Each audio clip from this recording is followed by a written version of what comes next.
everybody try to be closer to the stage. This is a little tip from me. I've been doing this a while. Yeah, when there's a chance they're going to say your name, be nearby. I walked that day It's like getting on a plane. and cheers, and all the dreams of my boyhood. What broke to happened start back my there? life. End quote. Yeah, Nancy, doing by the way, did something cocaine. unique on his crossing of Greenland.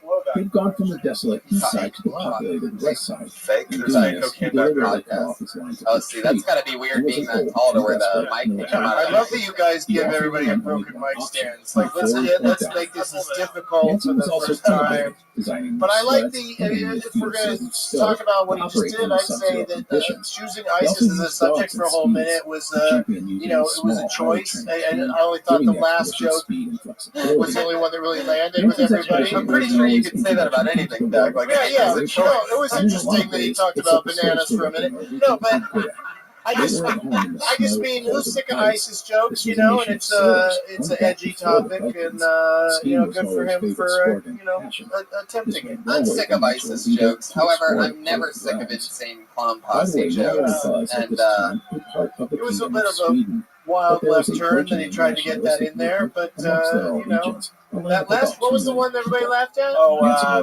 jacking on the eyes. Yes, The eyeballs. That's a good one. Like you should come up with a few more lines about just describing how sexy that just that region of the face can be. Like that might not even be a woman under there. That really gets me going. Like imagine the one Middle Eastern, like who's basically a porn star lady there that just figured out that she could like trim her eyebrows a little bit, and that just makes her so fucking hot. He began to curriculum to become a doctor as his heart desired. No But Amundsen cleavage, said, but she also, yeah. Also, the women there, though, the eyes are they are the sexiest parts, and they're always walking around like cake. They got like cum caked in their eye sockets and stuff. Don't those guys come in their eyes all the time? Because don't use any of this I'm familiar with. as well as the wealth of knowledge. Oh yeah, you don't have to do any of that part.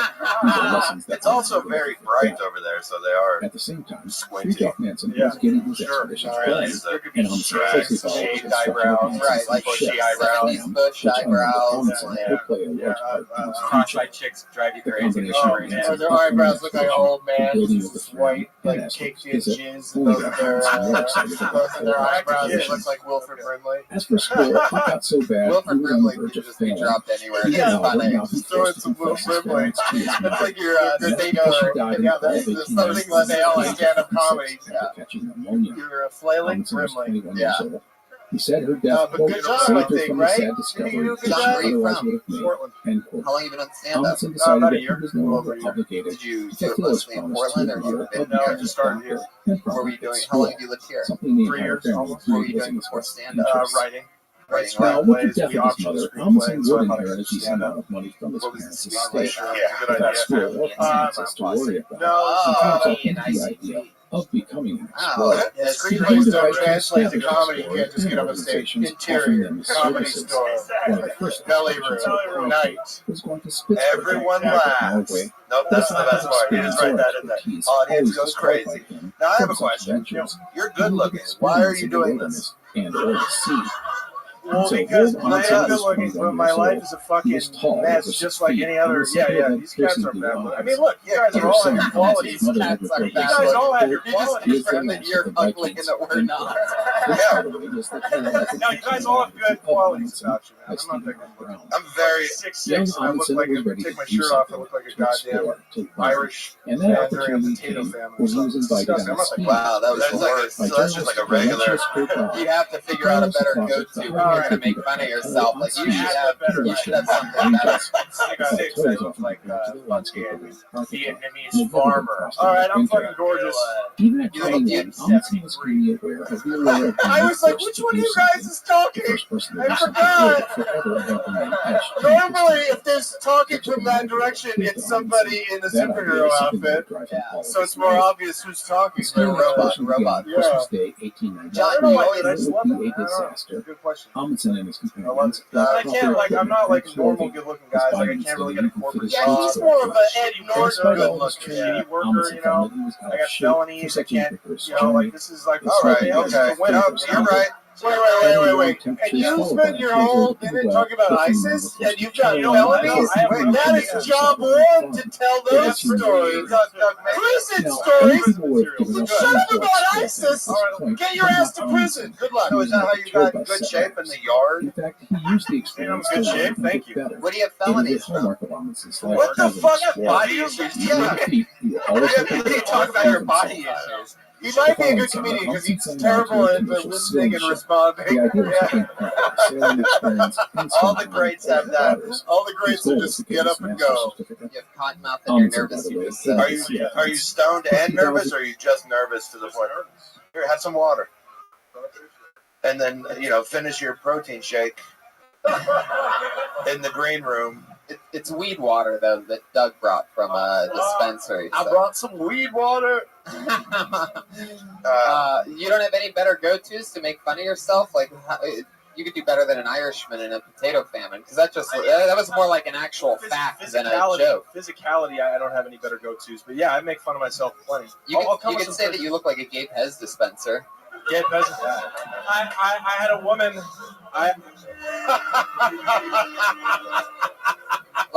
Like when you yawn, I bet it looks like dicks are gonna fly out of your mouth. You can't actually say that because I'm using that for myself from now on. So The clown just riding in on the bike. Yeah. That's how good that joke was. Clowns showed up. Yeah. So some woman said I look like a cocksucking Ed Norton the other day. So I thought that was pretty good. All right. Well, I already. Did you get her number? I was giving her the door. She was leaving. Oh. Yeah. Giving her the door? I was Is that like some kind of new He was middle showing finger her how thing? doors work because she'd been heavily drugged. Showing where the door was. There we go. Was she at your apartment? Yeah. So you had sex with a lady a couple of days ago, and you're like, I'm just like you guys. Fuck you, man. None of us get. Right. We have to. I don't know about you guys. You guys probably do okay. Yeah, but, speak for yourself. no, like, you get it. You get my point. Right. You got a lady back to your apartment, and we saw a minute of your stand-up, so it's probably because you're good looking. Right. There's got to be room for a good-looking comic in the game. You know what I mean? There are zero good-looking comedians. Yeah, I can't think of them. Jesselnick. But Jesselnick's pretty handsome, and your jokes are just as good as his. So good call. Okay. I'll take that. Whoa! Shots fired! Shots fired! Holy shit! Upcoming guest in a couple weeks. Anthony Jesselnick. Here's a good example that he is handsome. That's true. Whoa! Shots were fired. No, I'm kidding. John. What the fuck? That was very real. Such a dick move. Just imagine the fucking listeners right now. If people are on the If I were Abraham Lincoln, that would have given me a heart attack. It's one thing when you're in the room, but like those poor people. I'm gonna get 200 tweets for that. Like, you get rid of that fucking asshole at Red Band. That gunshot got me fired from my job. These people, like at work on a treadmill, they're not ready for that. No, somebody's gonna slam into another car in traffic when that happens. Anyway, Yeah, the last time you guys played it, never mind. I can't believe we were able to get that audio from John Mitchell after we let him off the stage in a minute. That's about him shooting himself after what he did on stage tonight, everybody. I'll explain that one. Is he John? I Are didn't you say John? right. Yeah. Right, that's why it got confusing. Everybody forgot who What's you your were. middle name? Douglas. John Douglas Mitchell. Yeah. All first names. Yeah. Sound But like all one syllable. Yeah. you sound like a president from the 1800s. Yeah. He was the Attorney General of the United States under who was that president? Nixon? Did you learn that He in did time. He actually ironically got Is there a punchline coming, just or are you like giving anyway. us a fucking history lesson John right Mitchell? now, John? John Mitchell was the name of Nixon's Attorney General? Yeah. Tony, I think we should give John Douglas Mitchell the door, if you know what I'm talking about. Yeah, I think so, John. Well, There you go. we know you're cute. You look like a cocksucking Ed Norton, so beat it. Yeah, I'll take it. there you go. There he goes, everybody. John Mitchell. Fun. Thank you. Nice work. John Mitchell's on Twitter at jmitchell5000. He's jmitchell5000. My favorite so far.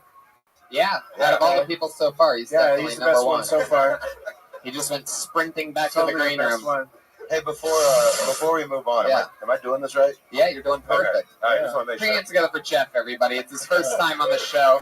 It's a crazy show. He's talking into the right end of the microphone. He's got it down. Put your hands together for your next comedian, Chris Mack. I told you the laughs are weird. Everybody's in a different headspace. How's it going, guys? My name is Chris Mack. I'm from Dallas. A little bit about me. I'm not a big fan of holidays. I think a lot of them are bullshit. I think a lot of them are excuses for you to buy shit for people you don't even like. But my favorite time of the year, however, is Shark Week on the Discovery Channel. Yeah. I don't watch it to learn about sharks. I know everything I need to know about them. I watch it to hear all the stories about how dumbass people are still getting ate the hell up by sharks. It's stupid, right? If you ever watch this program, it's always the same kind of shit. Like some dude gets on there, he's telling the stories, always something dumb like, well, I was snorkeling with my family, and out of nowhere, stop, really? Out of nowhere? Like, we just forgot the shark in the goddamn ocean. We just forgot this shit. You can't use out of nowhere when you're in the shark's home. That doesn't make any goddamn sense. If you're going to say out of nowhere, it's got to be a real out of nowhere situation. If you're going to say out of nowhere, it's got to be something like, all right, let's say you're a Subway, right? You're getting the full on. You're like, hey, man, let me get some lettuce, a little bit of pickles. And a shark jumps out the pickles. Shit, put that on Shark Week. That is amazing. Hey, I'm Chris Mack. Thank you guys. Yeah. Solid minute. Chris Mack. A shark jumps out the pickles. He was running out of time. Yeah, but that was also, I mean, that's a fun way of saying it.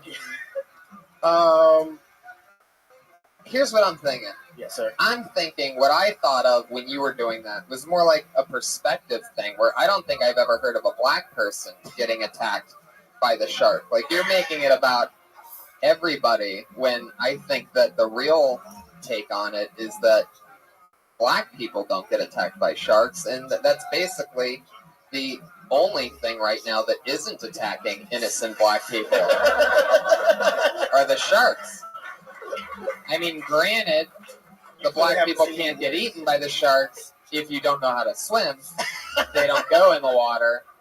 But I resent that remark. I have a #1 swim call in the Marine Corps. Thank you very much. Really? Yes, I can. You're the fastest swimmer in the Marines? Yes. Wow. No wonder we're losing so many troops overseas. It hits me right now.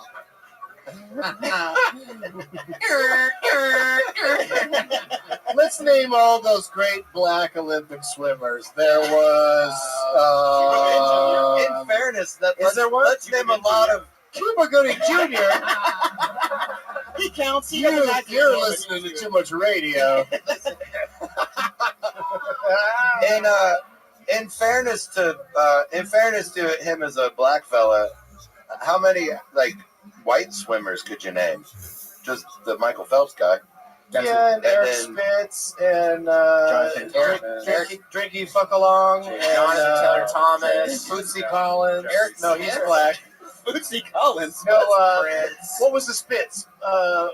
Brian Spitz? Mark Spitz. Mark Spitz. Is he the black guy? Mark Spitz was like the first one to win a ton of medals, and then Phelps beat his record. You think he's good? You should meet Mark Swallows. So much more fun than Mark Spitz. Hey, can you make that gun go up again? No, don't tell him to do. Why did you give it the seal of approval? You can't do that. See, now you're messing up, Jeff. You don't inspire the crazy man over here. So in 150 years, we were able to name 4 swimmers. 4. Yeah, oh my God! There's been another murder at the swim meet. Oh wow! An assault! Everybody, take cover! Kill Tony's quite literal this episode. Yeah, it's a deadly shot out left and right. Chris, where are you from? From Dallas, Texas, sir. Wow, that's so cool. How long you been in LA? 2.5 months. Lovely. You live here now? Yes, sir. And did you do stand-up in Dallas? Yeah, for about 5 years. Oh, that's awesome. How long were you in the military? 4 years. Wow. What were you doing over there? I was an infantry machine gunner. I did 2 tours in Iraq and 1 in Afghanistan. Wow. Fuck, yes. Well, I love now we can't say anything bad about And that's why I didn't react when the gunshot went off. I'm sorry for doing that now. I would. No, get that. Oh my God, PTSD. I would stop doing it, Brian. That's so cruel. He apologizes. And Oh my God. This is what I'm telling you. You can't tempt this guy. He's out of control. Yeah, don't tell Brian what not to Airstrike. do. That's an actual one. Oh, Jesus. Hey, just Oh my God. unplug that thing. You should open every set with that information about your military background, because then respect is a great thing to get right away from the crowd, and then from there your jokes, they're not gonna fake laugh just because you served, but it's still pretty. Even then, it's still impressive. And coming off of that, even if you're just mentioning it, you could segue right into even the only thing I know about you is the shark attack thing. Right. And you could segue right in about the stuff that really scares you. You know what I mean? Like that kind of thing. Yeah, I was over there. There were no sharks in Afghanistan. Right. No. Just Iraq. Just mines. Yeah. Just shark mines. Shark mines. Jesus. Yeah. lot of, step on a shark mine. After you mentioned that thing about being in the military, you should mention how good a swimmer you are too. That's Are you a unicorn black man? What's going on? That's what everybody thinks. Yeah. Military, I can swim. I don't date white women, surprisingly. What? Now that I do not believe. It's not by choice. They just don't really dig brothers. I'm from the South. They don't. You can't do that there. You lose your trust fund. Wow, You this just- lady will set your Right white now. lady right here that's ready to go. Wow. Holy shit. That's because her father's dead. If her father was still alive, then she would be no approval. Oh, I don't like it. Oh, shit. Oh, there's no. Mom. No. Oh, you just got destroyed, Chris Mack. Boom. Listen, in fairness, they probably don't talk anymore. You date a dude who looks like Terrence Howard. That's not really black. Like, I'm black. Like, that's Wow, Terrence Howard's not black. Huh? Yeah, he's pretty. He's not that light, is he? He's pretty light skinned. Okay. What if we find out? Does he run the NAACP? Damn it. She does. She does now. She's the new president. She stepped down. Do you date Latin women? Latina women? I have from time to time. Right, Dallas. Yeah. Oh, yeah. I mean, it happens. Not so much in LA. I feel like you could probably get killed for that shit here. What? Dating Latin women as a black dude? They don't like black people in East LA. Oh, you're crazy. All I could say is good to know. Dude, if you could survive banging white chicks in Dallas, you can survive anywhere. Well, LA's if you not could worse. survive, honestly, if you could survive Afghanistan, Yeah. fuck whoever you want. Man, you can eat that dude's asshole as long as he thinks it's funny. Did you see those big fields of weed in Afghanistan? It grows everywhere. Yeah, I saw it, and I had to walk away from it. Why are they so uptight if they got all that weed? It's because it's just growing. They don't do anything with it. Because America steals it, they don't get to smoke it. Yeah. America steals it and sells it here, and it calls it illegal. Yeah. They got real quiet. Oh, They're like, "Oh shit, this is real." Listen, I don't care. I don't care for your political Fucking stuff. Daily Show. Do more shark jokes. Fuck that political shit. Yeah, the interesting thing is that pussy John Mitchell talked about ISIS the whole time, and he's never even served in the military. But he did go to prison, so we have two fucking bad motherfuckers in a row. It's interesting. Who signs up for this show? Is this like a halfway house podcast situation? People trying to transition back into society. This is their first step. Get cleared by Kill Tony. They get a great lineup every time it rains. People come in here for shelter and they do a minute. People decide they're going to start doing stand-up. Yeah. Chris, I had a blast with you. Nice to meet you, man. And Yeah, thanks for thanks for everything. having Chris me. Mack, everybody. He's on Twitter at Mac Diddy Combs. Mac Diddy Combs. He's a P. Diddy fan, I do believe. He's a fan of the Puffy. And Combs. Mm-hmm. Okay, this looks like a new name. That's always exciting. Put your hands together for Melissa Esslinger. Melissa Esslinger? Melissa Esslinger. There she is. Melissa, everybody, come on! Monday night! Jesus fuck. I didn't think this would happen. Hi, I'm Melissa. I just moved here 5 weeks ago. This is my, 7th time with one of these things in front of my face. And the least that I'm shaking because I had no time to prepare because I didn't know that I didn't.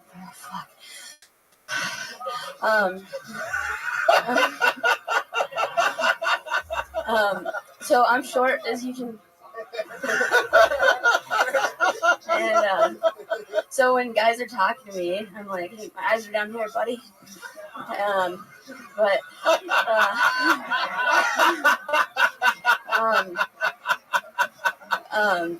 I was at a kid's baseball game the other day, which is weird because I don't have kids, but I look really young, so I go places and just fit in. Sometimes moms just wave me with their gaggle, and I follow. I had to get a fake ID. I'm 24, but people don't believe me when I give it to them. I love that. Melissa, is it Esslinger? Great job. Where'd you move here from? I moved here from New Mexico. I lived there for a year. Melissa, have you been checked for lice? She's a little itchy, but I thought that was not as much a comedy performance as an acceptance speech. Yeah. There was a lot of just sort of excited surprise in your delivery. Really? Oh, well, I guess as long as I'm here, I'd like to thank my agent and driving is weird. I was getting up to ask that man to point his lamp down a little bit, and then you said my name, and I was. Oh, you were trying to tell him to not be so lit over there? Because he really seems like more important than us over here. Sorry. He's got a really bright section over there. I just wanted to. What is he doing? He's drawing. He does art for the. Yeah, he's gonna draw everything. He draws everything. Are you from? So he needs that light. Are you from Kentucky? I lived there for 6 years. I've been around. Is this your thing, or is this your natural cadence? Are you like this all the time? Or are you extremely Was I born like this? No, I have hold on. I get that question a lot. You lived in Kentucky for 6 years. Are you okay? Yeah. Yeah, you gonna be all right. Good. Like you've been here 5 weeks. Where do you live? Focused? Like you just live on a roof in Venice, like Jim Morrison? I am in Venice, actually. In a house, though, right? Like with a roof and. My cousin, I stayed with him for a week. Okay, that I don't know what's going on there. My cousin, I stayed with him for a week. Yeah. Oh yeah, Well, there's some creepy Lannister shit going on over there. No, I got a job out here, and then Right. Live in the same bed, cousin. No. Yeah, What? She said she put it in quotes. Yeah, Come on. No, she did the quotes. Listen. All right. You guys have been sitting there stonewalling us the whole time, and now you're awake? Now you're going to turn on us? No. You. Are you sure you're okay? Do you Yeah, need, I'm good. Like, I'm good. People do you ask need- me that a lot. Yeah, I'm good. Where's your cousin from? He's been here for a long time. I think. Well, I have family from Kentucky. He's Kentucky. Where from Kentucky? And you Where in stayed with your cousin.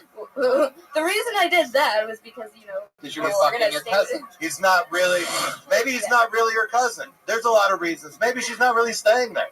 Maybe she's afraid her parents are going to listen, and she don't want to know she got a black boyfriend. The real question is, right? You know what she seems like to me? That's what it is. That's the cousin she's talking about. Your cousin terrified. She's just kind of like a dog on the 4th of July. What you need to do. There was a lot of gunshots. You just need to like be calming and nice, and don't make loud noises. You need to just give her a nice environment in which to just feel comfortable Just and relax, okay? I feel like someone should. You're like a shelter dog. Someone should take you home and give you a couple of days where you don't have to really wish be that was scared. actually the first time that I have a- someone's told me that before too. I have a serious question. I'm getting worried. I noticed that you are very. Oh, sorry. I knew it was coming, and it still got me. God damn! Oh my god! I didn't. That noise is the worst.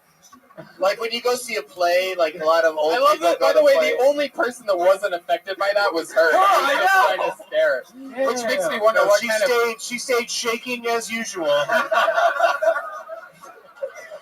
Where you've only done stand up 7 times total? This would be the Yeah. seventh, yeah. Wow. Where are you from? Seventh time she's talked into something like that. I lived in Lexington for 6 years. Yeah. Why is that so important? Are you doing a CSI thing or something? I grew up. No, I'm from Cincinnati. I didn't know. There's Oh, a I'm lot a Reds of. fan. There's Right a lot across of, the thing. yeah, there's a lot of Kentucky that's within the metropolitan area, and I thought maybe I could call her parents or something and be like, I found her. She's got a solid minute, but I'll bring her home. Right?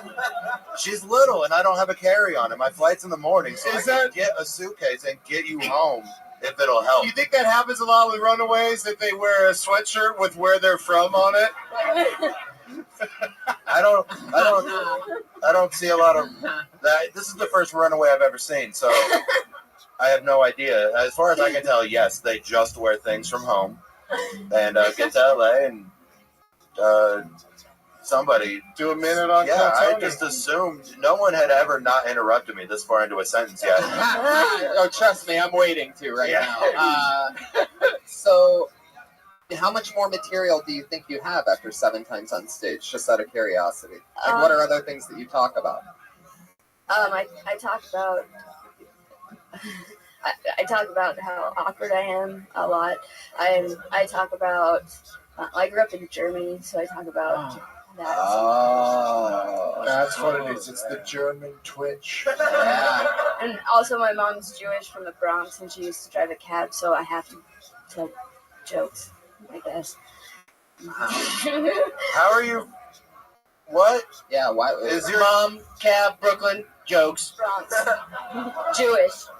Jewish, so I have to. Jokes. Are you? I get it. Are you ticklish? Yeah.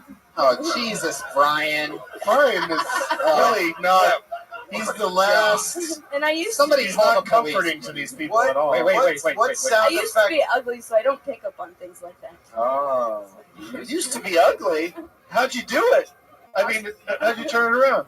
I lost 40 pounds. Wow. You're 30 pounds heavier, but that doesn't mean you were ugly. Tickle her right now, Paul. Tickle her. No. Don't. No tickle. Listen, Brian. it doesn't seem like the last 5 weeks have gone great for her. Let's not fuck it up more. What's your feet like? Oh my God! Stop it! Oh. Well, I think you did a great job. You're very likable the minute you get up there, even though they just shake like you're There's no scared. question But about everyone, you have a thing that makes everyone be like, I really hope this is good. Yeah. You have incredibly solid cadence and timing. This nervous, twitchy thing that you do, and you know. Richard Lewis has been doing it for 70 years. I think a minute does you disservice because I think as people get used to you more, they laugh more and like you more and keep doing it. Yeah, I'm really excited to see more of you. There she goes, everybody. Melissa Esslinger. Esslinger? Esslinger? You want to touch us? Bye, Melissa. Congratulations. Oh my God. Brian went for the creep her out at Brian every went for the possible tickle. opportunity. She's running around the room now. Oh, amazing. She shakes the hand of every single person in this room. Oh my goodness, I had no idea this was going to happen tonight. Like she didn't sign up. No, and put her everybody name in the that bucket. signed up, you might get called. Melissa Esslinger, or Esslinger, I'm still not 100% sure. Esslinger? Melissa Esslinger is Melissa Ann 90 on Twitter. So for those of you listening to the show, follow Melissa, MELISSANNE 90. So it's not really Melissa Orion. You combined it and shared that A, huh? And what are the odds the name you pull out of there is a Budweiser? Whoa. Oh, Josh, I like Martin. another vodka soda if I could have one. I'm a turkey ginger. That's not even, that's half just a weird turkey words sandwich. going together. Turkey. Since you're going, I'll have a crowning coat. Whiskey ginger. Wow, there we go. Looks like we're all getting liquored up. 5 drink orders. One of us is probably going to have to wait till the person comes back for a second. Right? You assume they could only carry 4 drinks on a tray here? Oh yeah, tray. A tray. I'm used to them bringing them to me like with their fingers inside the glass and just here you go. This looks like a new name as well. And since it's a tough one to pronounce, I'm just going to go for it. Chalice Robinson. Chalice or Chalice. Chalice Robinson. Yeah, Chalice. It's got to be Chalice. Way over there. Here comes Chalice. Chalice Robinson, everybody. Working through the room. Hell yeah. I knew you said that name wrong before. Anyway, you ever notice what? you ever notice what they call the area you buy condoms from? Like some pharmacies call them family planning. And I was thinking, like, no one ever thinks about family planning when they're buying condoms. Like I really only have 2 thoughts. Really, it's like, don't get that bitch pregnant or got that bitch pregnant. I've never shopped on this side before, but I've shopped on this side like lots of times. You know, like I feel like if they want to like get us to practice safe sex, what I need is Trojan and like Brand Jordan to come together and make some type of super sporty. Basically, what I'm trying to say is if you want to get more niggas to buy condoms, you should probably just put like a Jordan symbol on the box. Like condom sales should skyrocket. You know. And I feel like would they re-release the condoms like they do the shoes? You know, a lot of times you see a group of niggas just staring at the wall like, do I remember these? The King Kongs with the extra wide tip and the real monkey fur on it? What you need. Fuck yeah. Chalice Robinson, right? Chalice. Chalice! I was right the first time. Close enough. Chalice. See, I tried to correct him because I thought, because it's spelled like the word chalice. Yeah, I know. I love the part where you get into the Nike swoosh. I think that makes sense. If they made it more, Nike you're talking condoms, about- just screw it. Exactly. Right. I mean, just do it. It still works. Yeah. Yeah.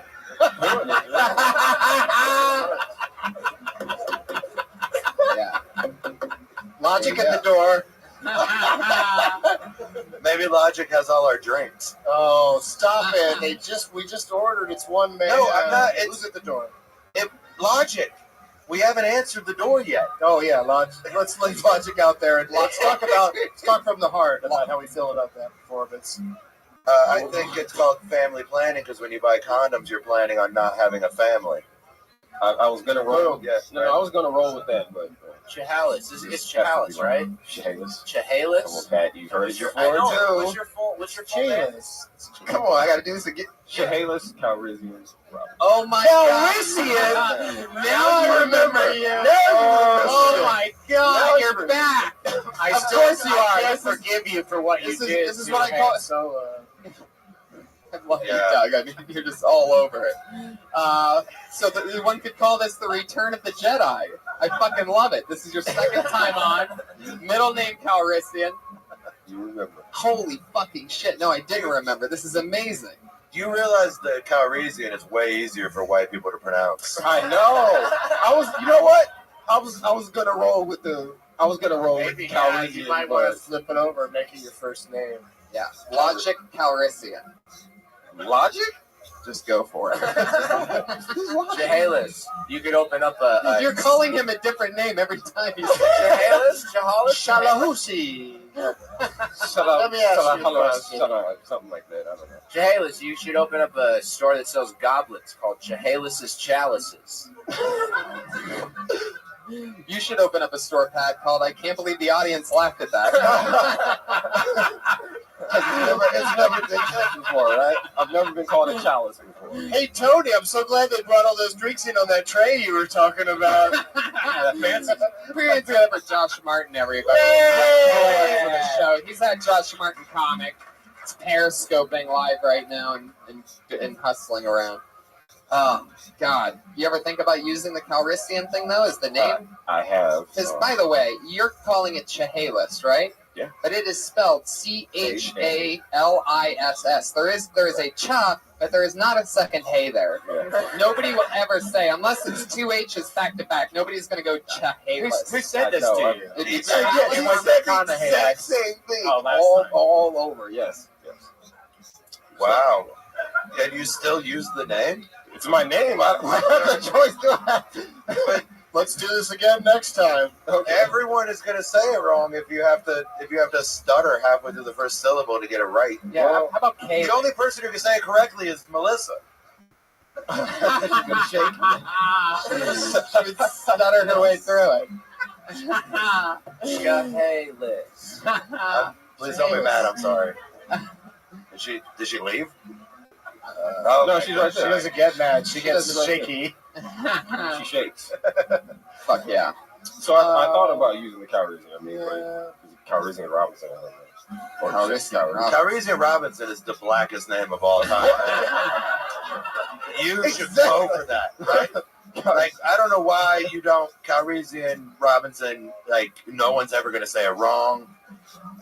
No one's ever going to forget it. No one's ever even going to believe you when you say it out loud. But they will remember it every time. It's more memorable to white people than if your name was Superman. Yeah. So Just go, hey, how about this? How about this for a pitch? Ready? Lando Calrissian. Yeah, that's a good name. that It's got a already nice exists. ring to it. How about Scott? Do you think Lando is real? Scott? No, me. It's not real. Scott But Calrissian. the character exists. Yeah, but he's not real. You're real. Yeah. So I'm just gonna start going by Lando Calrissian. Why not, man? My name's Han Solo. I vote against that. No. I think Calrissian should be your first name, and whatever you want could be your last name. And you should open with how you just decided to make Calrissian your first name, even though it truly is your middle name. Because that it's factually your middle name is a pretty cool thing about you. Yeah. Way too cool to not be known. Yeah. If my middle name was Calrissian, Wait, what's your first name again? Chalice? So, No, it's not. this is your name from now on. I decree it. Chehalis. It's fucking C. Calrissian Robinson. I agree Right? with that. See, Calrissian. That would be cool. I agree completely. People would want to sign that guy up. Yeah. People would say, "I'm going to go see Calrissian. I'm going to see." You can't say it. I thought you said white people knew this shit, man. I want to see Louis C. Calrissian. Just do Jar Jar. That's easier. Jar Jar Calrissian. Jar Jar Scott. Yeah. Wow. What if you went by, Salacious Crumb Calrissian. What if you went by Calrissian? You split it up into two names. You know what? I actually This thought is the about most Cal horrible Robinson. idea, panel. Yeah. What were your parents thinking? Well, Were they Trekkies? Did they? They were like, well, he was conceived while we were drinking from a chalice and watching Star Wars. How great would it be if he's 38 and he was born like 4 years before Star Wars even happened, and his parents just dreamed up a cool name. And then Star Wars come out, they're like, motherfucker!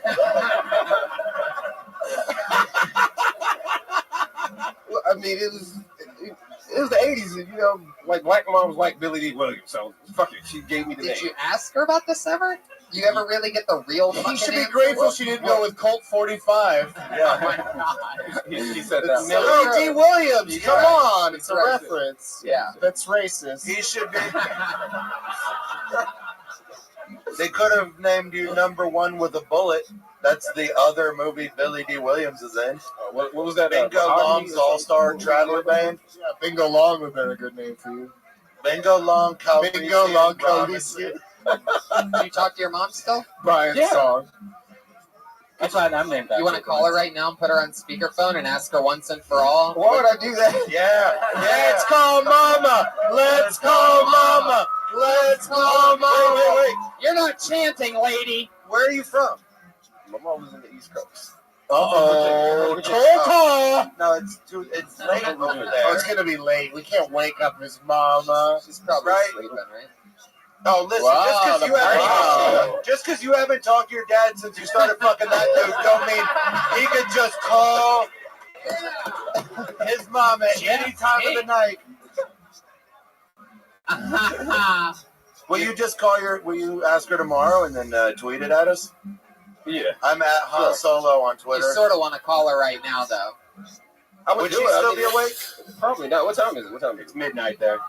No, she's not awake. Midnight is not awake. No, she's not awake. No. What kind of outgoing messages? No, this is a lady who loves Billy D. Williams. A long She's been time asleep ago for in a couple galaxy years. far, far away. Hours. My baby was born. Calrissian, I am your father. What? You're my mom? What? What's something else? Hey, what's something else in your life besides your name? Like what? Yeah, what are you besides a guitar? Oh. Shots fired. Then. But he asked the hard question. He's like the Charlie Rose of this panel.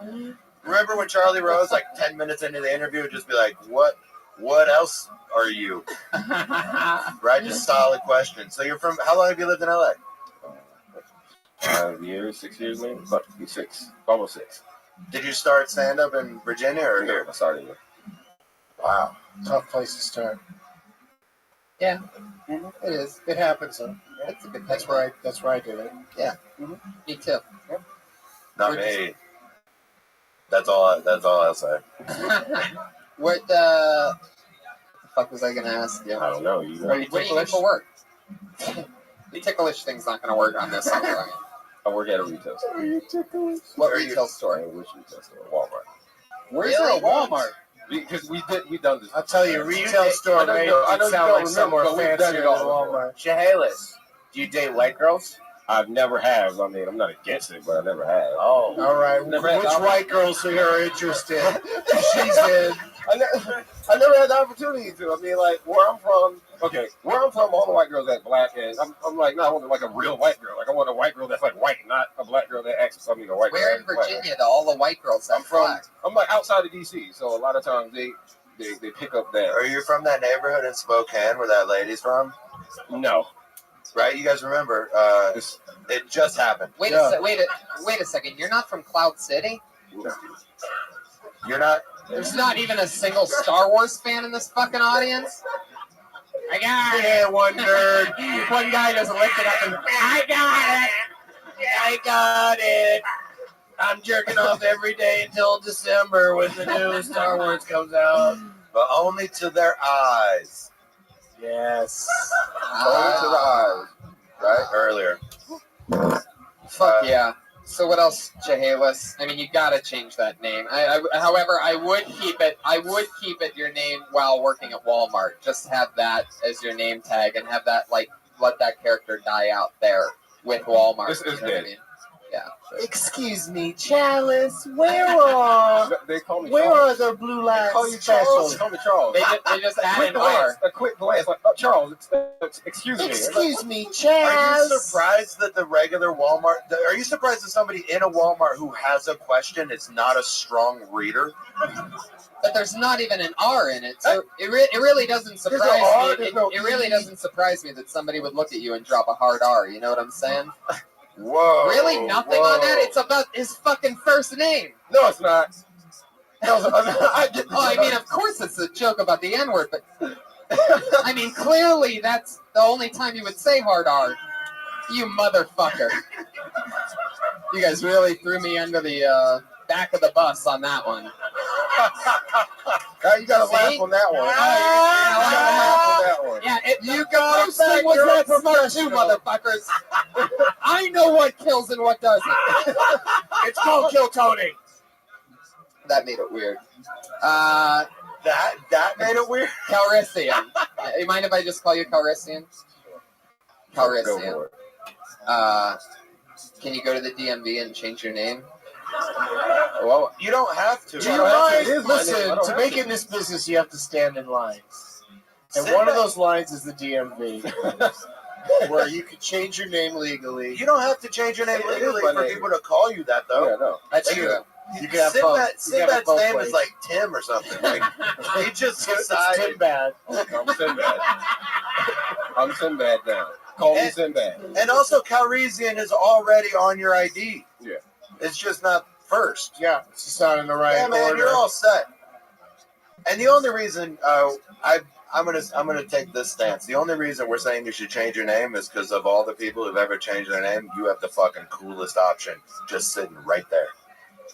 Yeah, it's pretty crazy. Okay, is it one name or is it multiple? Like, No, I'd say pick a last name, Calrissian, and then pick a last name. Probably the last name you already have. You could take the Rob out of Robinson and just go with Rob Calrissian.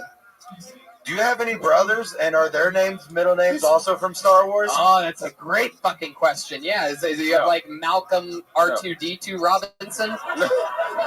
no, I'm the only Star Wars character. Tony, Chewbacca, Robinson, Albert Boba Fett. I'm the only one. This is my sister. We just all had to do examples. This is my sister Denise Jabba the Hutt Robinson. She never had a chance.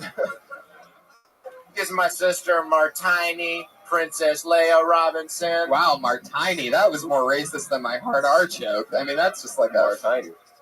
That's because you didn't put a voice on it, too. Okay. Calrissian. What's the name of that Jackson that's not Janet? That's Samuel L. Jackson? Latoya is a good one. I don't know what I'm doing right now. Hurry up. Just say Wilford Brimley and play. Brimley! Wilford! There he goes. Calrissian Robinson. Thank you, Calrissian. He's on Twitter at EOP Parker. One day, he's going to come up here and I'm going to talk with him about something other than the most awesome middle name in the world. But the 2 times he's been on, somehow that came up. And I just can't get off of The next time he comes up, you're going to introduce Calrissian Robinson and be like, fuck yeah, man. And then just really get into Walmart. You're going to get into the groove next time. You're not going to forget about him. Don't you forget about him. Oh, you simple minds. Dude, I feel like the minute he starts going by Calrissian, like everybody's like, let's put him on the show. No, he's going to be huge. I feel like you guys are just talking a lot because you feel awkward because of what happened. What happened? Oh, nothing. I feel like. Oh, nothing happened. That's why we're talking. Yeah. Welcome to podcasting. I think we found the other thing he has besides the guitar. He also carries that speed bump around with him to just throw out in the middle of nothing. You're not gonna play a little diddly after all that? Yeah, throw us a little diddly. Fuck yeah. Hey, do you know the song from Broken Arrow? Mm-hmm. Yeah, John Travolta's like, look out. No, that song is not in Broken Arrow. I pulled another name out of the bucket, everybody. Put your hands together for Kayla Bernadette. Woo!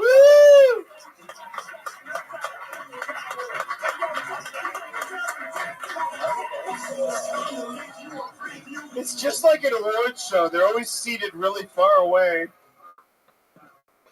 All right, so I smoke weed, but I'm afraid to do it in public because I live near Hollywood Boulevard, so there's tons of children walking around. Like, I don't want the parents to come back and say, excuse me, you gave my child a contact high. Yeah, right after we passed by you, she ran off to Ghirardelli, ate all their ice cream, and then took a nap on Jimmy Kimmel's Stoop. What's up with that? Gosh. What else? Yeah, speaking of weed, hi, Doug. One time I got so high that I thought that I existed outside of the space-time continuum.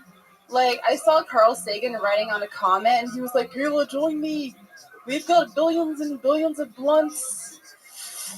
Yeah, and I have some advice for women who don't wear underwear. Okay, please do. We cannot have the elderly slipping and falling all over your snail trail. Okay. I don't think Medicaid covers vaginal incidences, so take care of that. And one more piece of advice. Opinions are like assholes. Everyone has one, but mine's best. Thank you. Woo. Damn. It's interesting closer. I have the best asshole. I love it. I have the best asshole. Good night. My asshole is superior to all of yours. Have you seen this fella's Facebook page? Yeah, because his asshole's getting eaten out pretty good, so his might be better. Do you bleach your asshole? What the fuck would it look like? Orange? I don't know. No, I mean, why is yours the best asshole? I mean, is it tighter than most assholes? Is it cleaner? Brian spends his entire day hoping a woman will mention her asshole, because then it's open game. Like, you could just jump right in. I mean, that is a pretty big, like, I mean, you're bragging about your asshole like you don't poop out of it. Right. It was. I'm pretty sure she doesn't. Have you taken a look at her? Wait, what does that mean? Pretty spectacular lady right here. Whoa, Doug is in love. She's never shitted in her life. Uh-oh.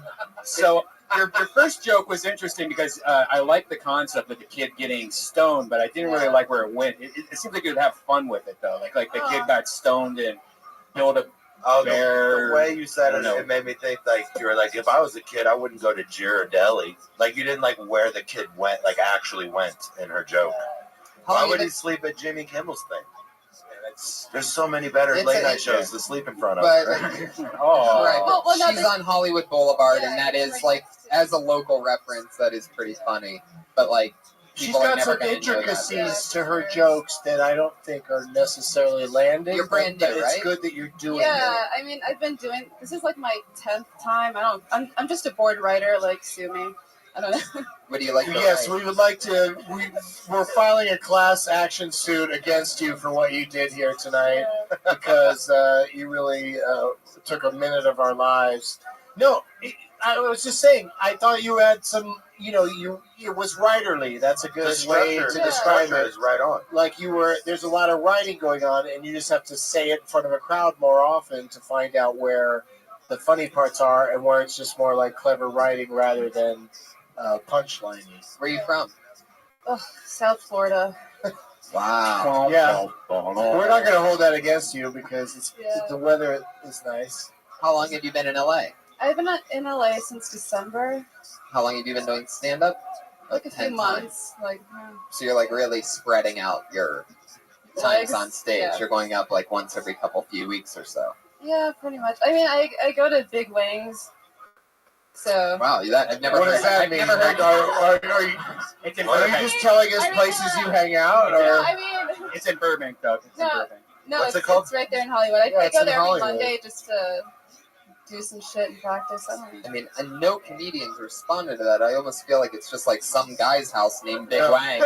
No. Like, I No, perform it's at in Big Hollywood, Wang's, you know, but he's they got a have an living room. open mic or something? Yeah, and I've also done the Oh, Laugh okay. Factory 3 times. Big Wings is probably one of the worst places to ever do stand-up Yeah. comedy. It's a chicken sure. wing place full of drunk douchebags. Yeah, it's like a sports horrible. bar kind Yeah. of place. Hey, are you guys talking about that show that's on top of Hooters on Hollywood Boulevard? 'Cause you just described that too. Like Yeah. that. Guys, There's a show on top of Hooters? It's like a second floor, and I did it once, and a guy, like a fucking homeless dude, started heckling me. And No, that's you know what? just, that's just a Hooters waitress. Well, no, that's They it. might have It been. sounds like that. It's above the Hooters. It's on the second floor. There's Yeah, a it sounds Hooters like at the it. second It floor. sounds like there's a Hooters poltergeist situation going on here, where anything that's built on top of a Hooters. Anyway, it's a poltergeist joke, everybody. The hit movie from the early '80s. And Taurus just a couple weeks ago. Yeah. I heard they don't even have a Carol Ann in this new Exorcist. What are your, or I mean, poltergeist? What do you think about that, Doug? I don't think anything about it. I mean, what do you mean there's no Carol Ann? There's a little girl. Oh, there is? I think. I don't know. I didn't see that. Kayla, when you say you're a writer, what do you mean by that? What do you write? I write like screenplays, little shorts, like shit like that. Mm-hmm. Depressing poetry.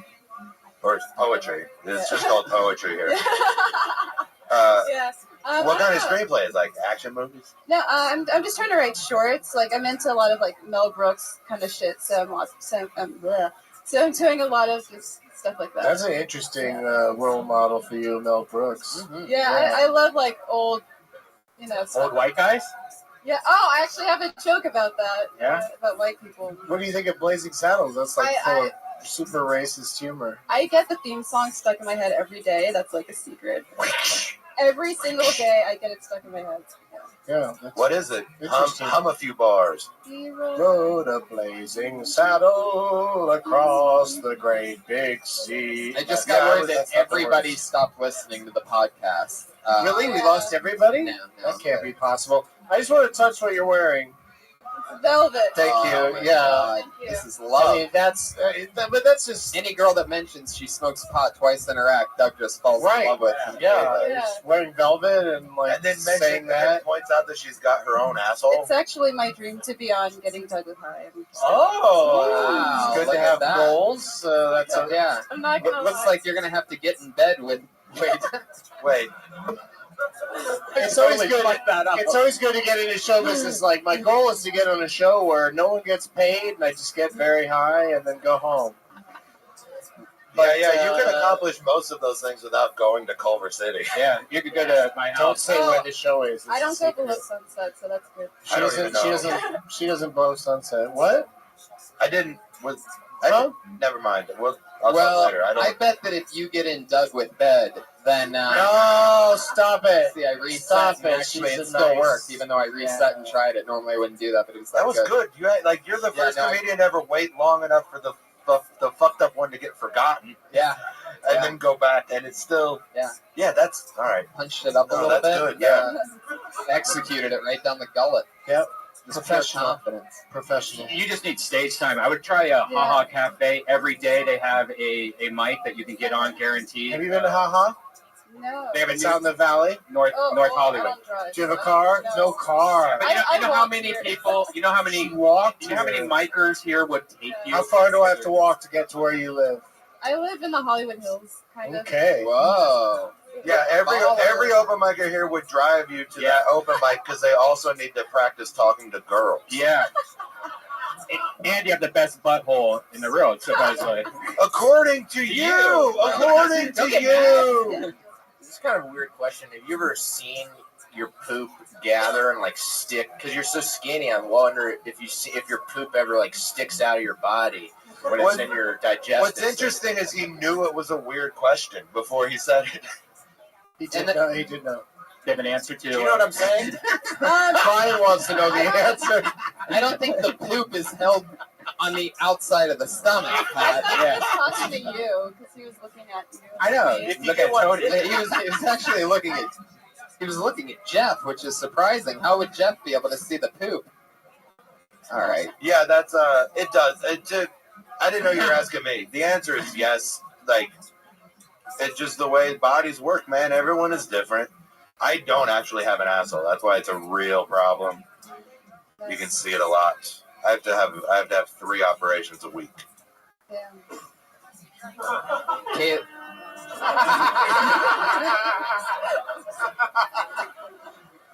Kayla, would you ever date a guy named Calrissian? Calrissian. It's funny. My dating history is like it's whiter than a Beverly Hills Country Club. So Wow. it's terrible. It's terrible. I don't know how you can get whiter considering they're all white. But I guess there's an even higher level of whiteness.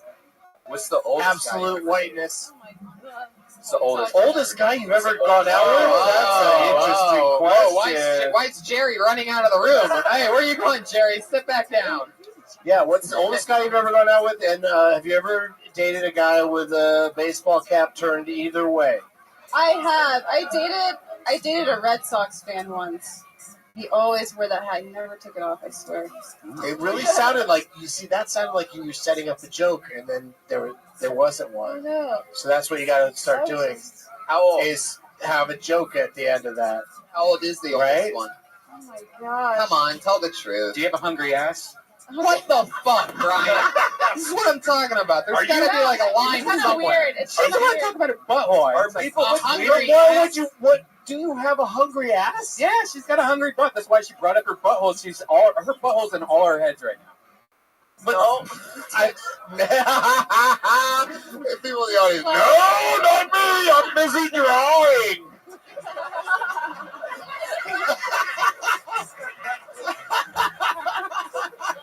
I've got a guitar.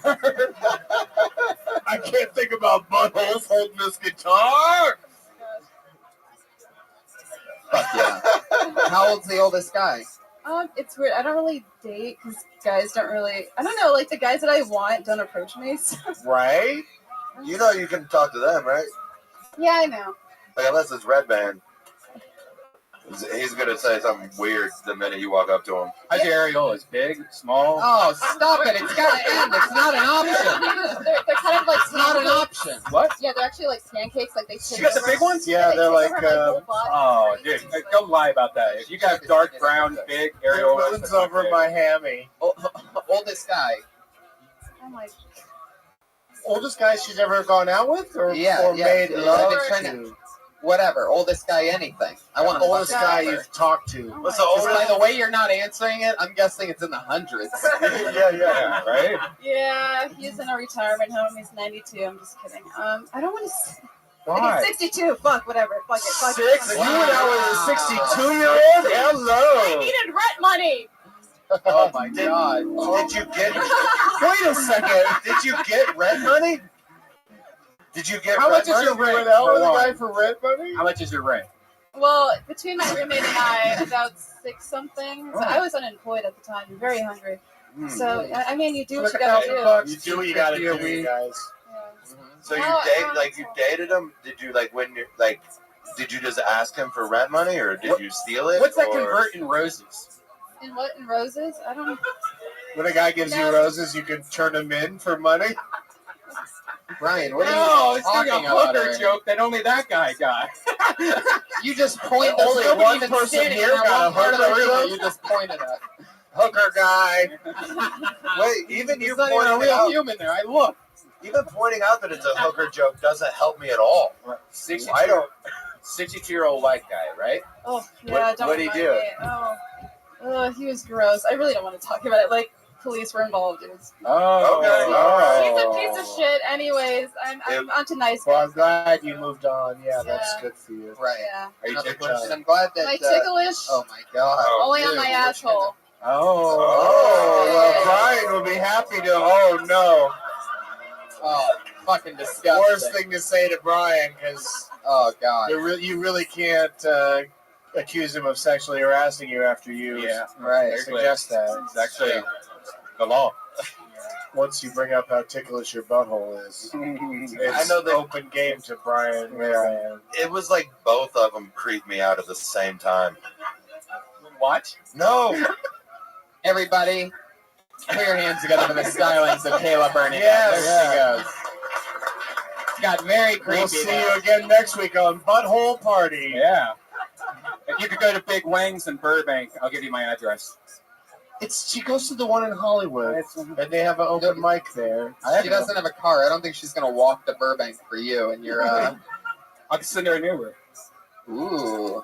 That walk over Barham is you don't want to walk back, but when you're going, it's not a bad He thing. used to ride his bike back and forth on that fucking times, crazy yeah. ass street. Oh. Yeah. Mm-hmm. Yeah. I'm relentless, though, and stop at nothing. Anyway, guys, this is the part of the show where our two regulars... I am relentless. You're damn right. Two regulars. Stop at nothing. Yeah. It's regular Are time? you going to repeat it again? You want to repeat it? All these people are... No, sorry, you guys. Nobody else. That was it. We could do a rapid round if you want to do a Or rapid is there more later? I'm sorry. No. Okay, I thought there might have been a format change the way you were looking at me. No. Do you want to do a rapid round? Do No. one minute? No, 1 we minute can't. worth of talking? No, we don't. What do you mean Don't. 1 minute? We don't Isn't that what they normally get? Put your hands together for your first regular. We have two regulars on the show that do a brand new minute every single week. They don't sign up. They don't come out of the bucket. They just do a new minute every week. It's been that way for 2 years now. Put your hands together for your first regular tonight. She's also from Florida. Her name is Kimberly Congdon, everybody. Woo!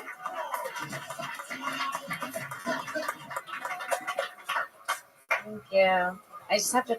There's this guy in the crowd that you remind me so much of my dad. It's insane. Yeah, I only say that because I don't know you either.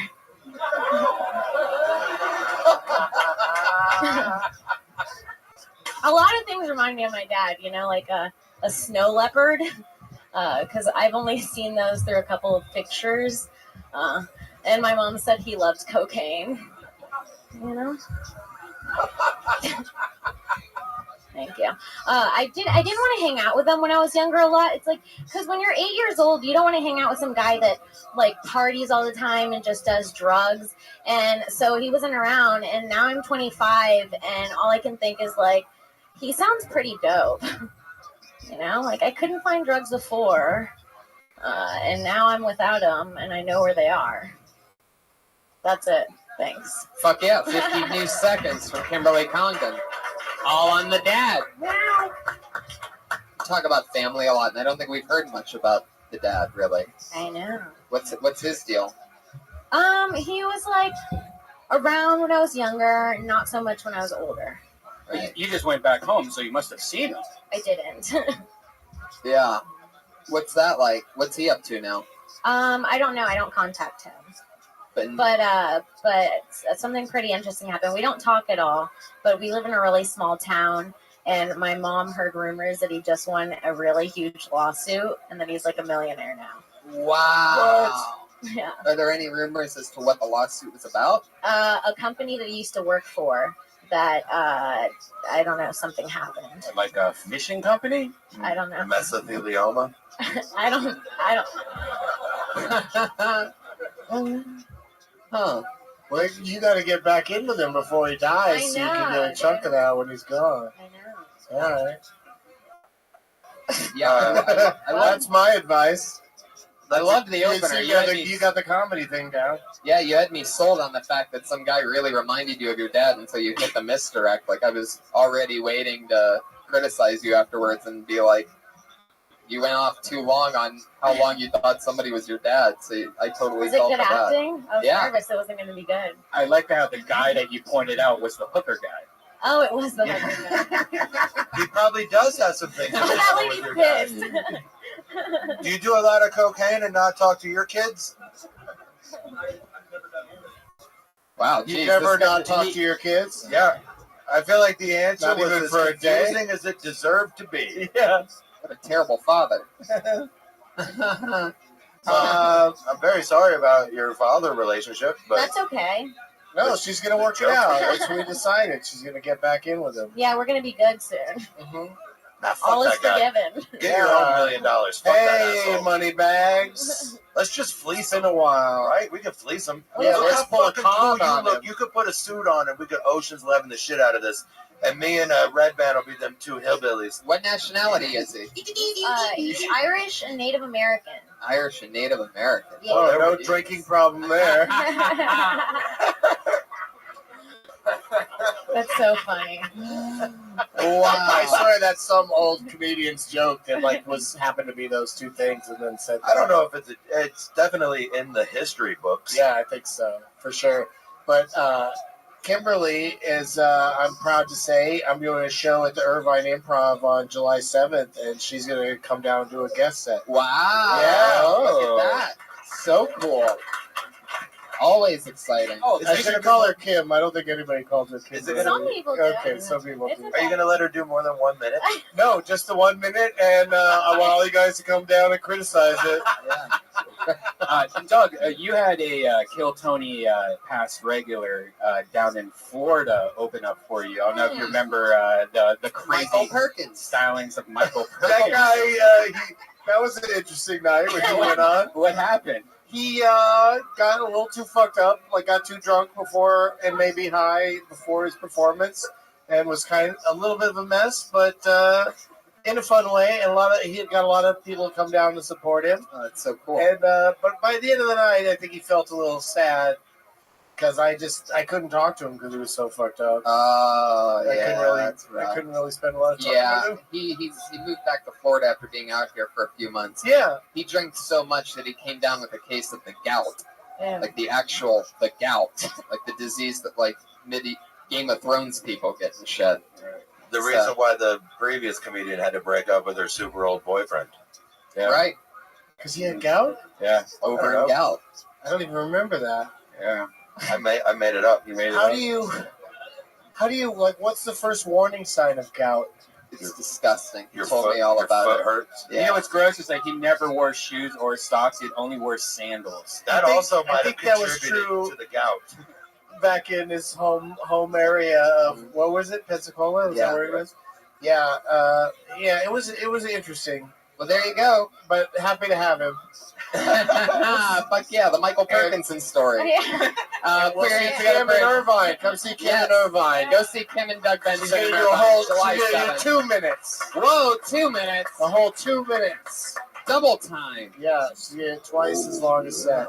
We have one other regular on the show who also writes and performs a new minute every week, and her name is Sarah Weinshank, everybody. What's up? I have a fire extinguisher in my apartment, and it's in a display case, which I find to be peculiar. Same with that word. Because, like, in an emergency, in a fire setting situation, I'm not going to fight my own fire. Like, I'm afraid of candles. My soy candles, I'm afraid of them. But if my apartment was on fire, what are the odds that I'm going to break the display case that it's in? Makes no sense. If there's a fucking fire, time is of the essence, and I'm grabbing my makeup first. Because I'm not down to be homeless and ugly. I'm getting my makeup. I can't even tie my fucking shoelaces. How the fuck would I use a fire extinguisher? Alright. By the way, exactly 1 minute. Interesting that you admit you can't tie your own shoelaces. Is that true?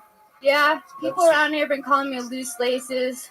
What's up, LL? Yeah. Are you serious? Loose Yeah. laces? I can teach you. I know how to tie them, they just don't stay tied. Then Yeah. you don't know how to tie. Yeah, you don't know how to tie. Well, like, yeah.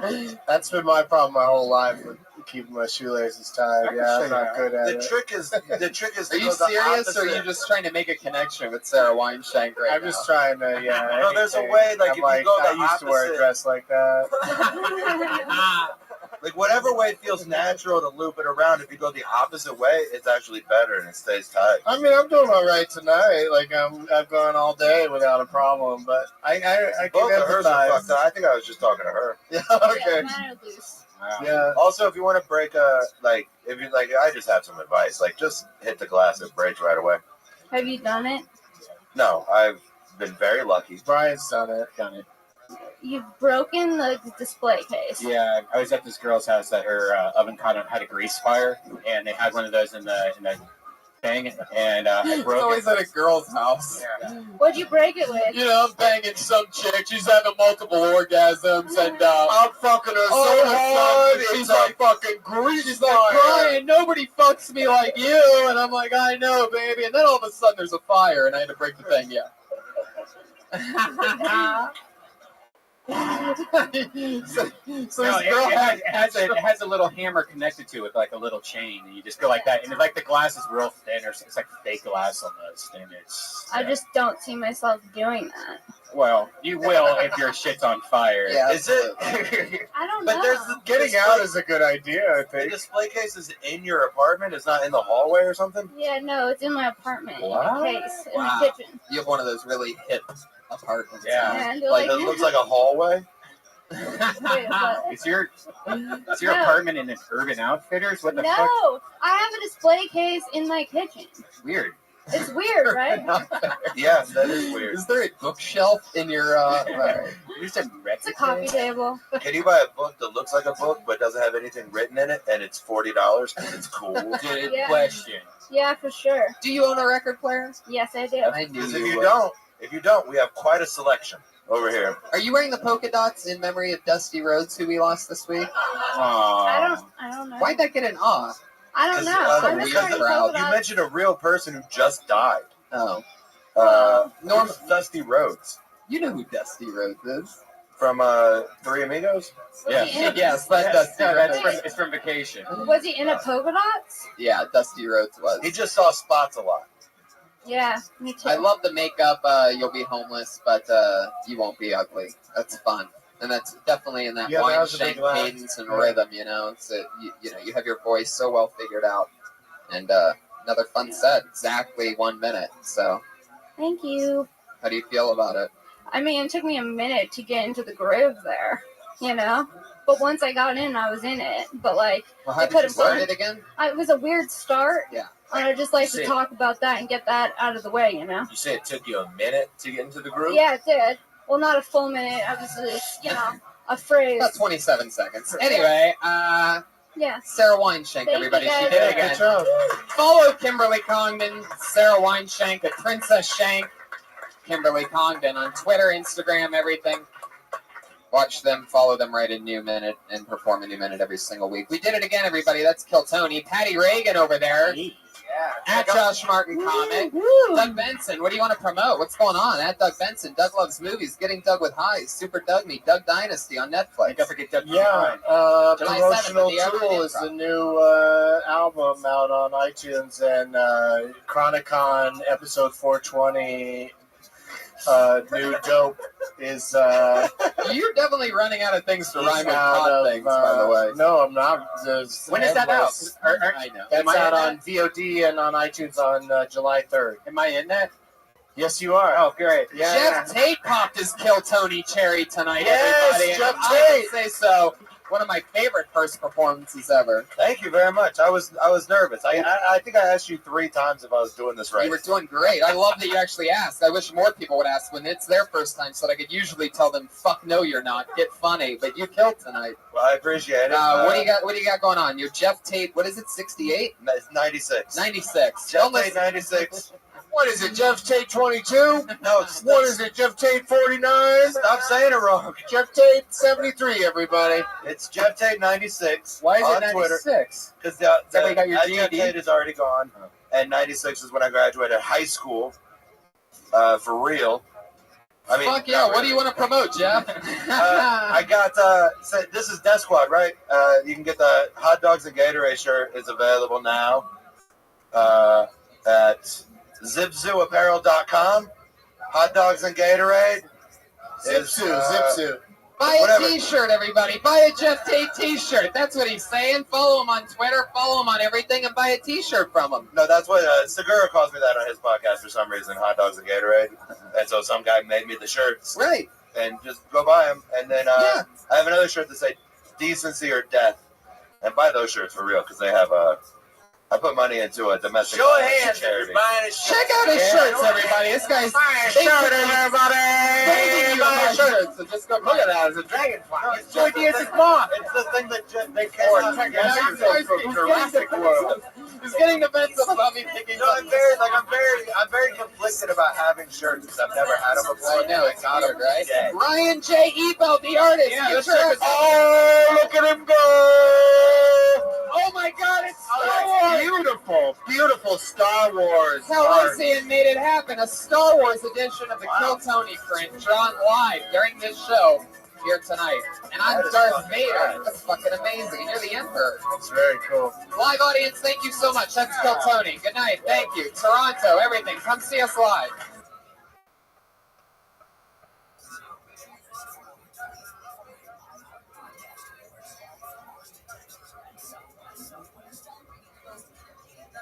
Picture in the time from when we start the episode to the end of the episode of the people on the show and what happened, and it's always insane and crazy.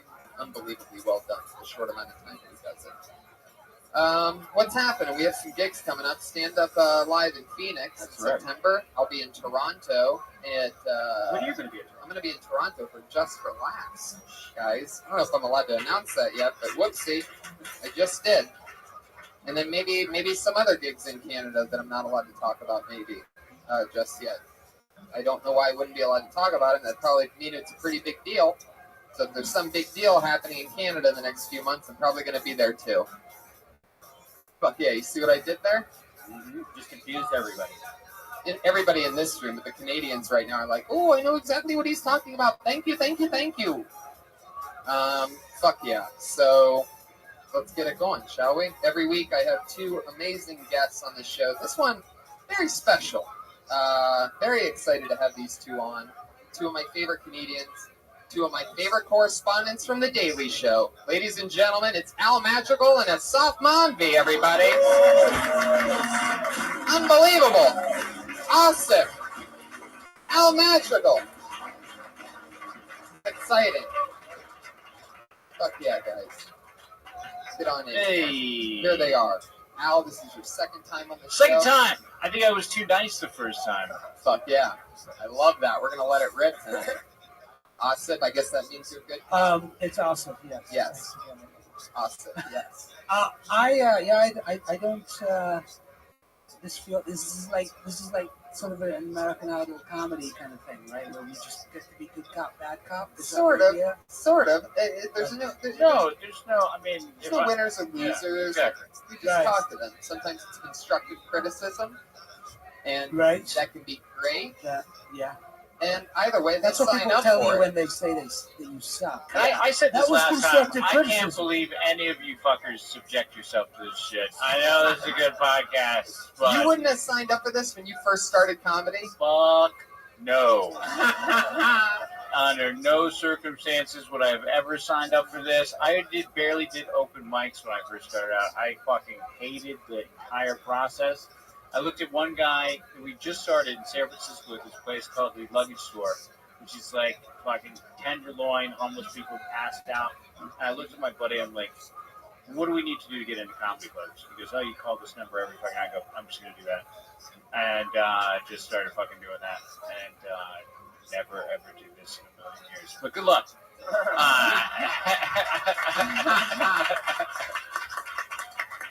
You know, every week, instead of me asking a question, I like to leave it in somebody else's hands to ask our esteemed guests a question. So I always have Pat Reagan, the band leader, do it, something that he might want to know. Yeah, Pat, what do you got? Go right ahead. All right. Well, first for Asif, I have a question. I got this theory, this uneducated theory that recycling is bullshit. And I just want to know, do you think recycling does any good for the planet? I have never recycled a single thing in my life.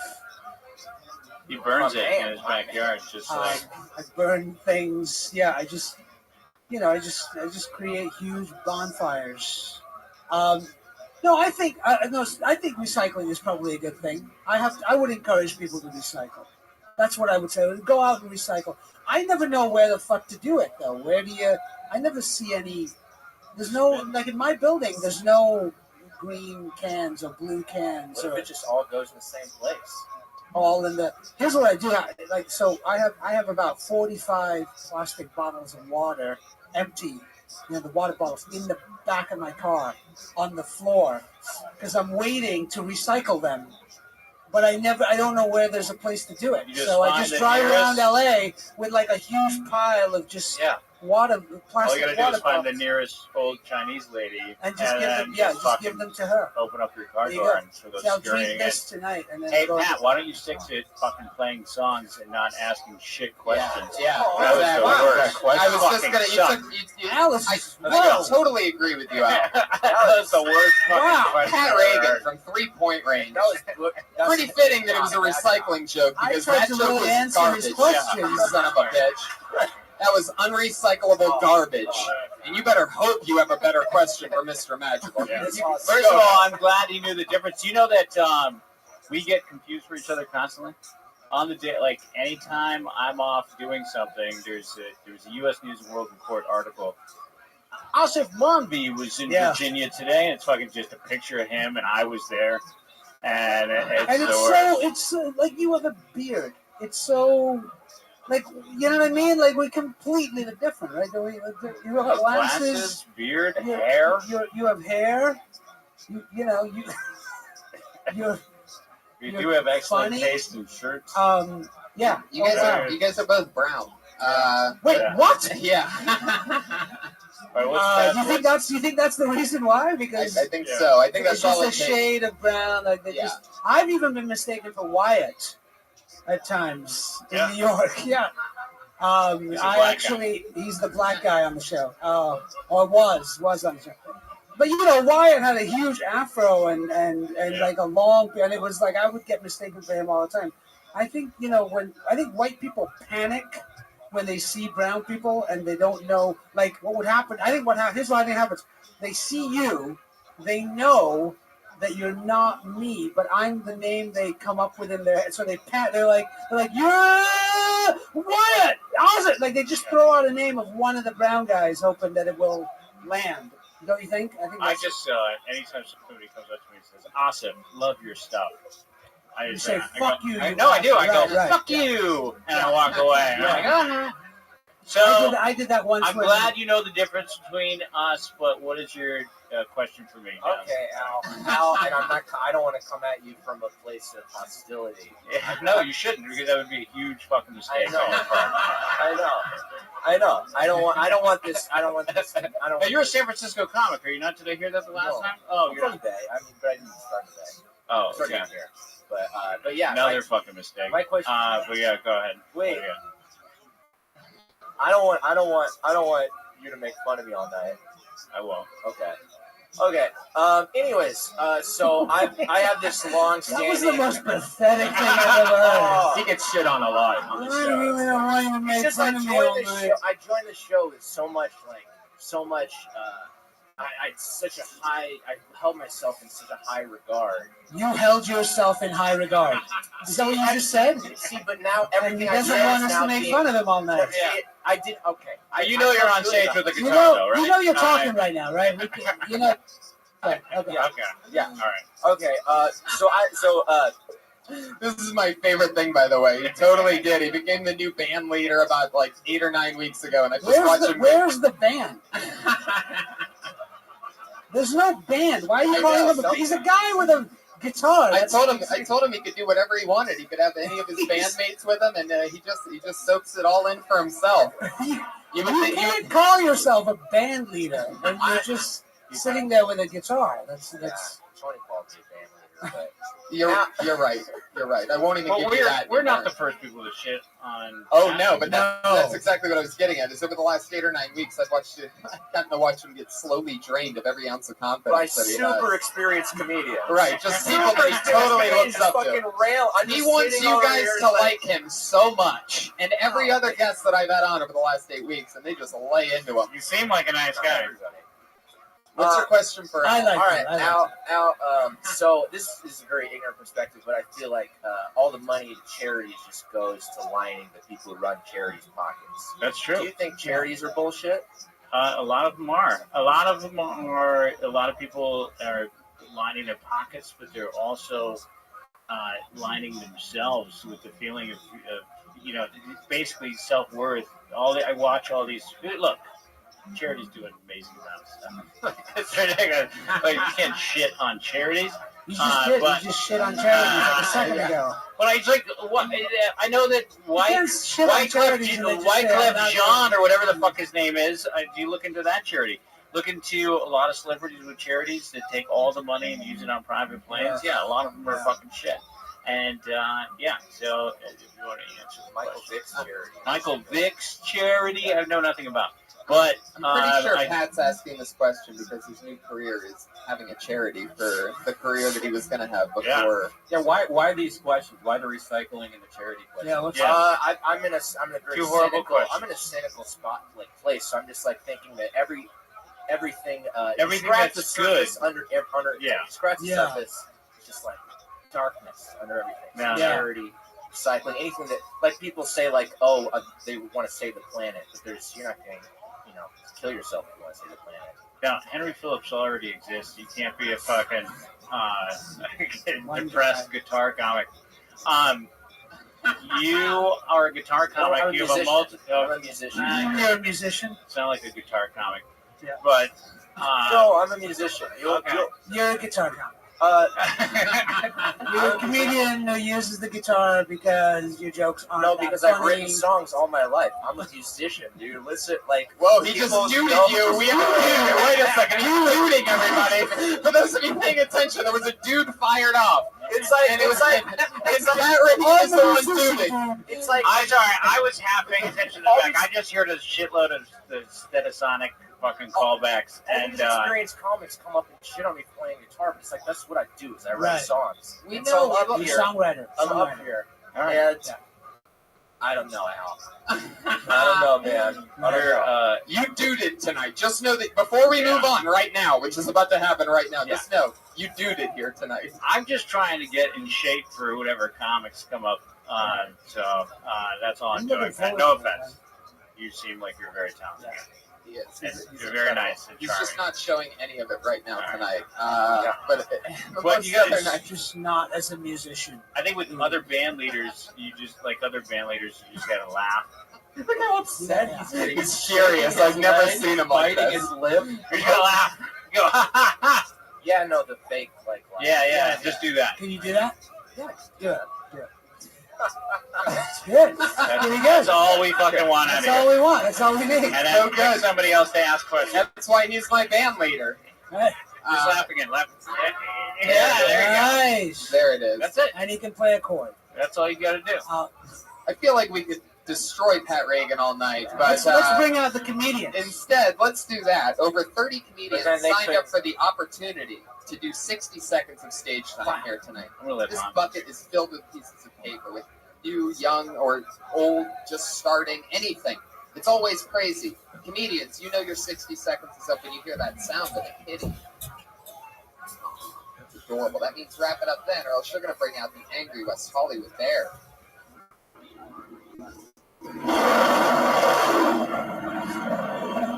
There you go. Wow. There you go. They wonder why the speaker system's broken every week here. It's because of 3 seconds of bear roar. Anyway, we're going to have a lot of fun. Let's get this thing started. Are you guys ready? It's Kill Tony 111 or something like that. Something insanely ridiculous. Here we go, everybody. Your first comedian tonight goes by the name of Cameron Drexler. Here we go.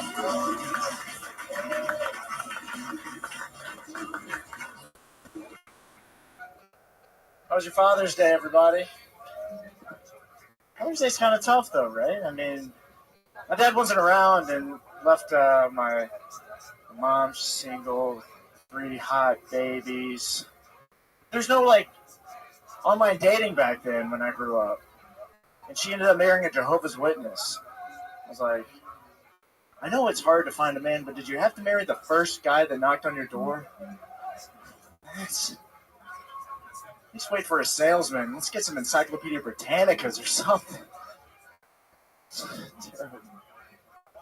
Yeah, but I was just grateful. Grateful to have a dad. I don't care if it's a stepdad. As soon as he came in, I was like, Dad! He's like, Dale.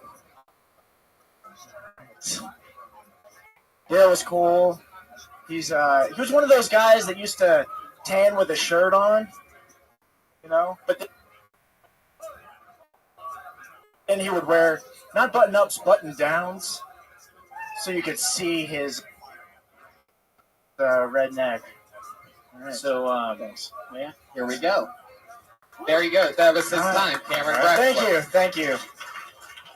Al Madrigal. You certainly got all the beats down.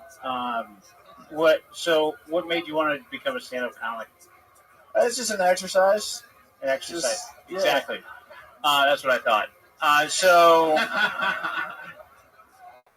No, it's not. No, I like comedy. Whatever. How do you have a commercial agent? Yeah. Yeah, that's what I thought. So, listen, just because that's Jealous. fucking working out, no. Trust me, this is the worst part about stand-up comedy in LA, as far as I'm concerned. People who can't do that well decide that this is something that they can do for a career, and that people will notice them if they fucking start doing stand-up, and it fucking kills me. And so, I appreciate that you have the fucking beats and the tempo down, but this is the fucking one of the worst parts about LA and the stand-up, is having to watch guys like you fucking with their boots and their nice jeans fucking come up and do what people who have decided that their life's calling is not. I have it in my act. It's a line in my act. What my life's calling is somebody else's fucking last resort. And that's not the case. So I appreciate that you got the fucking beats down, but fucking beat it. Unbelievable. Perhaps one of my favorite feedbacks ever on this show. In hundreds of episodes. Happy Father's Day. Wow. Cameron, I liked it.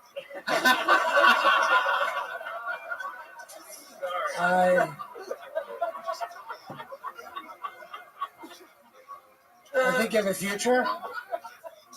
I think you're very good looking, which helps, and you're white and good looking. So life is going to be fine for you.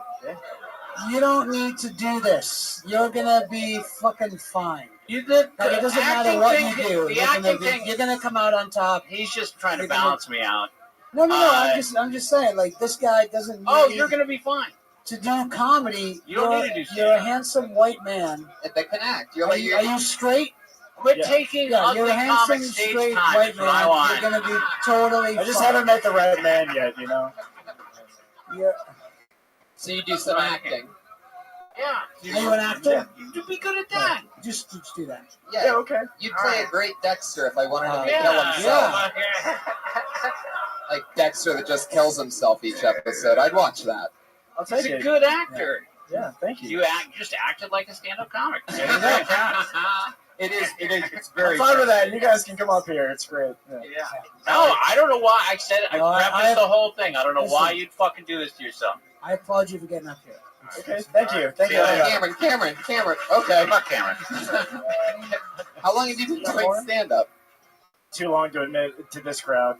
How long? No, tell the Too real long to admit to answer. this crowd. I don't The real answer. What's What's the the fucking answer? real answer?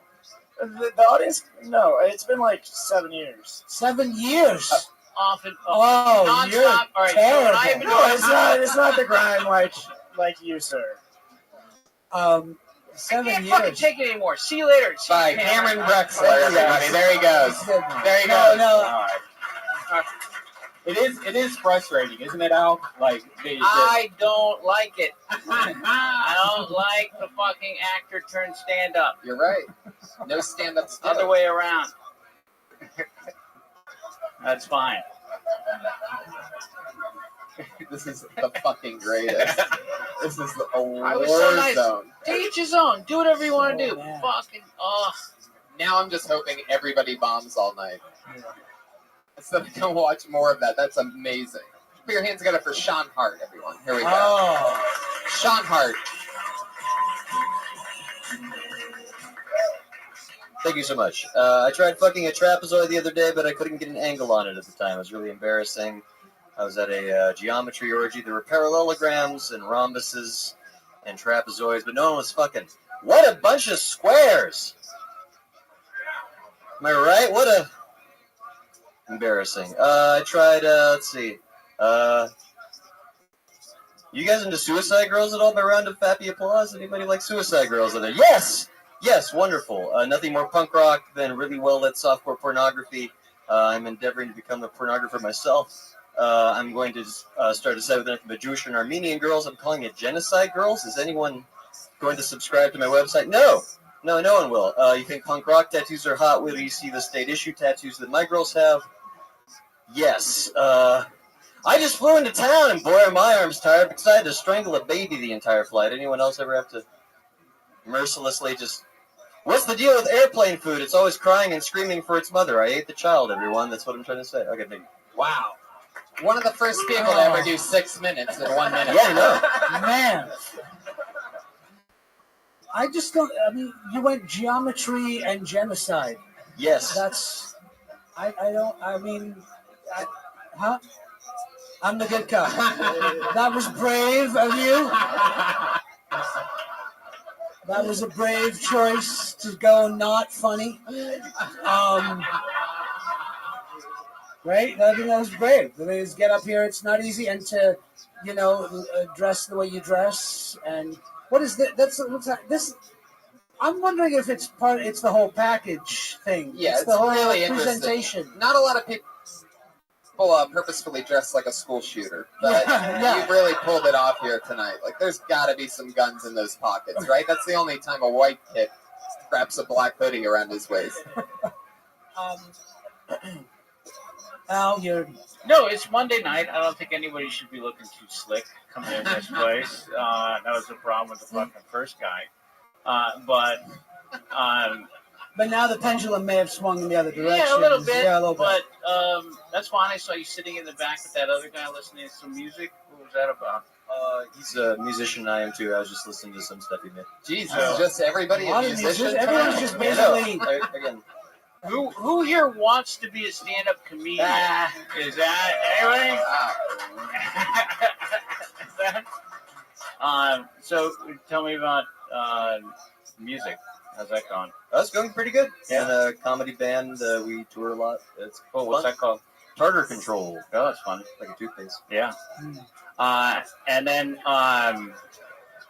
do any of, like, you purposely, like, not get laughs? Is that your thing? Like, you're just gonna go? No, I've seen it happen. It's a device that a lot of people use, and so you're gonna Wait, comics use the yeah. So, like, it's a sort of like.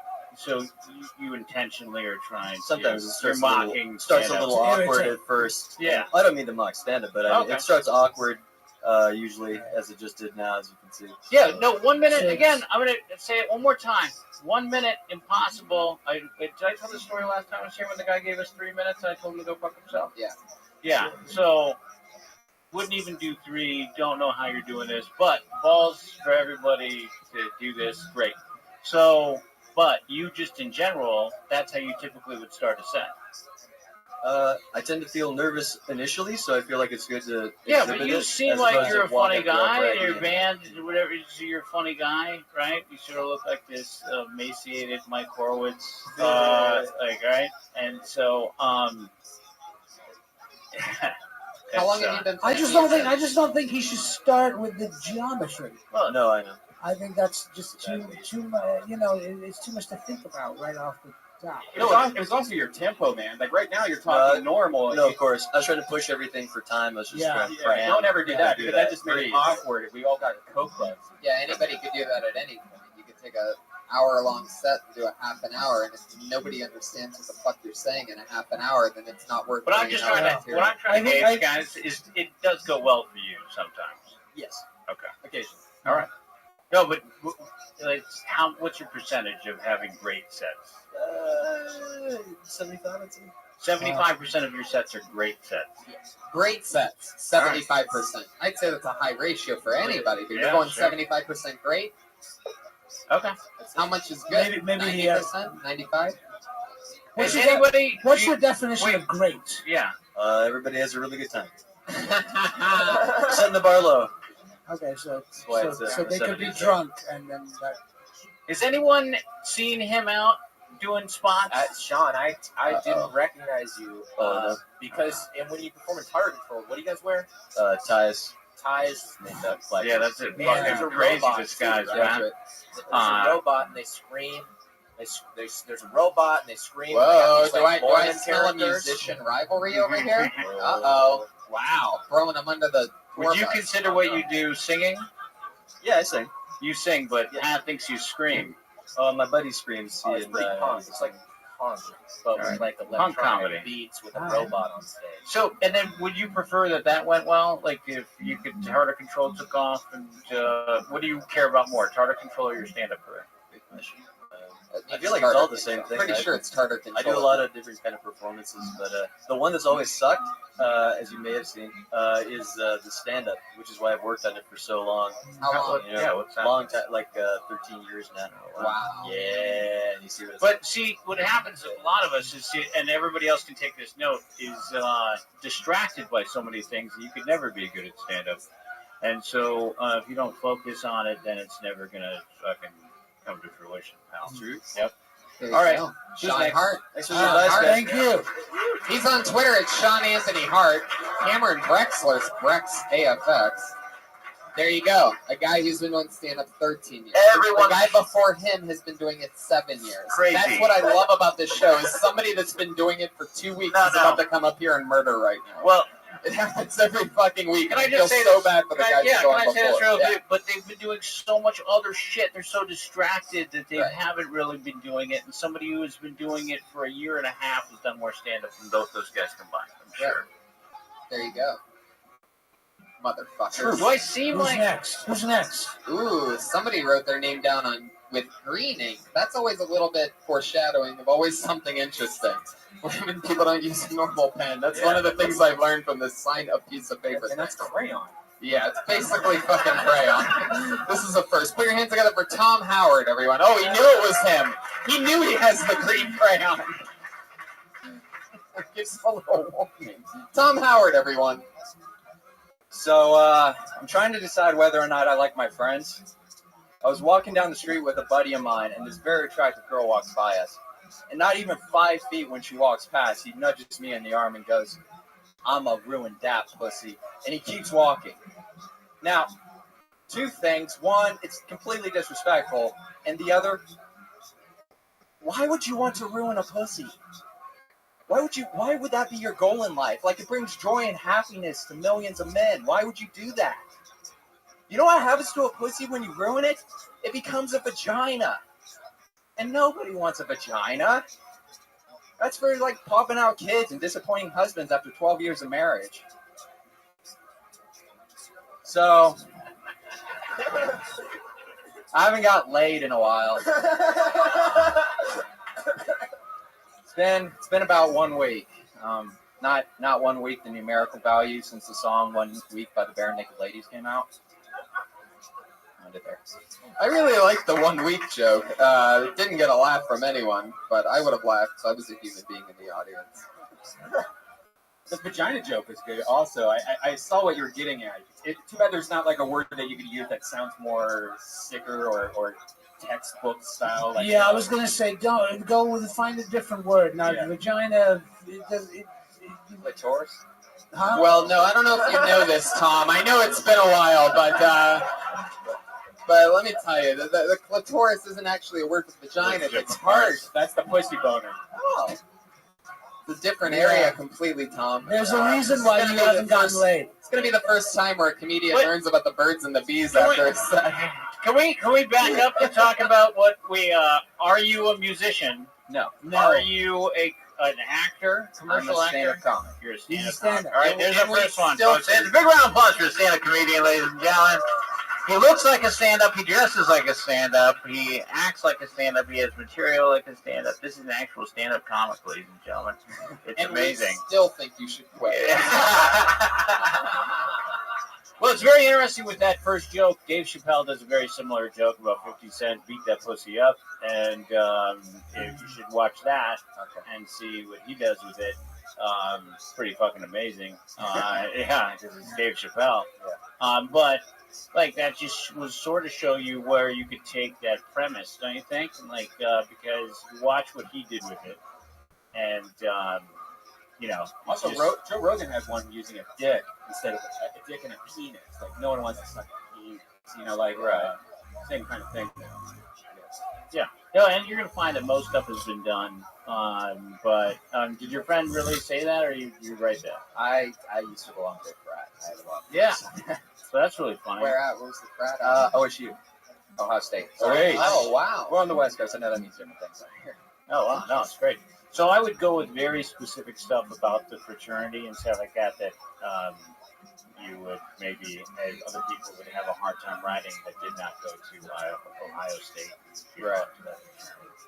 So that might be your first place. Like write down all of that shit and you write So it. you're basically saying, just telling him, just don't do Dave Chappelle jokes. I'm saying that really, really, really write from a place that no one else can, and that's very specific to you, and start there, and then everything will. But when you write, don't write with a green crayon. Yeah.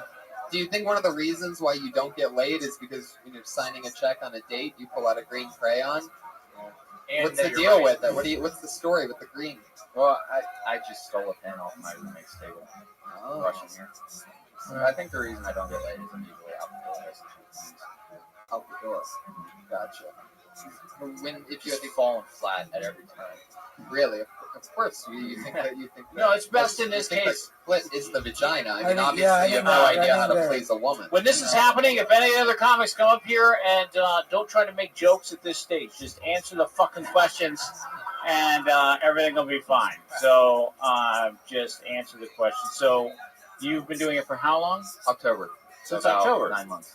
I mean, a big round of applause. Yeah. I think, and again, I don't care if I offend them, better than the other two combined, just because this is it. Now, you're out here, where do you live? What are you trying to do? You're coming here every night? Where are you going into? Yeah, I'm trying to get out every night. I got work, but. And how many spots are you doing, like, a week? I do about 2 on average. Probably like 10 a week. 10 a week, yeah. Oh, 10 a week.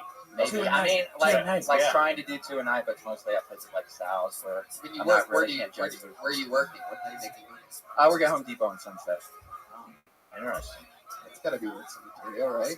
Yeah, that really is. That's great. A frat guy. You have a college education from Ohio State, and you work at a Home Depot. Yes. That's all my material. That's like a half hour worth of shit. What do you do at the Home Depot? I sell doors. Wow. This is getting better and better. It's just like you How don't did ever, you have to become- use the word vagina in your act. Like you've got all this great material in your life. Especially since you know a lot more about doors than you do vaginas. Right. Exactly. I think that was productive. Yeah. Do you have any questions for us? No, seriously. Do you guys? How do you feel about the new host of the Daily Show? Oh, I'm about stand up. That's- What the fuck are you? We're gonna tell them. Newsweek or stand No, about stand up comedy. Anything about my delivery? You think I should work on beyond just material? Oh, that's just, it's going to take you, I mean. I do have a problem with your delivery. I ordered you? a door about 3 weeks ago. And, noon, and I'm waiting for. Nice. No, I think that's it. our closer. Right. That's Good night. it. Thank you. Tom Thanks a Howard, lot. everybody. See, people can do good, and they're new. We had a girl on last week that had only done it 7 times ever, and she fucking murdered like 10 punchlines in 60 seconds without rushing it. It can happen, and maybe this person will do it. This looks like a new name. Put your hands together for Kayla Crawford. Kayla Crawford, everybody. Oh. Uh-oh. No, that no, girl. Kayla Crawford. You know what that means? Oh, she just got blacklisted. There it is. Good job. Done. Is she not? She's not here? The end of show business for you. Put your hands together for William Larkin. Yeah. Have you seen William Larkin before? Oh, from the middle of the audience, William Larkin. Can I stop you before you even start?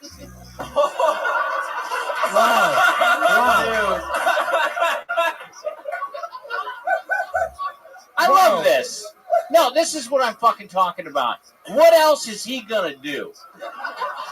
Like, this is the same. No, it's the same way I feel about myself. I love it. I love him already. I don't care what the fuck comes out here. It's because he's wearing the same shirt as you. Yeah, that's a little That's bit of it. why. But You're gonna be disappointed. No, don't say that. It's fucking. All right, here we go. Guys, give it up for William Larkin, everybody. So I just got a dog, a puppy, and the drive home's all like getting married, you know. I'm wondering, is this really worth it? Is this the one? Yeah. So monogamy was a religious thing. In the olden days, people used to have sex with lots of puppies. He's a boy dog, and when I lived with my parents, had a girl. You want to give her a belly rub? Just go to town on her. You know, no big deal. Got to be a little bit more careful with the boy dog. There's a fine line between a belly rub and a hand job. You know what I'm saying? So I haven't given him one yet, but his birthday's coming up, so we will see on that one. Yep. Told you it was gonna be good. Didn't write the jokes on my hand because that would be unprofessional. Anyways, whenever you have a dog, he chooses who he loves more, the mom or the dad, right? But we don't know who he loves more because he cuddles with my wife more, but he humps me more. So I don't know. Am I just a booty call or is there something more here? I don't know. And that's yes. Fuck yeah, William Larkin. Yeah. What did I say? Al Madrigal really won that set. You stole that set from him. I love that with your amazing dead-on prediction. I love how Al's like, you know what? I was too nice last time I was on the show. Yeah. and then all of a sudden, 100 episodes in, you're the first comedian ever to just get the complete nod of approval before a word comes out of his mouth. Because look at this. Instincts, and you were right. But you look like the. I mean, did everybody see the he molested dog? Isn't that funny? Doesn't he look like he molests dogs? Yeah. It's perfect. It's the perfect act for you. No advice from a guy doing it perfectly. William, where are you from? Phoenix, Arizona. How long have you been doing stand-up? Almost a year. Perfect. This is who we like. What else? Creepy guys. What else? You do acting or music or anything? No, I do neither of those things. Yeah. Wow, there you go. Take some acting classes. Yeah, I can't see. You might. I'm not saying no. I want no. to. Here's the thing. I think you're onto something there because I would suggest you take an acting class. As an actor myself, I feel like it would help you. I mean, I think your material is funny. I think you could project a little bit. Okay. And you could make a little bit more eye contact. Yeah. And you could have a little bit more of a stage presence. I love him just as weird as he I is. know. No, I think he'll still be weird. He'll still be weird. The craziest part about your set, you have a wife? Yeah, that. You do? That was the most surprising part of the whole thing. Wow. Is she here? When you said you had a wife. She's not here. I didn't know they allow giant 12-year-olds to get married now. How old are you? I shaved last night, okay? Because I heard that if you have a beard, it makes you less trust. You know, people don't trust you. No offense, Al. You didn't start in Phoenix? No, I started in Phoenix. Oh, where? At Stand Up Comedy Live? Spot was my first show. Dan Murr's dead. Huh? Did you hear about that? I did not hear about that.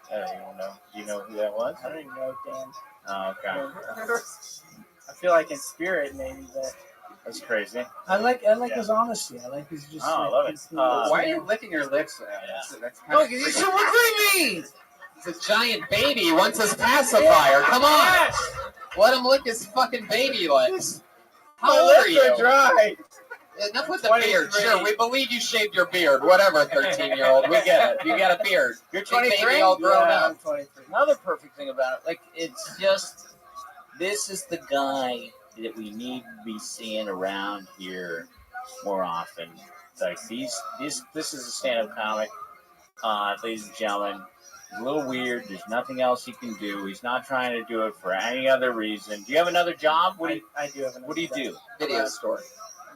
I did work at a video store, but I work in a lab. Thank you. I work in a lab. You work in a lab? Yes, I do. What kind of lab? Pathology. Super boring. So boring. Sold my soul because I need money. What do you do? know? It's fine. I'm a PA, so I like open specimens and dissect people's gallbladders and shit. That's great stuff, though. Yes. That's like it gets solid better and material, fucking yeah. better for this guy. Dude. I'm telling you, Pat, do you see what I'm talking about? Does it make any sense to anybody else here? Like, this is not, he's not handsome. He's not well put together. He's goofy as all shit, and he works in a fucking lab. Like a young Bill Murray. Yeah, exactly. I'm telling you, I would. If you have an agent or a manager, well, you do now, kid. Welcome to show business, Hollywood. See, you will in no time. Good luck to you. Keep doing. How many spots are you doing a week? Shit, not many, to be honest. When I first started, I did a lot, and then work. What the fuck was that? So we have a little clip of William Larkin's stand-up special. There it is. William Larkin is a giant baby. How did you get that? That sounds just like me. Yeah. How long have you been married for? Less than a year. Where's the ring? I don't wear it. Oh, more material, Playboy. everybody. Here we go. Why don't you wear it?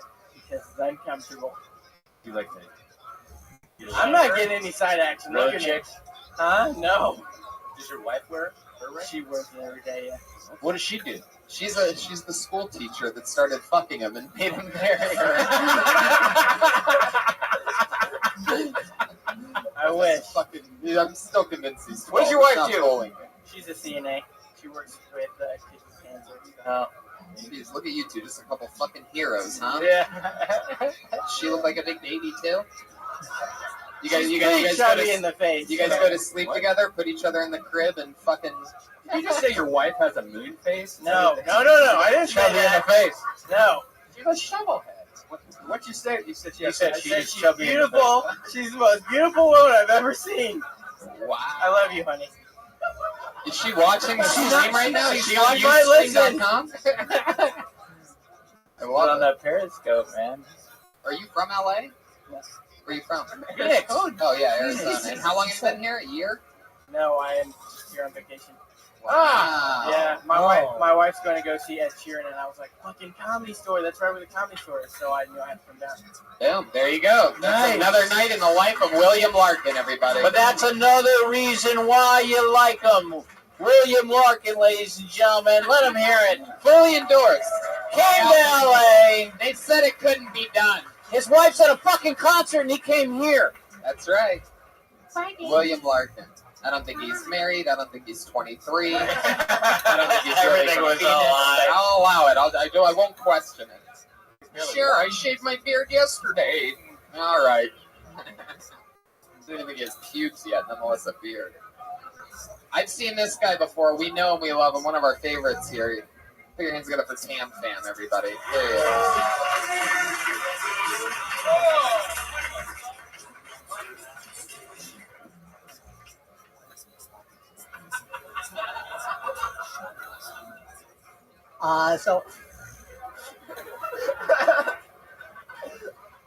Hypothetically speaking, if I were to hang myself, I'm gonna do it while masturbating. We could make it autoerotic asphyxiation. It's just very appealing to me because I want to make sure that I die doing what I love. Embarrassing my parents.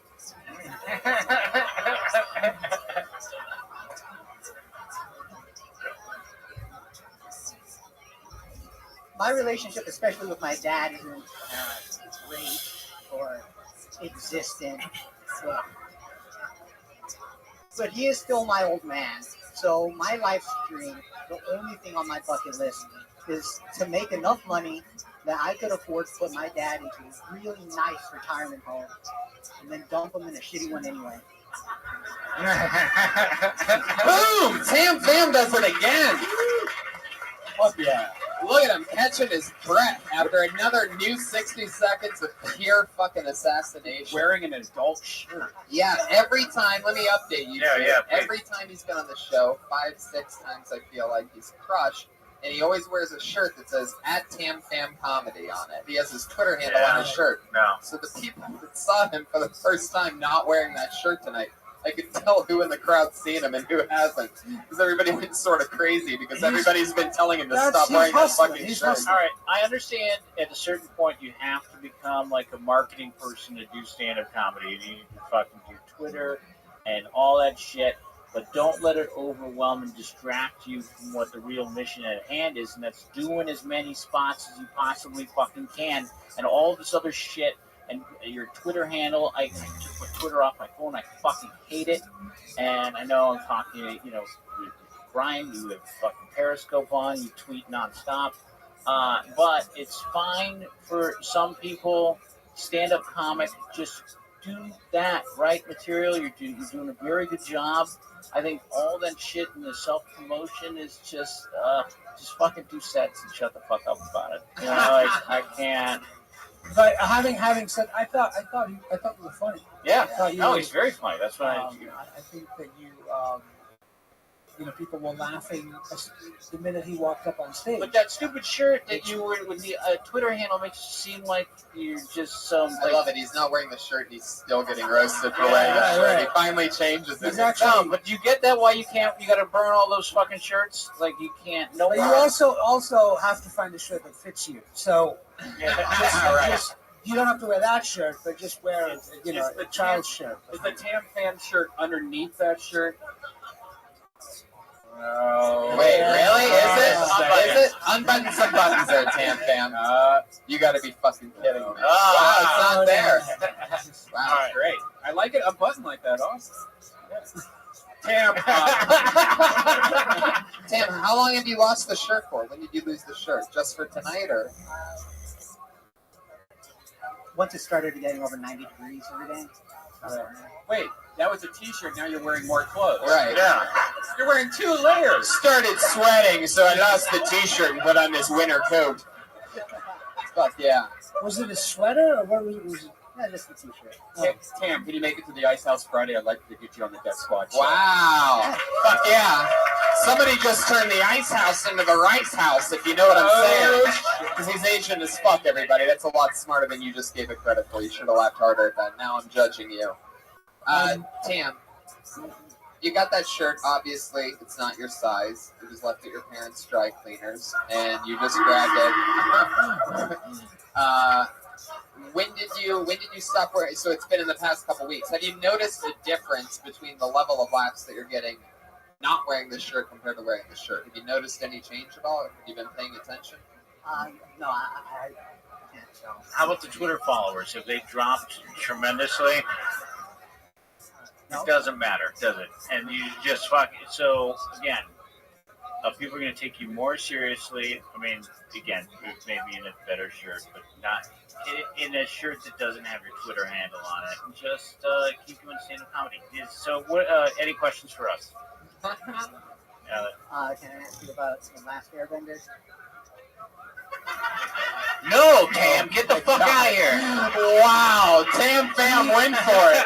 He was, I didn't, here's the thing, it's like, fuck you, Tam. Being a brown person, I didn't, no. Can I just say, being a brown person, I didn't want to lean into the whole, like, sort of Asian stereotype thing, and then he asked me that fucking question. And now I'm like the Asian guy asked me about The Last Airbender. Like, that's unbelievable. What do you want to know about it? Man, I can't believe he went for it. Yeah, really did. ballsy move. Yeah. He really threw you under the top of the train on that one. You fuckers. All right. Tam Fam Comedy. Tam Fam Comedy, everybody. See him at the Ice House on Friday. Excited about that. Every once in a while, Brian goes in an extra spot. This looks like another new name. Christine Bennett, everybody. Here we go. She was lined up. She was ready to go. Hello. Hey. So I went on this blind date the other night, and everything was going really great and all. And I think I had a little bit too much to drink, so he offered to drive me home. And then I realized really quickly that he was actually blind. So, thank you guys. That was nice. What else? Do we know why men get into relationships these days and move in with their girlfriends. Anybody? Anybody got an idea? Because the houses don't clean themselves, and sandwiches don't prepare themselves either. Hashtag feminism. And yeah, that's all I got. I'm sorry. I'm gonna stop you right here. You're the good cop. Sorry, I know I'm the good cop. I'm doing you a favor. I'm doing you a favor. No, don't do this. She's Don't a do this. minute. You only had a You have been stopped at 42 seconds. Another first in Kill Tony history. I love this. I absolutely love this. I'm like, wow, this is going to be like, a real, very extremely structured episode of Kill Tony with the 2 Daily Show correspondents on it. And instead, we've lost just I know. broken it down, and I fucking love it. I couldn't be any happier about it. Christine, if you were to do it, and I'm going to stand strong with my panel here and continue the stoppage. But I will do this. What was your next joke? What would you have done if you had 20 more seconds? What would you have talked Just talk us through it. Well, Right. okay, Right. let me See, back that's what up. I mean. No, you only had something. You only had 20 seconds left. So what were you going to close it out with before Austin? So really stop here. I don't even know. I kind of blanked up here. I didn't really think I was going to get called. I know everybody says that. But I really wasn't expecting it. How did you match that sound effect with that moment? That was incredible. It's like we literally heard her brain just explode inside of her skull. That was incredible. Holy fucking shit. Christine, oh God. How long have you been doing stand-up? 3 months. Really? How many times have you gone on stage? 4. Is it something you've always wanted to do? No. I came here to be an actor. And I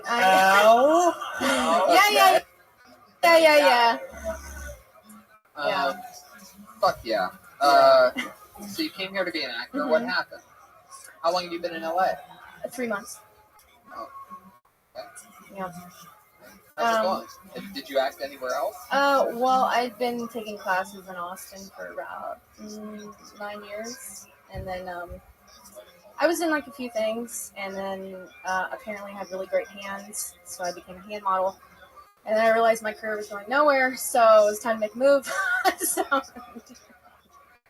And then I'm bombing on stage. It's great. No, it's okay. You have to do that.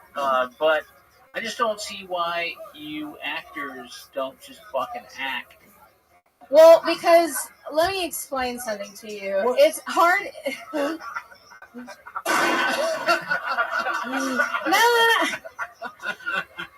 I can barely get an agent I in can this understand. town. I can understand why an actor might get up on stage and explore being a stand-up in some ways and tell jokes and try to figure out how to, I mean, you act, right? I enjoy it. And you enjoy. I just think that that wasn't funny. That's all. No, it wasn't. I mean, I think that it's just a case of he's being polite. It was horribly unfunny. It was some of the worst stand-up I've ever seen in my entire life. But okay, thanks. The good news is, yes, there is a positive side to all of this. Is that you should just do what you came out here to do. Again, you're getting distracted from the mission at hand, which is you should be an actress. And you want to be an actress. You spent 9 years working in Austin, being a fucking actress, and you came out here to do it on a professional level, and there's no way you should be deterred by that. And for you to sidestep and jump into what you think people want you to do or some way to get noticed is not the way to do it. You should just work your ass off at becoming an actress, and that's it. I have a better job for you, actually, than even acting. Ready for this? Okay. You're Ambien now. What? You are Ambien. Oh, that's mean. What the fuck just happened in this film? Because you just tried to. You gave a very heartfelt, sincere. Are you ticklish?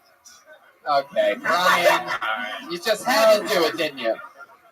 But I get the feeling that this extra 20 seconds that you would have had to have done, I feel like maybe you would have turned everything around. Are you sure you don't remember? Do you really think that? No, but I'd love to see it go even worse. It's It's like watching a GIF of a train wreck right now. I love it. It's You've like, only been on stage 4 times. I mean, so even if you want to really try to do comedy, you have to make sure you have jokes. Because that first joke, I didn't understand what the point or the idea Can you do was. the first joke again? Just, No, I don't wanna just do it again. say it. No, you don't have I to don't act want to it do out. it again. But the good news is that when you're acting from now on, you'll always be able to reference this moment when you're trying to cry.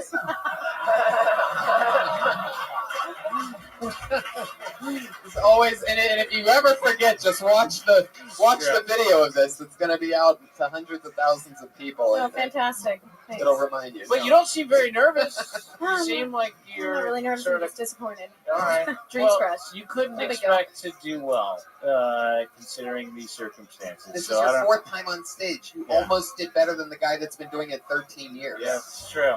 I mean, What are these O's, by the way? You guys can fucking stop true. with that shit. You want to go O? Go down to the Laugh Factory. Who was it? Go watch some good old fucking Christian comedy. Pieces of shit. Who owed? How the fuck did you guys get in here? No more owing. You either laugh or you don't. And if you're a fucking commercial actor trying to get noticed, walk out of this room now. Yeah.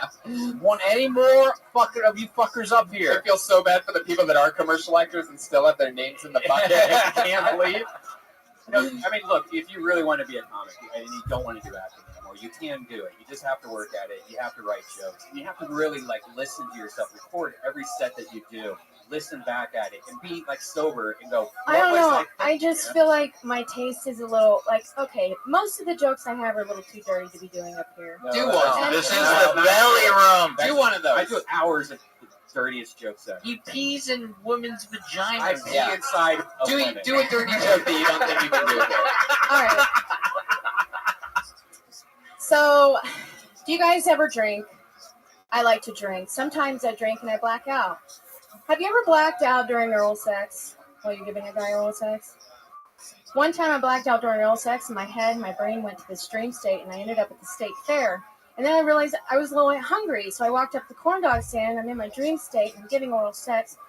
And then I decided I'm going to buy myself a corn dog. I get that corn dog, I put it in my mouth, take a big bite out of it. Then all of a sudden I'm awakened by a couple titty twisters from the man I've been gnawing on like a teething toddler. 45 seconds. Have you Thank thought you. about Hey, that was a laugh. I heard it. That was a laugh. All right. Thank you. No, they were That's all laughing I at wanted. something they heard in a different room. I don't know what to say. Do you want me to punch that up? we want to work on that and see how that could be No, funny? I mean, It could be. I think it was a long way to go it is a long for way. a joke that we saw coming A mile away. 5 seconds, 10, All right. 15 seconds before you actually said it. And you asked the audience 2 questions Yes. for that joke. But I have a Fuck question. the Why did you come here instead of? Who's talking right now? Instead of, I was literally like, holy shit. I'm right here. What? Why did you come here instead of just signing up at a regular? Oh, fuck you, Pat. Yeah, what are you doing? Cock blocking? Come on, man. Whoa, Jesus. Brian thought he had a chance over Well, here. you know what? That's not. I got this comedy school, late night Mondays. It's. You like to be peed inside of. Okay, Brian, you're doing your thing, and we're going to dial it back a little bit. Relax if you have to jerk right. off or something. You can be. I'm trying to be positive, but I'm finding it very difficult. You can be great at this if you really, really try at it, but doing it 4 times in 3 months is not.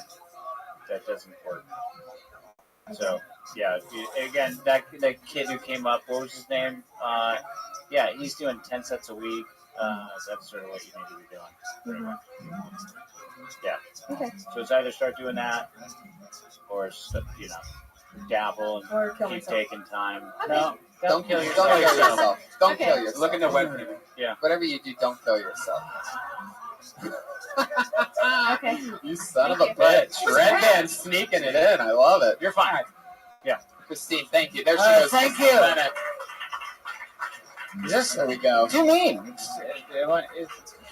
It's rough sometimes, you know. The last thing you want to be is an actor. Oh my God, she just walked out of here so fast. That's incredible. Right? What are you Just gonna throw do? herself down the stairs. Did she survive the Corn, stairway? Corn, Save her. go console her, Oh please. God. Thank you.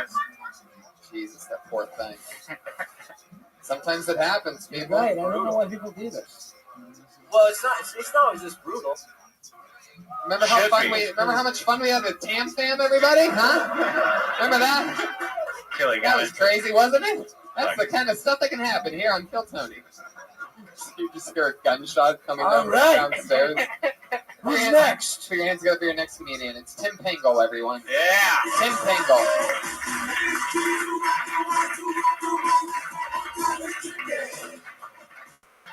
Fuck yeah. First time on Kill Tony, I'll tell you guys a little bit about myself. I'm a white guy from Iowa, but I'm only half white. Found that out on show and tell day in elementary school. It was Heritage Day, where we brought in our parents to share with the rest of the class where our families immigrated from. My mom showed up by herself, a little buzzed, and before she hit the podium, she revealed to the class that I was half white and half trash.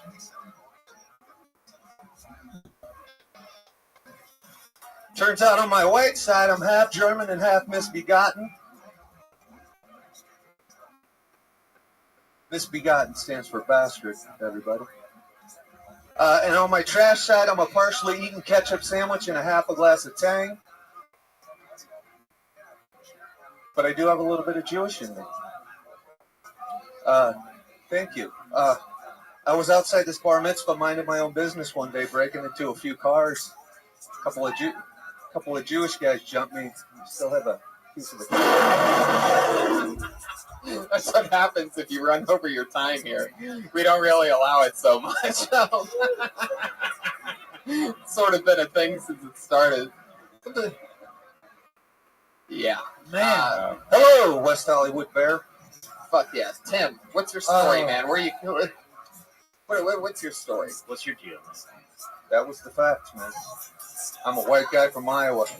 When did you come to Los Angeles? 15 years ago, I came to film school. How'd that turn out? It went well. I got my certificate. Still wearing the same outfit. Still have the same outfit.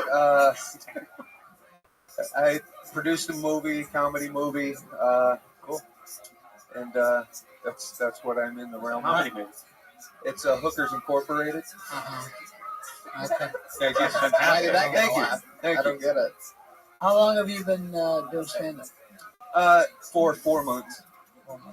But it seems like Hookers Incorporated, like Cinemax-wise, like could be on all the time. I think I saw It's that. available everywhere, yeah. Yeah. This comedy movie. It's called Prostitutes Unlimited. Get it on the van. Well, it was my Pat Reagan over there. You are. It was my first job. I've been to Pat's house. Yeah, I delivered hookers for a couple of years here. Wow, you guys are tag team bombing right now. Yeah, And I love it. All right. Was this planned between the two of you, or something? I gotta get on somebody's team here. It's amazing. Motherfucker. Tim, is Pingle your last name? Pingle? Pingle. That's my brother's dad's name. Remember, I'm misbegotten. I don't remember anything Oh, you said. well, Here's the thing. I think using words like misbegotten in a stand-up set when you only have a minute is probably not a good idea. I think it's just I don't think. Okay. I think just go for bastard. Okay. But you realize also that when you dress like a fucking 12-year-old boy, like you dress like that other guy looks, and like you expect to come up here and No, I everyone's agree with super, that. I'm usually everyone's dressed a super little more distracted. trashy. Yeah. That's true. I really That's I true. do respect the fact. Is this a costume? Is that what this is? No, my girlfriend bought me this fucking shirt, you know. And you ripped the spinning. But are top you hat. trying to do a whole white trash thing? Like you're trying to sort of. No, I'm telling you, I'm white trash. Right, but okay. 15 years in LA didn't change anything about you. No, listen, I've evolved, you know. I've Like become what? What's sophisticated. changed? I'm no longer a racist. Wow. How's What that? were the races that you hated the most when you first moved here, Tim? Let's talk about this. Let's get into some fucking real When shit. you were a Let's get into racist. something Dude, let's fucking get into some real compelling, shit. shall we? If you had to rank your least favorite races, Hey, let me put it this way. I grew up in a very racist area. Yeah, we want colors, Yeah, dude. Start Iowa. naming races, bro. Not doing that. I'm not I'm doing guessing it goes from darker to lighter. Your hate. Where's no, Tam no, fit you in? make a great point. I have evolved. That's the best thing about being in LA. Right. Is I become liberated. I had to come through Texas, so I've come a long way. You're the kind of guy that just stands outside of a black church and says, maybe next week. That's topical and right on the edge, everybody. Again, if you're not clapping, I think you're stupid. How does that make you feel? Now I'm judging you fuckers. Maybe next week? All right. Your anyway. South Carolina joke kicked ass on Twitter. I love that. Oh, thanks. You follow me on Twitter. Yeah, You know what? I think you have a good future in front of you, Tim. Really smart. You know, you have good taste. Handsome. Fuck yeah. You took the spinny part of your hat off today before coming to do stand-up. The helicopter top. It is a German hat. Tim, how long have you been single for? I've been in a relationship for 7 years. Wow. How's that going? Do you live in a trailer? I feel like you might. I did. You did for how long? 9 months in Dallas. Fuck yeah, just long enough so the baby could pop out. Yeah. We Wait. aborted. You've been in a relationship for 7 years, and your movie Hooker Incorporated came out in 2006. Are you dating an ex-hooker? No. My friend married one of the hookers. Oh. This looks interesting. Got Kato Palin in there. It's Thank got you. the escort Thank you. agencies. Thank you, Red Band. Uh, Little we'll respect, actually finally. Thank you. It got a 3.8. It has a 3.8 out of 5. Oh, I'm sorry, that's 10. 3.8 out of 10 from 89 users. 3.8 out of 10. That's pretty good. How big of a role did you have in this movie? I Directed it. directed it. Oh, wow. Your name I was wrote it. Slimy in it. Slimmy. Slimmy. Oh. Yeah. Can you tell us a little something How was about it that? spelled? Yeah, Slimmy. What do you want to know about it? It's a Christopher Guest style. It's like Spinal Tap with hookers. Right. You know what? Now I understand why you're dressed like that, because you're in the new Pee Wee Herman movie as a gas station attendant. I am. I did have a spot in that Really? movie. Yes, I did. Wow. Oh, you're secretly like sort of successful. See, that's what happens Yeah, when an actual I was once actor arrested. comes in here is they don't mention that they're in Well, yeah.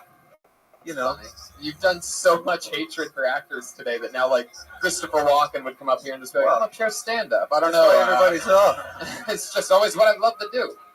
Oh, he's working a ton, this guy. Walker, Texas Ranger. You've done everything, dude. Yeah, 2 episodes of Walker, Thank Texas you. Ranger. What did I play? White Trash Thug. Thank you.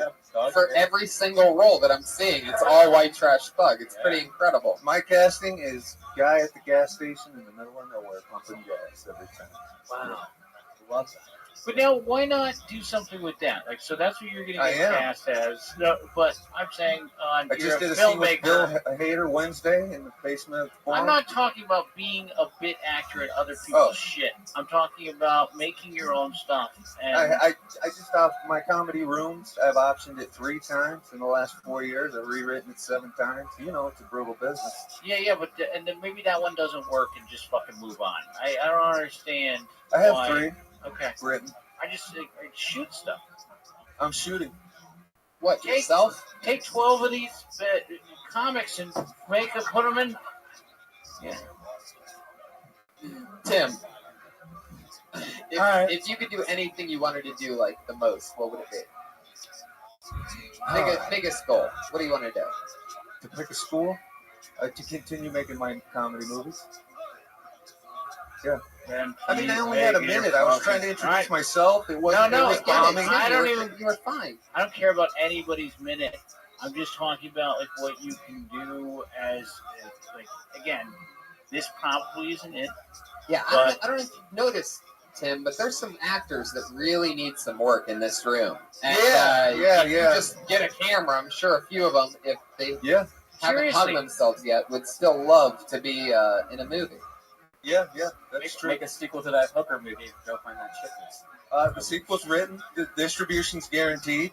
There you go, everybody. Tim So there you Dingle. go. We're setting Yeah. up. All right. Thank Tim you. Dingle. Thank you. Guys, this is the final part of the show. We're on the straightaway now. This is the part where our 2 regulars every single week. We only have 2 regulars that do a brand new minute every single week since the beginning of the show. This week's no different. Put your hands together for your first comedian. Dropout out of the University of Florida after she did her first time on stage here on Kill Tony. She's been writing and performing a brand new minute every week since. It's the one and only Kimberly Congdon. There she is. Kimberly Congdon. Thank you, guys. I'm super excited. Yesterday I got a call and I got the lead in a new horror film. I am really excited about it. I'm nervous because we're shooting in a black church. I know. It's really sad to joke about. The Charleston shooting had 9 victims. One of them was a 27-year-old man, which is really sad because he'll never grow up and be able to abandon his kids. Was that too dark? Yeah, that was the problem.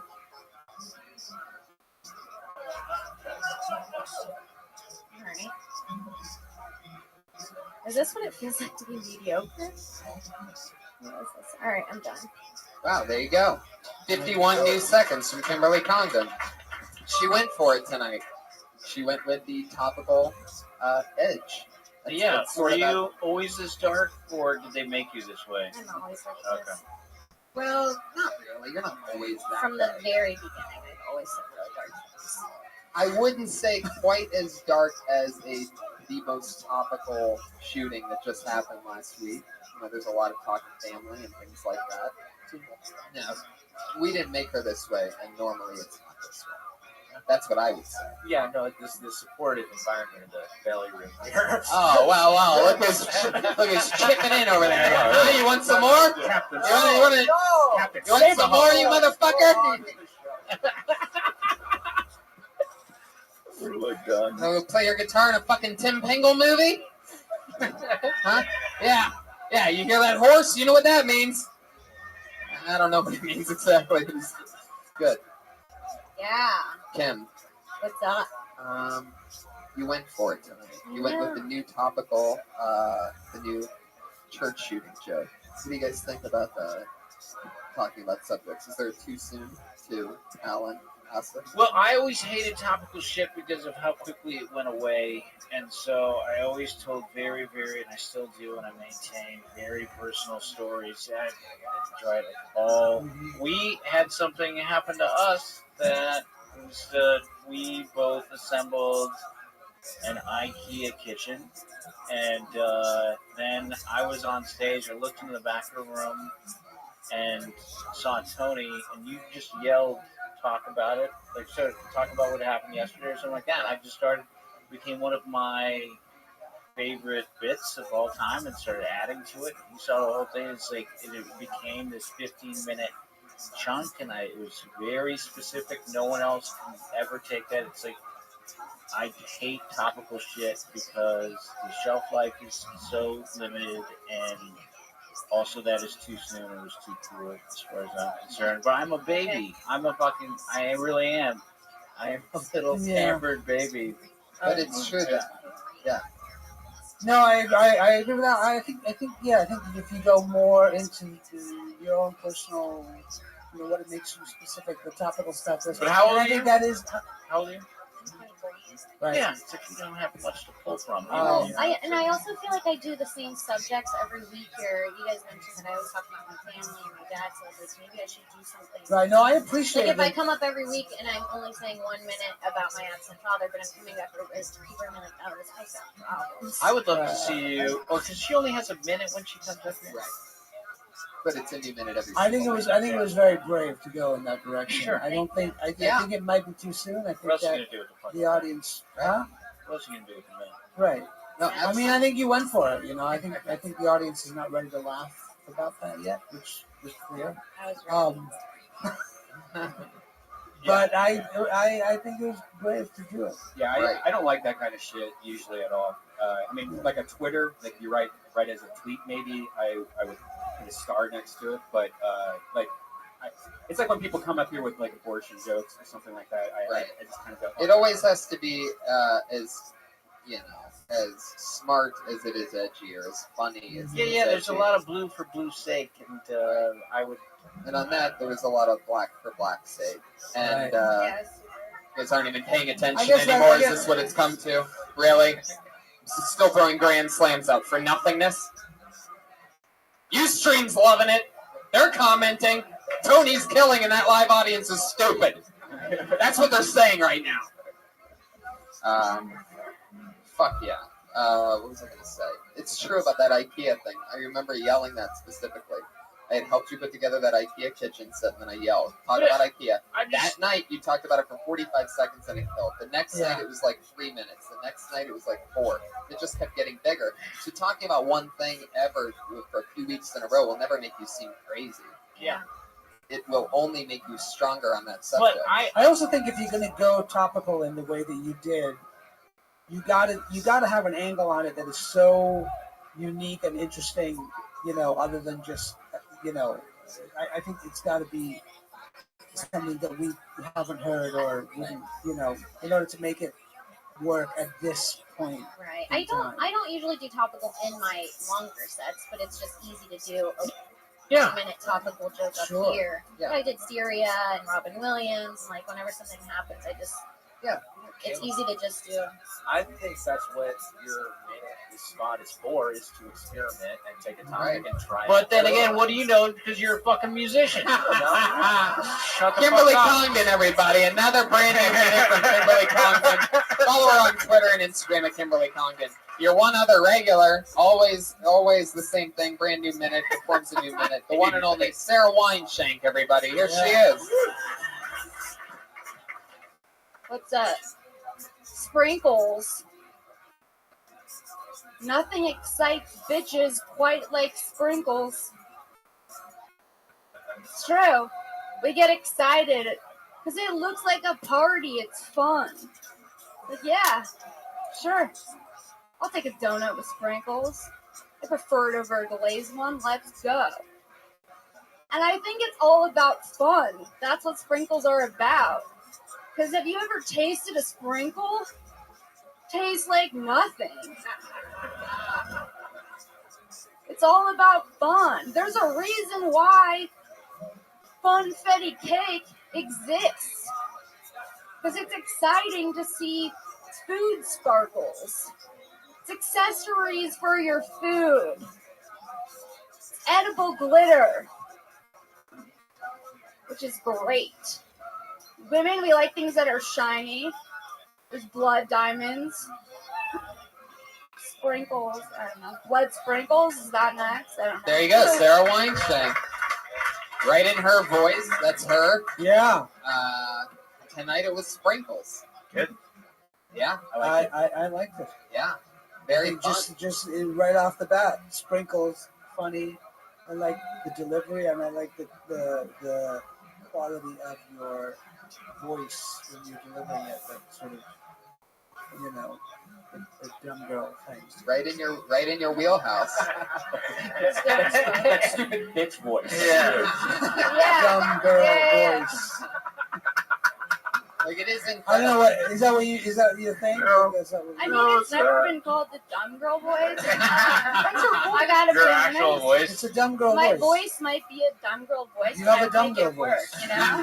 That's your voice. You have a dumb. I'm not saying you're dumb. No, I'm just saying you have a dumb take girl it. voice. If it works, it works. Yeah. So I think go with that. It's a dumb voice, and it's good. And he's talking about sprinkles. What's better? You were than that? funny the last time I was here as well, and you guys are doing a great job. And obviously, the time has worked out. That's all part of the plan. Now, are you talking a lot about food? Are you going to decide to be the female Jim Gaffigan that's going to? Because you could. Yeah, I think that this is I like talking about this stuff. I like it, and people are like, "Are you going to Sure. talk more personal?" And maybe I will when I'm ready. No, it is super personal. But like, to talk about that's what I yeah. mean. It is personal, and there's so much you can do within it. But yeah, I love writing about obscure topics that exist. Yeah, I haven't heard anybody talk about sprinkles before. Have you? No. And I loved how you paced it out. You start with the appearance, and then by the end of it, you're in on how it tastes like nothing, which is pretty crazy. Great. Yeah. Good. Imagine the Because you power. know why? Because it's true. It tastes like nothing. Imagine the power that sprinkles would have if they had They're flavor to flavored. them. Oh, Imagine my a God. market for flavored sprinkles. Everything would have sprinkles on it. But like rainbow sprinkles, it'd be too many flavors. That's why I think there's no flavor. Unless they just make one flavor that is the flavor of the rainbow. And Yeah. it has Skittles flavor. Like rainbow sherbet or something. Sure, the color of the rainbow. Yeah. I like how you compared it to like a party, like how the sprinkles. You can even talk about how like there's even like the longer ones where it's like those are like the glow sticks, like the Yeah, sprinkles. it's like the contents of a pinata. Right. And what's those things like those gems you used to put on your cell phones at the mall?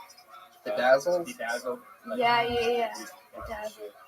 Yeah, it's all there. You did it again. That's a brand new Wait, can I, 60. before you leave, can I just talk about another just comedy rule that really bugs the shit out of me that some of you people are doing in this room? Anybody with notebooks out and pens out that is writing anything down during anybody else's set should be shot on the fucking spot. Yes. Why is that? Because you can't, come up with fucking premises while somebody else is on stage, or somebody's singing, or it's just not how it's like. I saw who's that asshole from Carlos Mencia. No, not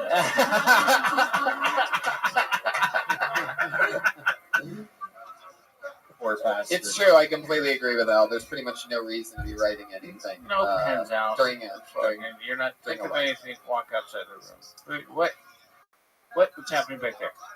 Wait, wait a second. He's writing down what you said. He's writing down that he shouldn't write things down. There she goes, Sarah Wineshank, everybody. Sarah Wineshank did it again. Follow her on Twitter at Princess Shank. We did it, guys. Let's kill Tony. Pat Reagan. Hey, Patty Jimmy. Reagan, Pattyregan. Any parting words, Pat? Parting words, check out my website, babydick.com. And get his album, Pat Reagan Smells Like Shit. It actually is my favorite comedy music album out of everybody. All right. Yeah, I'm Really? serious. He's Okay. unbelievable. You I'm love gonna him. listen to Nothing he did tonight was good, but download his album. I'm serious. It's funny. Skip track 1 and then listen. That's giving me a lot of stink eye right now. You got to skip track 1. That is the catch with his album. He purposefully tries to push you away on track 1, but then he brings it back every song after that. Guys, Austin, you have The Brink. It just came out last night. My new favorite show. Brink on HBO every Sunday at 10:30. Check it out. Watch The Brink. Yeah. Al And you can follow Magical. me at Osif on Twitter. Al, we did it again. So Good. much fun. The baddest bad cop of all time. That's all the real comics. Congratulations. Keep at it. Yeah. Don't get Congratulations to everybody who came up here. It was very brave. I couldn't do it. Final part of the night. Ryan J. Ebelt shows us his drawing that he started at the beginning of the episode, and we end with it. The amazing Ryan J. Ebelt on Instagram, Twitter. Wow! Red Band and Al Magical got devil horns, and I got both. That is good. And Asif just got the Angels, the Angels halo, because he was the good guy, and I was both, I guess. I like that. Ryan J. Very Ebelt, talented. everybody. That's Kill Tony. Thank you, live audience. Have a good night. Good night.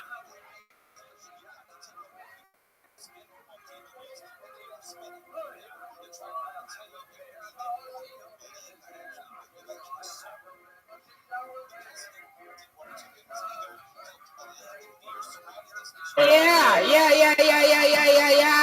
Hi, everybody. Fuck yeah. How exciting. Another packed audience on a crazy Monday night. How you doing, live audience? Come on, make some noise. These people, thousands on Ustream, hundreds on Periscope. Millions on Periscope. We went down a little bit. Hundreds on Periscope. And to the tens and tens packed into the belly room of the Comedy Store. Happy Monday to you all. Are you ready for a crazy night? Fuck yeah. Got a nice big empty giant booth over here if people don't have a place to sit. Some people, I guess, can sit there. Anyway, fuck yeah. Welcome, everyone. Episode 111 of Kill Tony. This is very exciting. Well over 2 years, and we're excited to be with you. It's a very special treat we have tonight. Let's just jump right into it, shall we, Brian? Let's do it. Any dates? I'm going to Montreal. I'm going to Toronto. If you live in Canada, I'm coming to you. Look up the stuff. And I'll be in Toronto also and San Jose. ooh la la. Oh yeah, in San Francisco, 2 weekends from now. I'm there with you at Rooster T. Feathers. All weekend. Me doing over an hour. Sounds exciting, right? Fuck yeah. Guys, normally we have a band leader that sits over there on that stool. Our band leader, Pat Reagan, was unavailable tonight for the show. There's one guy. See how like when you do something like you can influence people. Look at I'm just testing the water, see who's a Pat Reagan fan and who's not. That was a troll. Oh, I see that. You're trolling our own band leader. I like that. Very good. Guys, instead of that, we have a special friend, a regular here on Kill Tony, one of our favorite guests and one of the best comedians anywhere. You know him from all of his hit shows. Doug Loves Movies, Getting Doug with High, and Everything Doug. Put your hands together for our band leader tonight, the one and only Doug Benson, everybody! What the fuck?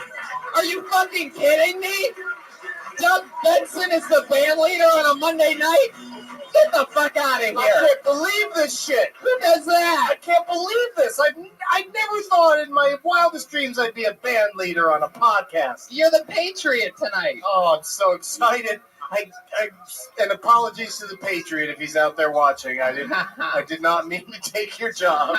Actually, you are the one that started this whole thing, because you were the first person to say that we should probably stop doing the Patriot, and then so we stopped because of you, and then now somehow you are the band leader. I see how it works. Quit. It's come full circle. Yeah. You fulfilled the prophecy. He quit on you guys when he thought that he could become the sidekick on Getting Doug with High. Without ever checking with me first. Yeah. He thought he had the gig locked up, and then he was like, "Hey, Doug, I could be your sidekick." And I was like, no, that was a one-time thing, man. Well, I love it. I'm so glad that you're here, and we're going to have so much fun watching comedians and talking to comedians. You were on an episode just a couple weeks ago, and we're happy to have you back. Our two Great to be comedians back, 'cause tonight. I got something to plug. Oh, really? Yeah, real quick. Go ahead. It's a long title, but then after that, I'll say very few words. Duck Dynasty? No. You think that's a long title? Smoke some more. No, it's I got a movie coming out on VOD and iTunes. Brian Redband is in it.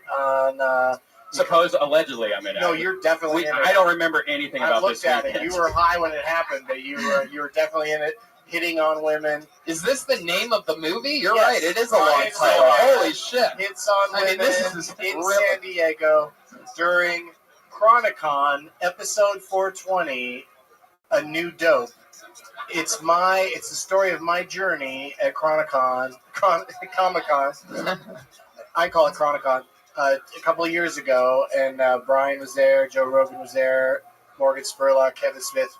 Enough about this movie. Watch it this Friday on iTunes. You know what that horn means, everybody. It's on iTunes. I didn't get the first sound. Yeah. I didn't get the wrap it up sound. iTunes and VOD this Friday, July 3rd and after. Thank you. That's it for me. Wow. We just lost 700 people. I can't wait to watch it, man. I really don't remember anything at all. Can't wait. You know what else you might not remember is tonight's amazing episode of Kill Tony, everybody. It's about to happen. Put your hands together. I always have two of my funniest friends and two of the best comedians in town on this show, and this week's no different. Put your hands together for guests, roasters, comedians, writers, great comedians. It's the great Jesse Joyce and Kurt Metzger, ladies and gentlemen. They're here. Yes. Fuck yeah. So glad to have you. Jesse, you've been on the show quite a few times. I have. It's good to be back. Kurt, welcome. Happy to have you. What's going on? Welcome to the show. Thank you for having me. You ever been in the belly room of the Comedy Store before? Yeah, one time. One time. I didn't stay. It was jam-packed, so I couldn't get in. Right. It looks like the fucking club from Scarface, doesn't it? Right? Yeah. You guys all know Doug Benson, right? What's up, Doug? Good to see you guys. You too, man. This is New York style. Fuck yeah. I got Doug with High before this show. You did? Yeah. Really? Yeah. Dude, you gotta let me know when you're in town so you could be on Getting Doug with High. I'd love to have you. Do you know I had to pay I got caught for the first time ever. Where? Smoking in a hotel at the Ambrose. What city's that? Santa Monica. They're real like. Oh, it's here in LA. You're in a hotel and you got cost $300, and I ratted myself out because I was paranoid because I was high. I could have got away with it. They don't have to clean the room. It just clears What'd out. you do? Call the front desk and go, oh, I'm smoking weed. No, hold on. Someone is smoking weed in my bathroom. It just didn't look right. Like, first of all, I was doing this thing where some press junket, okay, and I needed that because I haven't had a credit card in like 15 years, right? So I'd have the people in charge of it like come in and pay because I can't have money put on my fucking ATM card, okay? So already you're a bum in that hotel. Like already they're like, there's something wrong with this dude that can't just put a deposit down at a hotel, right? So then, as I'm coming out of my room, some guy in khaki pants walks by and goes, "You the one smoking?" And I went, I didn't even say anything to him. I just looked at him. And he goes, "Because we're doing room inspections." Yeah. And then I panicked and I went downstairs with my Mexican friend and I had him go back in the room and clear out all Is that my what shit. you call your weed? I went down with my Both my weed and the guy that brought me my weed. Those two things. What kind of hotel just gives random inspections? It was they could have The just kind that called smells of Muppet smoking weed in the hotel room. What are you talking about? It was cartoonishly strong. Yeah, I call it bullshit. But you know, what you gotta do is just get to the point where you're making enough money, you're successful enough, so you just like, pay the fine and move on. You get fined like every hotel, right? Every hotel you get fined, right, Doug? No, it's happened like 4 times over the years, and whenever it happens, I just like, you know, it's like a parking ticket or something.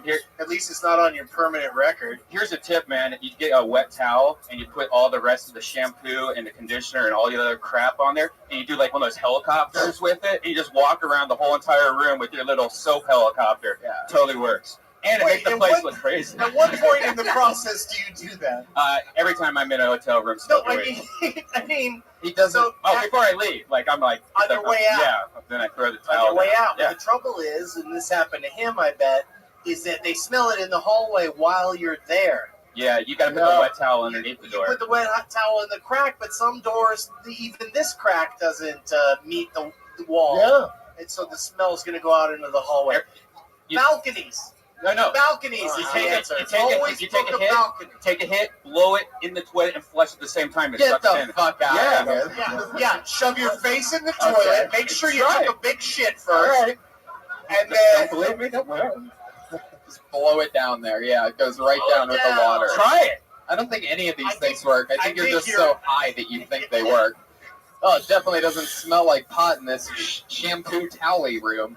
No, it does work. Both those steps work. All right, guys, you know how it works. Comedians have signed up for the chance to do 60 seconds on this stage. Comedians, you know your 60 seconds is up when you hear the sound of a kitty. Adorable. That means wrap it up then, or else you're going to bring out the angry West Hollywood bear.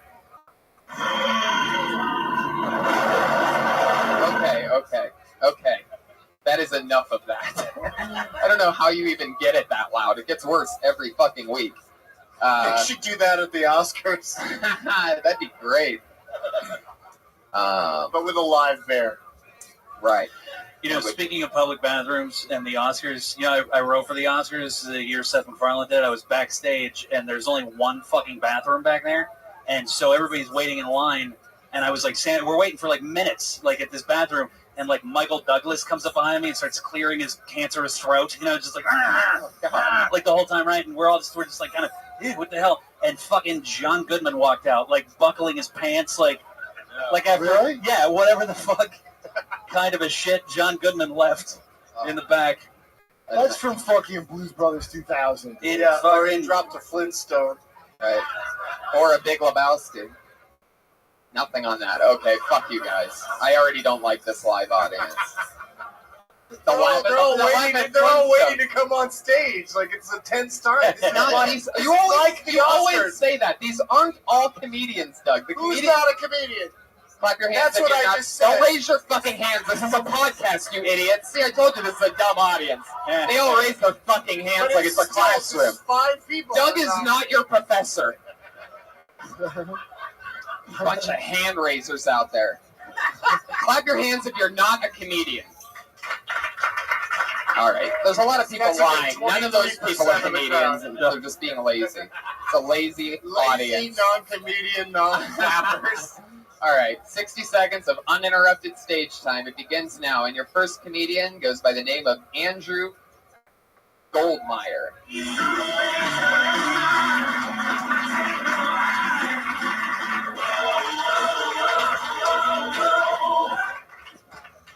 Let's see, I just turned 30. Here's the thing about being 30. No longer acceptable to be shy around adults. It's just your friends, super high peers. It's weird, like, dating in your 30s and do, like, stand-up. Because all the girls I meet, like, have their shit together. They're, like, the director of something. They have, like, a mortgage down in a house. I'd like, how about you? I'm like, for dinner tonight, I had candy. So, 30, I work at a coffee bean. I'm pretty sure my boss is in high school. I don't know. I'm too afraid to ask. I don't want to know the answer. Another one of my coworkers asked me to prom. I went. Here's the thing about high school girls. You get older, and they continue to think that it's okay that you're working at a coffee bean. I think that's it. That's good. But yeah, 50 seconds. Andrew Goldmeyer. Initial thoughts, Kurt? Anything stand out to you there? Yeah, well, just you sound like terrified, but there's some good jokes, but you know, just don't stammer them out quietly. But I thought you had a couple good ones. How long have you been on stand-up? Like 5-6 years. You couldn't fill a minute.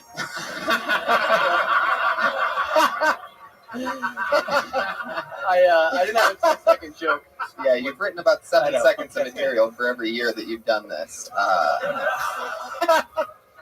Is that your nervousness kind of your character though? Because it almost felt like that's kind of your thing, like almost like that's your, you know. Or are you always this nervous? No, I think I ran down here, but the nervousness is kind of like a part of my thing. But Don't do that. Just talk how you talk, man. Would you be less nervous if we didn't have a sword on stage? Is that freaking you out? I liked what you did. I thought you had good jokes. I like the specificity of candy. It was a funny. Like you eat candy for dinner. I would change the whatever the she does. I feel like that was vague. You know, like if you can write specifics, you should have her thing be more specific. You know. Yeah, candy lunch is good, dude. Like nobody gives a shit. The thing about being 30, who fucking gives a fuck? Just go to like you eat candy for dinner or something. All right. You really working at Coffee Bean? Yeah. How long you been working there? 9 months. How does that make you feel? Clearly. Like he's about to have a coffee bean baby. That is the exact amount of time it would take to gestate a coffee bean. That's what that I'm was saying. a brilliant point, Doug. Yeah. Are you a Starbucks hater? I don't like their coffee. That's why. Look at you. Did you apply at Starbucks 9 months ago? No. No. I like the coffee. You went straight for Coffee Bean. Yeah. Any other coffee shops that you applied at? No, just Coffee Bean. I went all for it. That's the one I wanted. And you got it. Yep, got the Coffee Bean. They welcomed you. I hate coffee. He's like coffee bean there, done that. Okay, don't do that, Andrew. Don't ever repeat that. Please.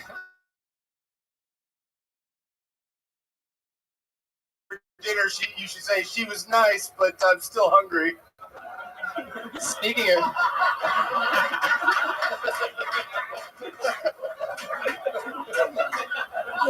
See, it was almost like the first joke was it was like on purpose, like a bad misdirect, so that you really surprised him when you had that funny thing coming. That's how comedy works. That was beautiful. Well placed. And you know what that horse means, everybody. I don't. I don't either. Just say nay. Fuck yeah. So Andrew, are you dating anybody right now? No. Fuck yeah, one person who's just pro single. I liked all your jokes, man. I thought you were good, and I thought the nervousness was okay. But yeah, maybe you'd be better without it. But you're Why do you think you're nervous? Too much caffeine? That could be it. That could be a part of it. I don't know. I just ran up here. This happened so fast. One of those things where. Yeah, it did happen. I think we're all wondering what you would have done with that last 10 seconds, and we'll never know. You'll never know. Get it back. I like the shy part also. I thought that was funny. Like being shy at 30. it is funny when you meet a shy person when they're a grown adult. You know, it's like, come on, you haven't figured it out yet. You know. Yeah. Yeah, you just want to fucking kick their teeth in. Yeah. Yeah. You just bully them to death. I'm sure that would make them more comfortable around people. I mean, how many times do you like look out curtains slowly and look at people? I've never done that. Oh. I don't think I've ever. How often do you go on stage? I try to go a couple times a week. I used to be doing it a lot more, but now I've been doing, working and doing other shit. Working at night? Wait, what's the other shit that you do? Writing, so I do like sketch and stuff like that. How's sketch going? It's going good. Yeah. Anyway, Good luck on Sketch Tony. and getting dug with sketch. What the fuck? How does Sketch Tony get one? And getting dug with sketch, which actually has the punchline at the end, doesn't get anything. Yeah, his had a punchline at the end. Oh, jeez. Oh, here he goes. Let the rivalry begin.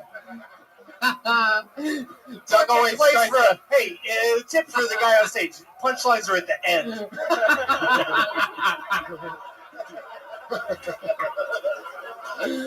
Thank you. Even I learn something every week on...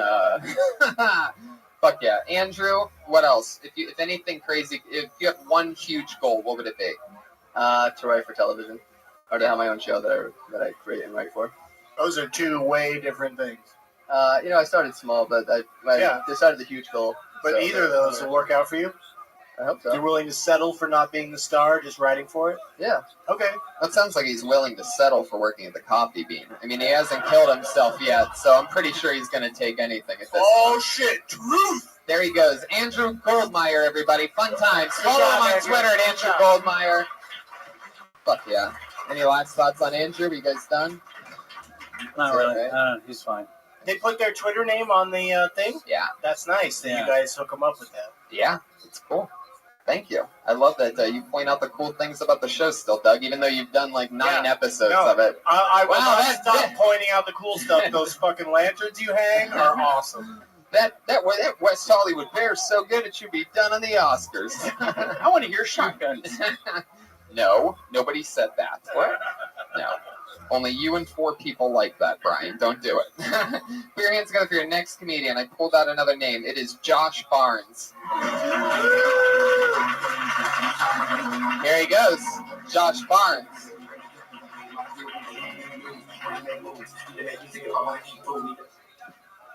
What's up, y'all? How's it going? Well, so I just got out to LA and realized picking up girls is different out here. They ain't like in Colorado. Like, every time I meet a girl, they're like, what do you do? What do you do? Like, can you take care of me? I'd be like my job sucks, so I want to be like very ambiguous. It's a big word, just learn that one.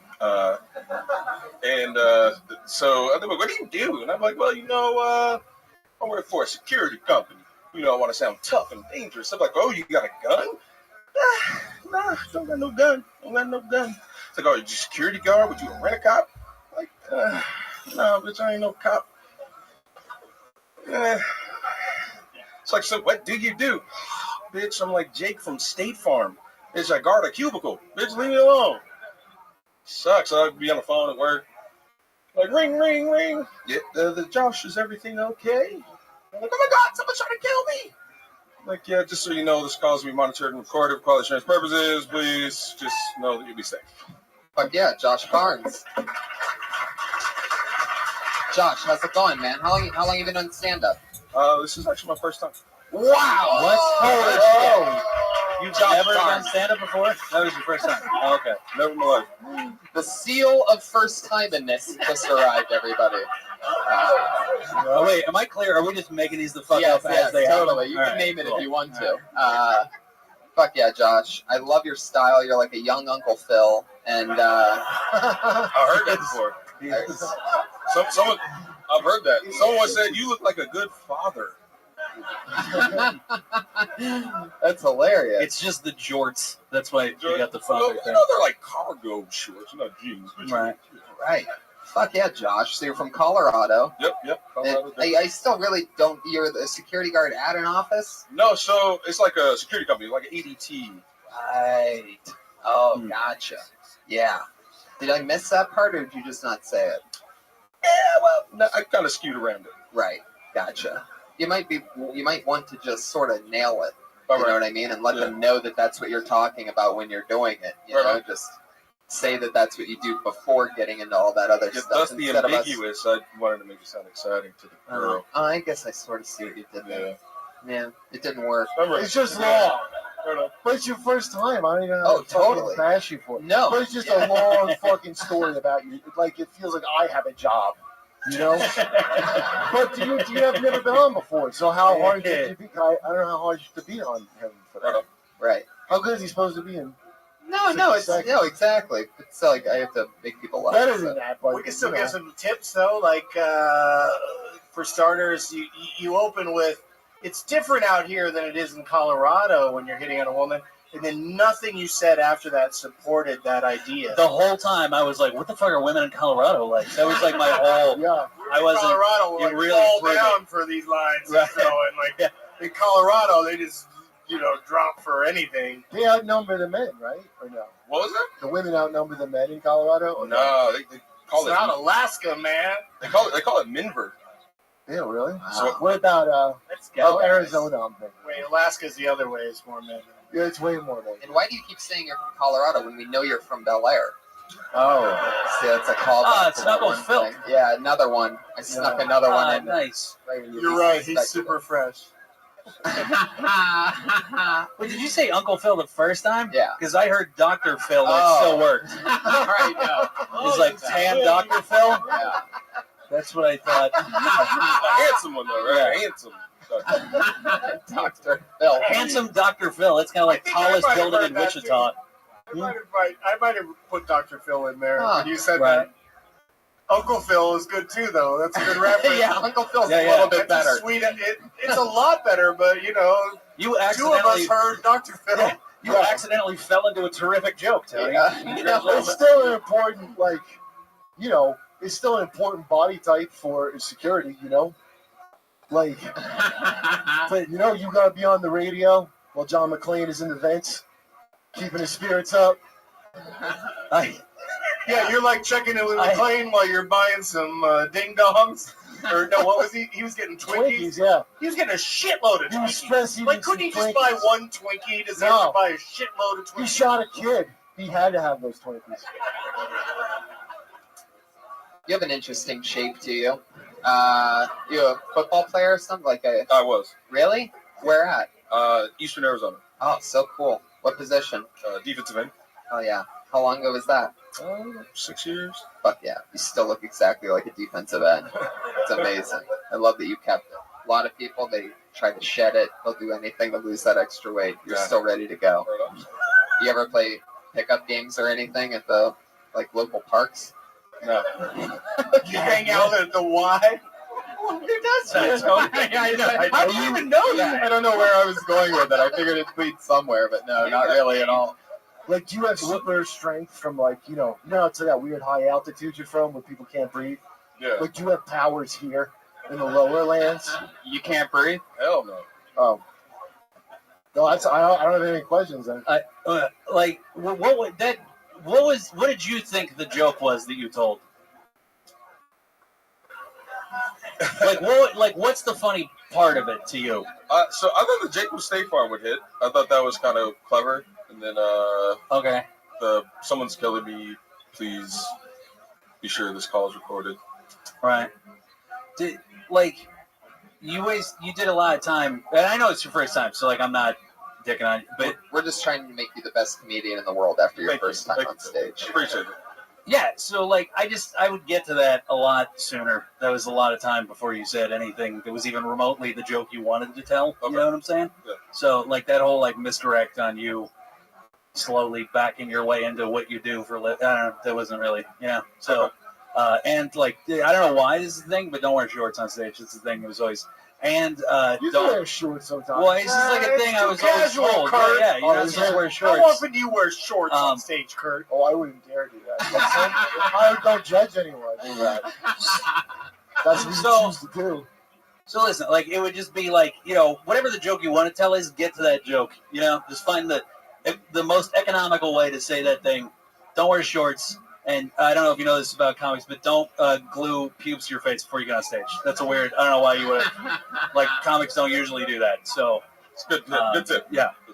I've got one thing to say to pube face. Would you? What? Why would you pick this as your first time? What's that? Yeah, on this stage. is that's for your very first. That's This the ain't interesting wearing thing. That's a good point. What happens on Kill Tony is sometimes it's their first experience, and I'll say about this guy that, well, like that he was polished without having jokes yet, and that's a lot. And he actually filled his entire 60 seconds. The guy that went on before him's been doing it 5 or 6 years, and he did 50 seconds. So yeah, just goes to show. Yeah. So far you win. What a terrible way to fucking pop your cherry. It's also it's great because it's documented. Now Right. you Oh can my look God. at this in HD. Jodie Foster had a better time playing pinball the first time than this guy just had on stage. He can look at this and decide that comedy's not for him. It's a good system. No, I think this is a great start. Yeah. You have a lot of pockets on those shorts. Do you keep it? It's stuff for his children. Obviously. Do you keep anything in those pockets? A cell phone, wallet. Hey, Papa Bear, what do you got in them pockets? Listen, part of Kill Tony is that we're going to take all your stuff. What's in your pockets? That's it? Just wallet, cell phone and stuff? No granola bar or anything like that? No Nothing? snacks. No. Okay. It's just a question I like to ask. When people have multiple pockets, I always like to see if there's like a bonus pocket with something cool in it, like Sour Patch Kids or, you know. There's always something weird. You'd be surprised. This is an empty pocket guy. Not many people play it that way. How long does he have to take this? Yeah, this is pretty much Is there another person? I was wrapping it up. I love Jesus. it. I love his eyes. Don't you love his eyes? You can get lost in those eyes. Brian's He has a very pretty face. Yeah. Can I tell you something? Yeah. He's got sweet features. Yeah. So, I mean, I don't even see a problem. Features. Look at the pouty lips. Yeah, he's like a castable fucking guy. Totally. Yeah. I should have used the State Farm line on you, huh? Yes. No, but just you know. So it's not even fair to judge him. Let's get another person. Okay, Kurt. I'm sorry. Get the fuck out of here. All right. Are you ticklish? Yes. Josh Barnes, everybody. He's a ticklish security guard. And don't take fat jokes from Red Band either. Josh Barnes is on Twitter at I'm only one man. Wow. That is interesting. I'm only I would one go man. with Josh Barnes. That's what I would go with if I were him. He gets confused for two people all the time. Yeah. There's nobody underneath my shirt. I'm not pregnant. I'm not 6 little guys standing at each other's shoulders. Just the one guy. I am not a scene from a Little Rascals short.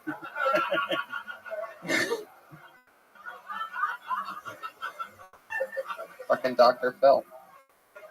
All right, this looks like a new name, and it's a very hard last name to pronounce. Here we go. Keenan Kuznierchik. There he is.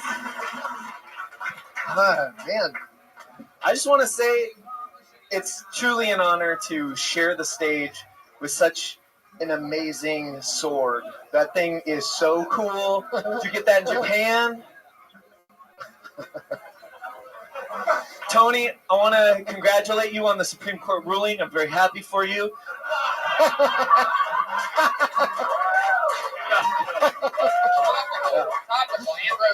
Yeah. Topical and roasty. Guys, let's get to the real stuff. I used to cut when I was younger. I used to be a cutter, guys. But, I got older, and I realized I wasn't even hurting myself. I was hurting everyone in line behind me. I think that's it, right? Am I about there? another 10 You're seconds. way short, One of man, it. but that was a sweet Way 42 short? seconds. Oh. There you go. Okay, that's it. Fuck. That's horrifying. Fuck yeah. I like the style. Oh, my God! Come on! I knew Pat Reagan was looking bad, but Oh, man. Keenan Kazmierczyk. Am I saying that right? yeah, better than most. Yeah, better than most. Have you been on the show before? I was, and like fresh off the, starting, and I was going by Keenan Lewis, and y'all were like, no, just go with your crazy last name. So I did it because of the show. Wow. Yeah. I can't believe I told you that. It bit you in the ass. That's like the complete opposite of the advice that I normally give. Was this the Hinchcliffe notes, maybe? Wait, what? The Come first on, episode. why do you do like the most inside jokes during the live show and podcast? You're an insane. The first man, but I love episode it. of Kill Tony was actually called the Hinchcliffe Notes. There's 4 nerds right now on Ustream. Like, I can't believe they're talking about it. It's like the most. I can't believe. Have you watched it? Watch that. He has a C, Z, Y, and a K. Why the fuck would you have told him to do? Yeah, I you can't. have a name like a fucking eye chart. Can I see the name? Stupid. It's terrible. Which And Tony I'm sure you're pretty familiar with eye charts, Tony by the way. Hinchcliffe With your Kozlowski's easy. Fuck yeah, Doug. What is that? What kind of name is this? It's Polish. Kernicek or some shit. It's Polish. Oh, what does it mean? What's that? What does it mean? I have no idea. I should probably know that. What the fuck are you talking about? It's like Metzger. It means last name, Butcher, right? unintelligible last name. Oh, well, You think the whatever. Polacks have like sort of ancient reasons for Yeah, C's these and are C's next to fucking- each other? This Well, is like my ancestors were light bulb. Never mind. Are your glasses made out of cardboard? No, They look like 3D glasses. Are they a They're real totally- prescription, or are you They going are. to the movies? they are here. What part of Silver Lake do you live in? He looks like the 5th guy in like a movie in the 50s who like doesn't have an actual part but just sits in the back and like eats ice cream and goes, yeah, you know what I mean? Like, Right? I get it. When you first got on stage, I fucking couldn't have hated you anymore just because of Why? your look. Well, because You you look don't like, like him on Community? hang I look on, like just- a hipster. I look like a hipster. yeah, I'm like sorry. you're like a fucking MC Well, it was Escher pretty painting, good, like what give he this did. goofy. I thought it was pretty funny. But yes, no, you won me over. Is my point. Yes, but Well, I you enjoyed spent- what you did. You spent 36 seconds. I looked at the clock. You spent 36 seconds basically doing a misdirect on us with the And sword, it was worth it. and then insulting, good bit, and then though. insulting me. I of said all that to people. everyone. I Dude, said that listen. to everyone. And that excellent Tony line, every time I see him, I tell him he looks like Matthew McConaughey's skeleton. Every single time. It's true. He never gets tired of Oh, it. you mean Matthew McConaughey and Dallas Buyers Club? No, yeah. Doug, fall down again. Fuck That was yeah. a good reference. I lost his name. What is it again? Keenan. Keenan Kusnersik. It's interesting because you have a Polish last name and such an Ivory Wayans first Yeah, name. I Like know. Keenan does not match a super white last name. That And you that have. was another thing is I was going by Keenan Lewis, and people like, you're not a black dude? Like, right. yeah, I don't know. Why? Was that you, offensive? You said Sorry. that you dress like a hipster. I've been getting this all day, in particular. Right, because you dress like that. Yeah. All right. You Where's Maybe the all fucking, hipsters just like me. Huh? Where's the Ari Shafir store where you get that shit from? That's you. You know Ari would say he was depressed and If shit? I stare Now, at like you're depressed, Ari, with all those colorful fucking sweatshirts? They don't brighten your day? If I stare at your shirt long enough, will I see a 3-dimensional triceratops? If I It's stare at actually a your, bunch of people. You look like a fucking asshole! He really does. He really does. Bring back I'm Huggy Bear. trying to That guy was summarize fun to it. look at. I thought he said he was funny. I liked what he did. No, I liked his jokes though. Yeah, I what just was didn't that want to joke see you him did? tell them. About murdering What was the people. last one? The last one was I used to cut. Yeah, that's a good joke. Yeah, That was a thank good you. joke. Thank you. So he did good. Is that a cut mark on your arm right It's now? actually a burn mark from a 10K tungsten what's that? light. A big light. A really big He light. smokes crack. I smoke crack. He's a crack. They have those injuries a lot. What do I you talk at rehabs. I'm a gripping electrician, and I was like moving a big light, and it burned my arm. How long you been gripping for? When you hear that song, you know what it means, everybody. It means Keenan has to blow a gun. Listen, I say Keenan has everything for success. Okay, he has good jokes. He dresses like a fucking jerk off like they like. He's gonna be he's gonna they love that shit. He's gonna have a thing. Yeah, I'm telling you that he's gonna go somewhere. Like annoyingly quick, I bet. Yeah, probably. How long have you been on stand-up? For 4 months. 4 or 5 months? 4 or 5 months. How old are you? I'm 29. Yeah, they'll fucking snap him right up. Yeah. Yeah. Yeah, well, just keep writing good jokes when they do it, you know? He's a fucking calculator watch. I couldn't hate that anymore. It's pretty It's old. You seem like the kind of guy. How long have you lived in LA? For 2.5 years. Yeah, you seem like the kind of guy that probably has 5 backpacks worth of stuff, and I bet you still have a record player. Am I right? I do have a record player, but I Son of a bitch. Let me tell you something, buddy. You just keep at it. You're like 2 years away tops from being a quirky hacker on a murder show. Can I see what your wallet looks like? Yeah. Oh yeah, what the modicum is this? If you agree to smell my Wait, wallet. you got a carabiner on No. this side for what? That's your keys? I my knew God, it. so many It's accoutrements. an Ari Shafir Nobody Velcro wants wallet. to see your underwear also. Yeah, fucking tuck some shit in or wear shit long Was it really enough. carabiner? We don't care, we don't care Wow, if it's Versace.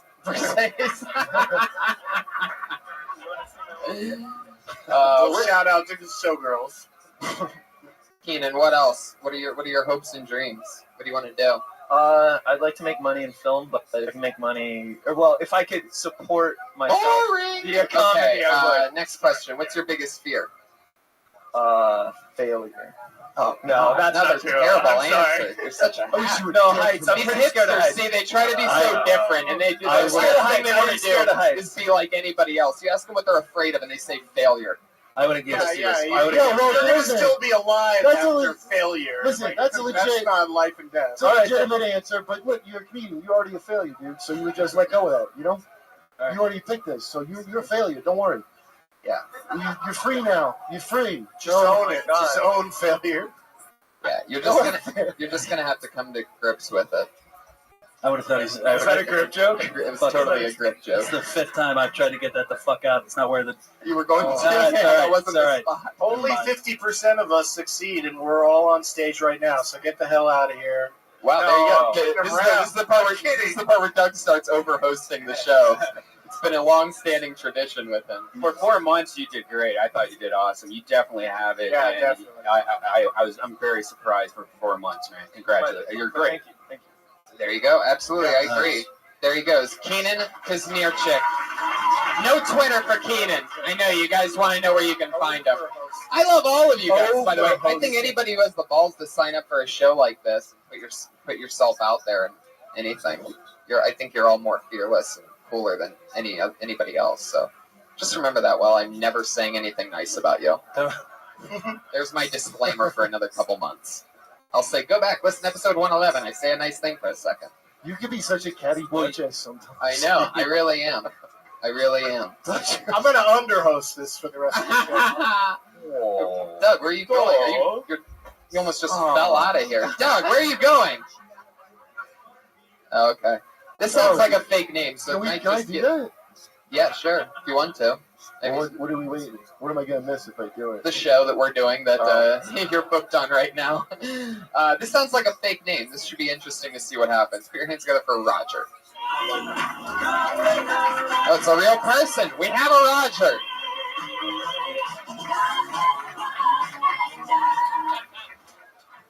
I didn't expect to be called. Hey, everybody.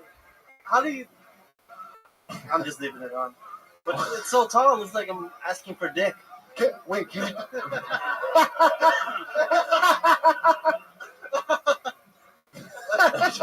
Okay. All right, let's reset, everybody. I've had a girlfriend for 5 years now, and then it's not until recently that I discovered that I'm the jealous type. So I discovered what I need now. I just need an ugly girlfriend. Because if she cheats on me, she's ugly. And I'm going to Mexico this year. I'm going. Shit. Okay. I'm going. Hey, man. Sorry. Good. It's technically I'm going to Mexico this year, and then I haven't been since I was 12 and 14. So this time I really want to experience Mexico. So the first thing I want to do when I get there is get kidnapped. I'm done. Okay. Nice. Guys are amazing. Yeah. Wow. You might be my favorite of all time. Oh my god. Not only do you look like Richard Ramirez, the Night Stalker. He looks like the Night. I was just gonna say he looks like the Night Stalker's ventriloquist dummy. That's what he looks like. Wow. Well, you just gotta have jokes, man. There's no punchline. It was making me laugh how abrupt of a, there was a beginning, middle, and end. I'll give you that. Yeah. But it should be a punchline, Yeah. My girl's ugly. Just as I don't know if this is like great, a actually. grammatical or like a language barrier thing, but you said you haven't been back to Mexico since you were 12 and 14. If you just say since 14, because you know what I'm saying? Yeah. Because if there was a time before that, you don't put that time. And you as Yeah. times. But like I said, I don't know. 46 years old. Yeah. Oh, you just added them together. Yeah. Yeah. 12 and 14. No. It was pretty clear. Now, Roger, you just go by Roger, huh? Yeah. How many people, what's your backstory? What type of shady shit have you done to where you only go by Roger? To where you want no one to find you whatsoever, ever? I raided a grandma. I'm just gonna stop doing that. I was gonna do something funny. You probably not. Probably. Do not be scared of this panel, okay? Now, you're the one who looks like an apocalypse warrior. You don't have to fear us. You can kill any one of these losers. What nationality are you? Just straight up Mexican? Yeah, just straight Mexican. Wow. Okay. How many times have you been on stage before? Maybe 10. Okay. I love the asking for dick joke. I just can't. I keep on laughing about it. It's great. Was that on purpose? No, because I really can't take it out. Then it's like giving us. Why can't you take that out? I can't. What kind of baby strength do you have? And see that little knob right by your dick? That's what you That's call where you asking unscrew for and go dick. up and down the. He's not going to make the effort to resist. Yeah, but you have like beautiful hair. You don't even really have to ask for dick. Like people will just give you dick. Like Put down your. you don't have to ask. If you have to ask for it. No, I appreciate you coming up here. You someday will be Jeff Dunham's most racist puppet. Yeah. Just have punchlines, man. That's all you got to do. Just write punchlines. I love, my favorite thing was just how you didn't even give the audience a chance to not laugh at the end of your first joke where you say, I don't care if she cheats on me because she's ugly. I mean, you didn't even give them a chance to not laugh. You were the first one at the end of But, dude, I'm on the fence about that one. Because it kind of almost works a little bit. Oh, yeah. No, but don't do them all like that. But you could maybe do that one. I don't know. What was amazing, though, is you ended up going, who cares if she cheats on me if she's ugly? Whoa. Yeah. You booed yourself on that one. Yeah. I mean, you were right there. You were the first person to bash that joke out of everybody in the room. And we were all about to, but 10 times, huh? Where are you going up at? I was at the Nerd Melt at 5, so not so far. You mean you like the 9th time was a couple minutes ago? What? Like you just did it? No, I did it maybe like an hour ago.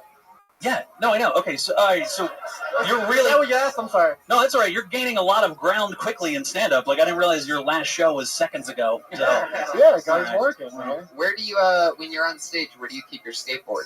My skateboard in my trunk. How does your ugly girlfriend feel about you being a comic? No, she's really pretty. I'm just jealous. No, dude, that's smart. If she's really pretty, that's what you all. I got a pretty girl. I tell you she's ugly all the time. You have a pretty girl? Yeah, she ain't going nowhere. She has no self-esteem. She could never leave me. Roger, what do you do for work? That's all you have to do. I don't work. I worked at Pizza Hut last year delivering pizzas, and I didn't like having a job. It was my first job, so I don't want jobs anymore. Fuck jobs, right? Yeah. Wow. Yeah, I want to do this though. Like, so you did, right? Okay. You know, Donald Trump just got fired today for saying exactly who you are. You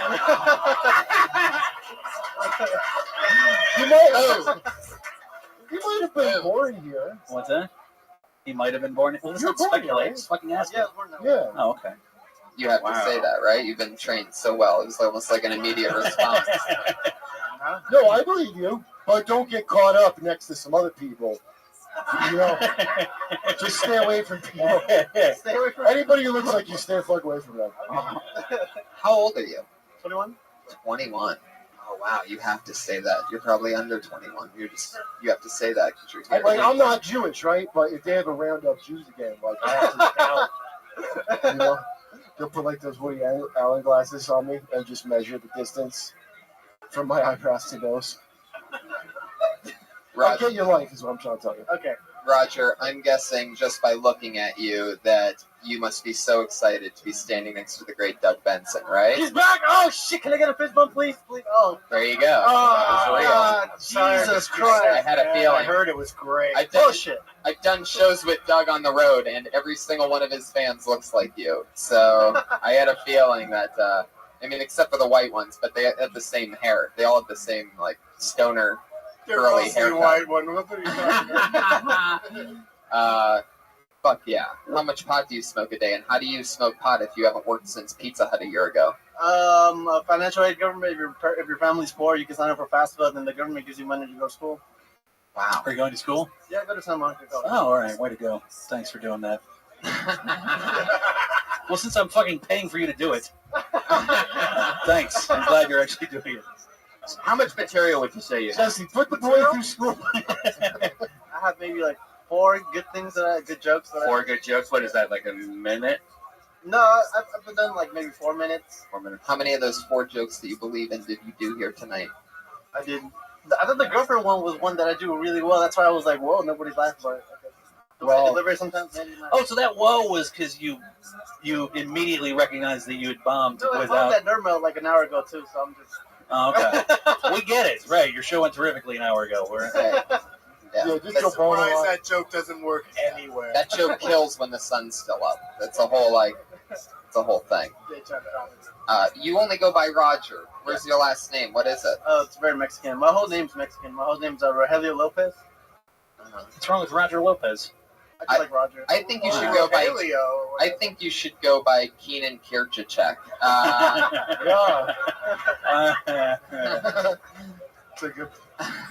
Who's next? Fuck yeah, Kurt is sick of you, Roger.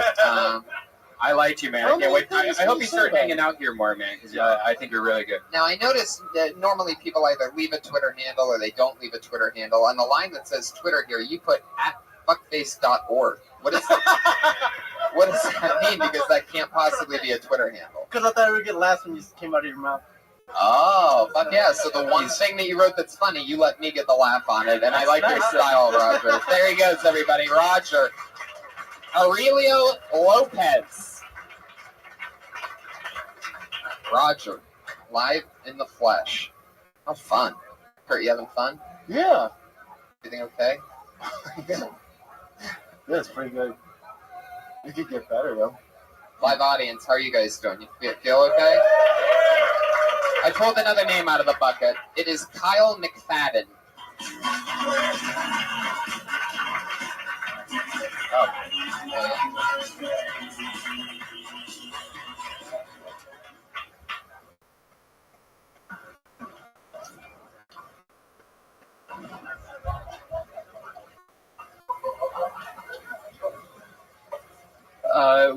We'll start with my face.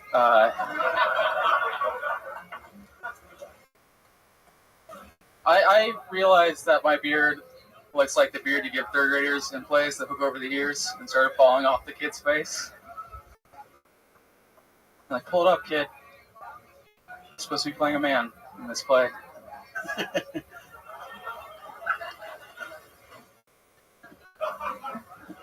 Really, what my beard looks like is a redheaded girl that got in a long-term relationship and then just gave up. That's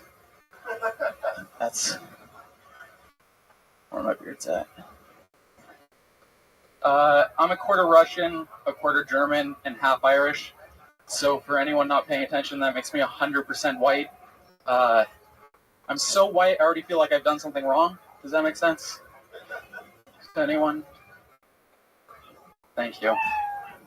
Fuck yeah. Nice. Look at that name go. Kyle McFadden. Well, I love that you're making fun of the way you look because it's blatantly. Well, you don't often see a wolf man telling jokes. mid-transformation. He's like Teen Wolf. Because he looks like holy shit. Because he looks like if they cast When a Teen Wolf Braveheart. wanted- You motherfucker. All right, go ahead. Do you know how jokes work? Late Teen Wolf. Teen Wolf's dad. That's the 19th time you fucking stepped on one of my punchlines. There I will told not you be a I'm 20th extremely Mr. high. Bean. You just did it again. Look, I was about to call you Mr. Bean, and you just Every fucking did it again. every comedian is so excited to make a Kyle McFadden joke right now. Yes. This poor guy's just standing here while everybody's arguing over this piece of fucking meat. It's amazing. Let me fucking talk. Kyle, how long have you looked this way? Kyle, how much can I save by switching to Geico?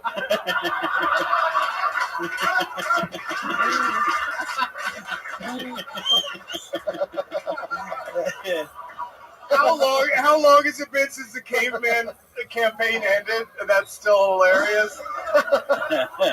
You don't remember until it's right in your face, you know? Yes. You look like the Norse god of anime porn. Fuck yeah. Oh my god. So when So do the hills have eyes, or like is that just like a saying? I don't know about that. So, give look Kyle in the face. I feel bad. Can I add something weird? He's the best smelling person so far. That's not weird. You fucking have to be when you have a face like that. What is that smell? Fairy magic. I don't know. What do you wear? It's called ugly. Ginger. Oh, that's the line. Go fuck yourselves. Well, you can't just do the comedy trope, like, oh, that's where we draw the line. Yeah, he didn't make a joke. He just called him an ugly human being. He didn't say he has a terrible face. Like the rest of us were making an effort to tie him Is that to. where the fun stops? At cruelty?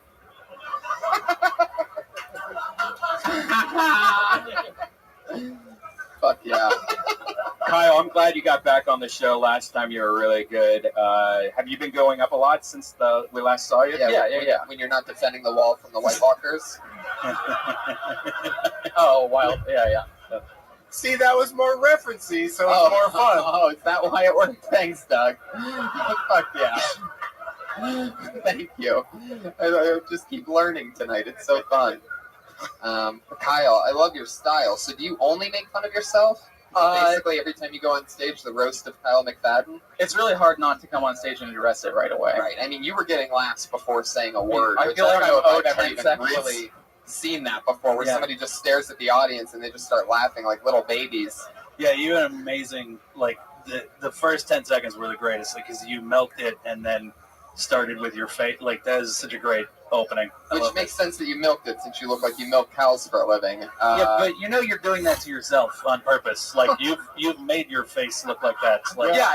That's a thing you've grown. Yeah, weirdly. Right. Stop calling everyone English too, okay? Like, I can't imagine what you must be hiding underneath all that. Like, if you're growing that out to cover something up, like... Have you heard of a depression beard at all? No, what's amazing is it even stretched all the way up to your scalp, though. Like, you're... Yeah. It's fully encompassing. When you finally must battle Mike Lawrence at the end of time. From where I'm sitting, he looks like a Bee Gee. Oh, yeah. Luxurious hair. It's a little more sexy. Thank you. What do you do for work, Kyle? What comic book shop do you work at? I don't work right now. Were you at Nerd Melt when Not today. the last guy was? I believe he works at Zubilee Zoo. I don't get that one. I don't know what it's He's a model at Build-A-Bear. That's an amazing reference.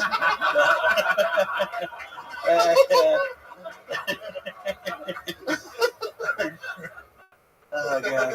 It's amazing. Can you just do this when you get on stage? Can you just, like, bring the four of us with you? Yeah. This is going great. I just stand there like, I'll do a tour. Jesse, there's 5 of us. I don't know who you left out, but that's for I you feel to bad decide. for him. Kyle, I left him out. So It's just a picture of me. It is impressive. You look like every cast member of Roseanne matched together, and that's really hard to pull off. how about instead of bringing Kyle, we'll just show Braveheart. Never mind. Kyle, do you have any more jokes on yourself? How else do you make? Yeah, I have a lot. a lot more. Yeah.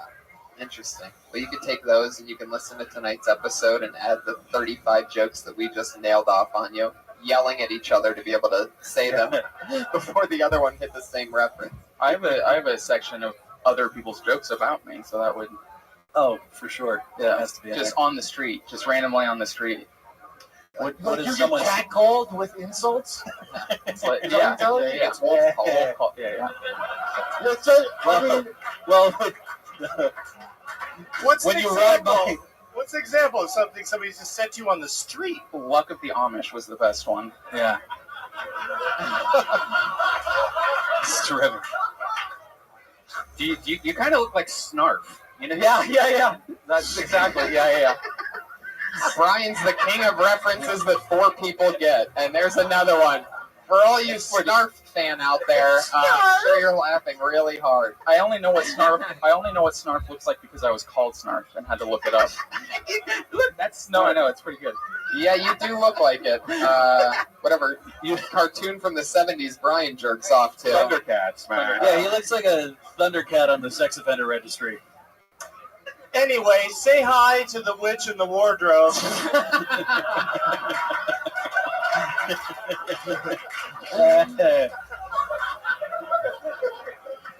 Fuck yeah. Were you ever have stage fright? Do you ever get offended by anything that anybody ever says? I never get offended. Well, that's great. I get really nervous. I'm not good talking in front of people, like in general. Yeah. Oh, good call then, dude. Fuck yeah. Have you found that it's gotten easier since you started? Oh, yeah. Right. Yeah. Back in college, like I couldn't even give presentations in Right. class. One could say back in college you were very cowardly. Yes. Come on. It's just another lion one inspired by Doug's Witch and Wardrobe. I'm just piling on. I'm completely running out of things. Well, not really. I'm sure I could just sit here and keep teeing off. Do you have chest hair? Not as much as you would think, but I definitely have chest hair. Interesting. You're like if the Beast from Beauty and the Beast were a reader.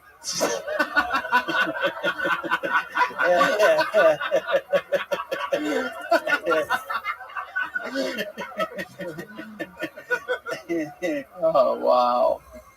Fuck yeah. is it true you dislike dwarves but you hate orcs?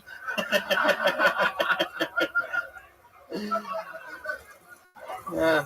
All right. Kyle McFadden, any parting words? Anything else? Did you guys have anything to say about my set?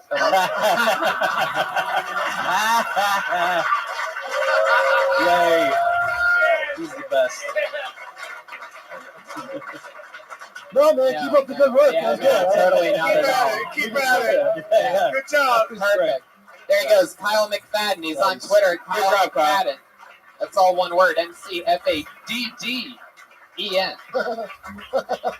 Kyle McFadden. How fun, right? I guess the more we mock you, the more like your set's just fine. Yeah. That's what you should take away from this That's the way cruelty. to know. Well, he looks like we bullied him the right amount, you know? Yeah. Like, we'll get a Game of Thrones out of him one day from all that bullying. Yeah. We didn't get him to, like, shooting up the room bad, Right. you know? Yeah. He's going to write new jokes on the back of his suicide note. Yeah. It's going to be great. Next comedian, put your hands together for Jared Campbell, everybody. Jared Campbell. We know Jared. We love Jared. Thank you. So I got in a fight with a gay dude the other day. It wasn't no hate crime. I want you thinking nothing like that. It's just, I was out on Santa Monica Boulevard for the little Halloween parade, right? And it was my homeboy. He was like, "No, son, it's gonna be mad women. God, he comes to be mad women." And I don't know if he thought everything in the dress was a woman, but it definitely was more than just mad women. But anyways, I went with my comedian homeboy named Eddie. And Eddie's a little white dude. He's straight, but he should be gay the way gay dudes will holler at him. They were just aggressive. Yo, what's up, son? Yo, what's up, son? What's up? What's your name? What's your name? Finally, Eddie had enough of this shit. He said, I have a boyfriend. One of the gay dudes was just said, who? And he pointed at me and said, the black guy over there. And I'm like, great, throw me under the gay bus, why don't you? But when I got mad, I didn't get mad at the fact that Eddie said I was his boyfriend. I got mad that the gay dude continued to holler at Eddie like Eddie didn't say I was his man. Then I'm like, excuse me, homeboy, I don't know if you noticed, but he said that I was his man. You didn't even look my way. I got a shirt that he bought me. What you didn't know is I'm about to propose to him tonight, but you didn't know that shit. Eddie was like, "Hey man, I'm just joking." I said, "It's too late for that shit. Eddie getting married. Yo, motherfucker, you gotta die." And that's how me and Eddie got married. Wow, I love it. Jared Campbell, you've been on this show a few times. Yes, I have. I love it here. Heck yeah.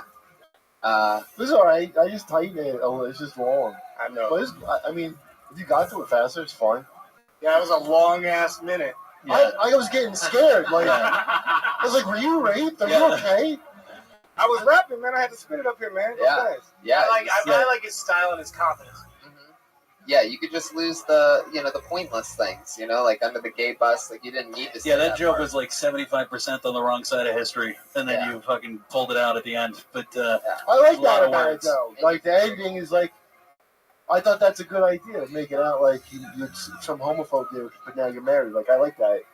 Yeah. But Also, the audience knows what date it is, and when you say a couple of days ago I was at a Halloween parade, that comes off a little weird. Yeah. Were you just negotiating a price? Was that what that was about? I go to Halloween parades a lot, man. Fuck y'all. Is that what they tell you they are? Is that what you Everybody said? got costumes and shit, man. You said Halloween parade? He did. Wow, I missed that. In real life, it was a Halloween parade. I went out there. It's a There's real like- story. It seems like there's always just a gay pride parade that you could always say that you were at. Like, well, I guess you there was one of those yesterday. Parade in Santa Monica, isn't it? Yeah, every parade. A Halloween parade. Wow, that's funny. I did not know All parades are gay. That. If Right. that's what you do. Yeah, totally. That's the best parade out there, I guess. Right. Do you really have any? So your friend's really not gay. He was just getting hit on. This is a real life story, yeah. He's been gamed up. Yeah. Oh, that really happened? I was at a bar in Santa Monica. He was getting gamed up. I didn't go approach the dude, but afterwards he was like, "Yeah, I'm telling you my boyfriend." And I was like, "And he still hollered at you? That's disrespectful." Was there really a parade going on? You're at a bar in Santa Monica. I'd go ahead and put that in a bar instead of a parade if it was in a bar instead of a parade. Yeah, because I'm waiting for some gay clown to come in at the end. And How come Eddie didn't? Then the gay clown car pulled up.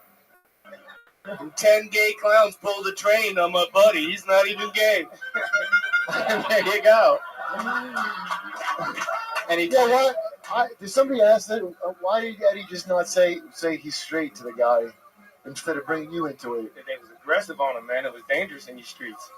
Where was this? Santa Monica. It's not dangerous. What? Oh, Santa Monica, they will suck your dick whether you want it or not.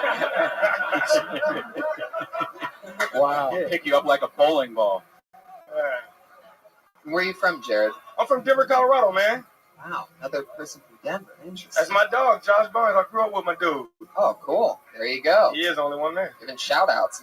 Denver 93.5 K-Day, everybody. What? I mean, does Denver feel the loss of all their black people? Are they? We couldn't afford a loss. The like black that. guys have left Denver. They're pursuing comedy in California. How'd you like Denver? Did you do comedy works there, or did you start here? I started in Miami when I was in college, and then came out here afterwards. So Denver doesn't know how funny I am yet. Yes. Whoa. They're gonna learn when I show up with a gun. Well, Miami's a tough spot to do comedy. Yeah. Yeah. Because it's dumbs I'm down. glad you got out of there. Good for you. So you started in Miami, you went to Denver, but you didn't do comedy in Denver, then you came to LA. Nah, from Denver, went to college in Miami, Gotcha. and here straight to LA. So Denver doesn't know how funny you are. Right, I got you now. Denver doesn't even know. Well, Denver actually, this Ustream and Periscope, they get it in Denver. And you're right, they still don't know how funny you are. They're on the fence about it. Jared, what did people tell you that you look like? You ever get wolf called on the street as we learned that it's called today? Nah. Anybody ever yell at you? As far as what you talking about? I don't know. I'm just... Explain to me Wolf Call, because I don't know. What are you talking about, Willis? Has that ever happened to you in Santa Monica? You could get a lot of money if you wanted to go into the, the Eddie business. That's what I believe you're trying to say. Are you back? Right? Yeah. He's a fine piece of man. Well, maybe. You played football at the University of Miami, right? Yeah, that's right. That's right. Very fun. And so you and Josh ever play football together? Is that how you guys know each other? Well, I guess you're both from Denver. Yeah. Nah, Josh is a little bit older than me, but Josh, when I was playing, he was actually the shit. But his grades weren't that great, so he ended up going to JUCO, and so. Damn. Damn, I threw him under the bus on that. My bad. Under the gay bus. Yeah. Oh my God. I'm kind of copping Yeah, the football. no. Jesus, don't you ever do that. You'll kill everyone on that bus. No. What's wrong with you? A bus is not built to withstand that kind of thing. And they're both black, so I'm pretty sure you threw him under the back of the bus. Oh, nice. That's No, not come on, That's man. a laugh, you fucking idiots. That's a laugh. No. It was too far. Fucking audience. I think they did that joke already on Rosa Parks and Rec. And that gets a laugh and an applause break. You fucking hacks. What is nonsense? Jared, you're the only guy in the room right now with a serious look on your face. How does I that don't make like you that shit, man. I don't play that shit. You start hearing that Made fun of by 5 white guys. I know. What's going on? Everyone had no Confederate flag under that motherfucker. Whoa, okie dokie. That's right. Gotta keep going. Thanks for coming. Okay, and you know what that means. Thanks, gone, everybody. Take your old dumb friend Josh and get the fuck out of here. So another funny appearance from the great Jared Campbell, everybody. There you go. Yeah, thanks, man. It's not bad. You just gotta tighten it. Yeah. Just tighten it, dude.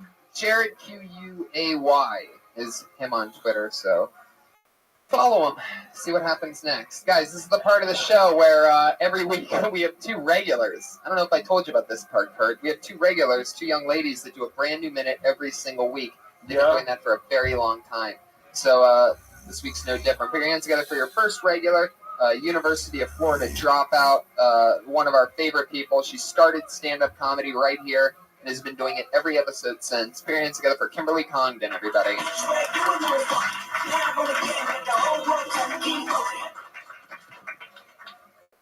There's a lot of things that bother me when I'm having sex. One of those things is guys that talk too much during it.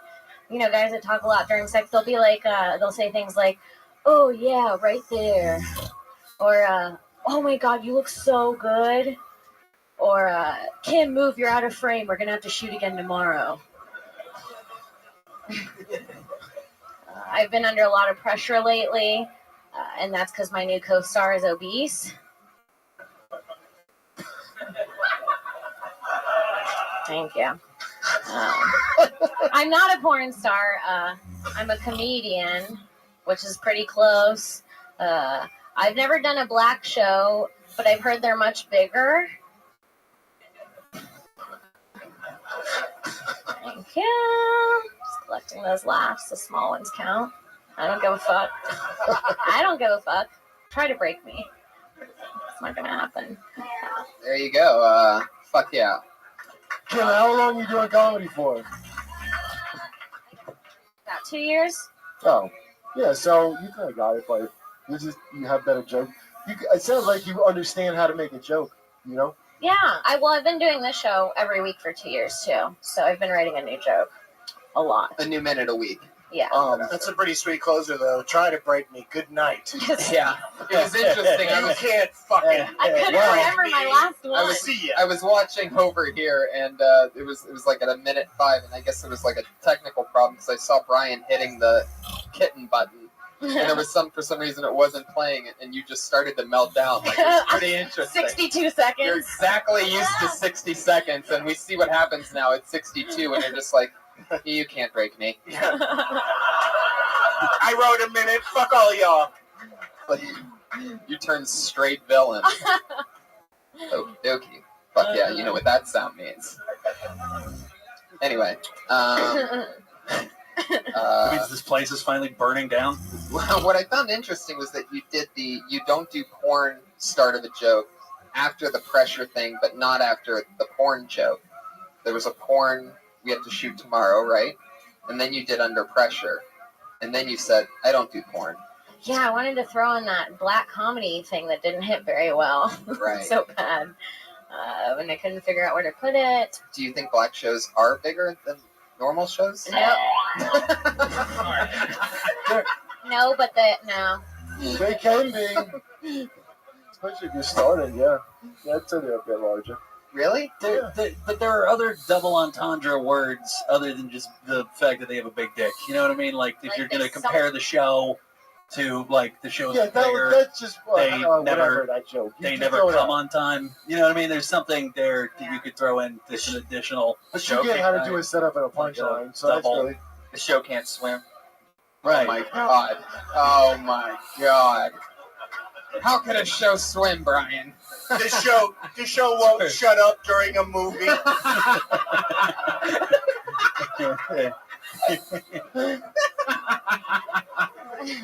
This show's credit. Oh my god. They jumped back to being an audience in that one. That's weird how it came full circle like that. You know what I mean? Kim, that's Yeah. another new minute. Yeah. How do you feel about it? I feel okay about it. It's not my best, but The I'm. pressure thing, that's like just a fat joke. You're under pressure and there's a fat guy on top of you. Yeah. I feel like porn stars don't know the word obese. You know what I mean? Right. What? They don't feel anything. My co-star is obese. It's a smarter way to say that. Yeah, I don't know. Go work on it, I guess. Whatever. No, I got You can't do it here. Whatever. Fuck yeah, Kim. Okay. Did it again. All right. Kim Bye. Congdon, everybody. She's on Twitter, Kim Congdon. Doug Benson. Hey, how long does this go? We're almost there. Oh, my Straight Yeah, away.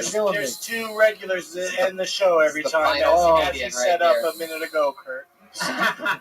Speaking of regular, I gotta wrap this show up.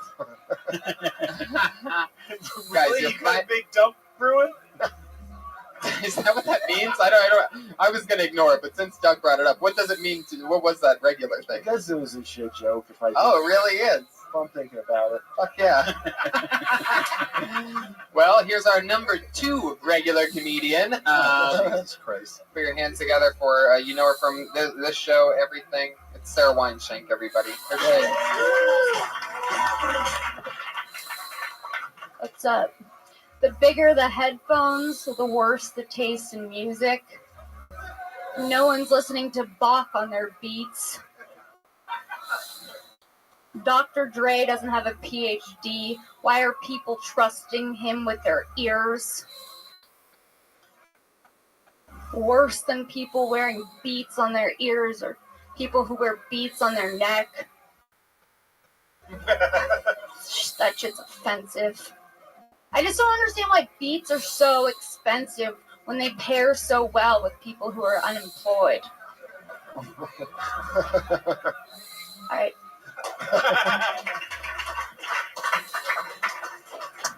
Fuck yeah. Just 40 seconds. Do you have anything? That was it's just okay. 40 seconds? Yeah. Oh, You were shit. expecting what, like giant applause breaks? Yeah, I mean, I thought, like, when I wrote it out, it seemed like I had 5 points. I think I'm under this week, guys. It just rarely happens, but... Oh, it's okay. Jeez. That was amazing.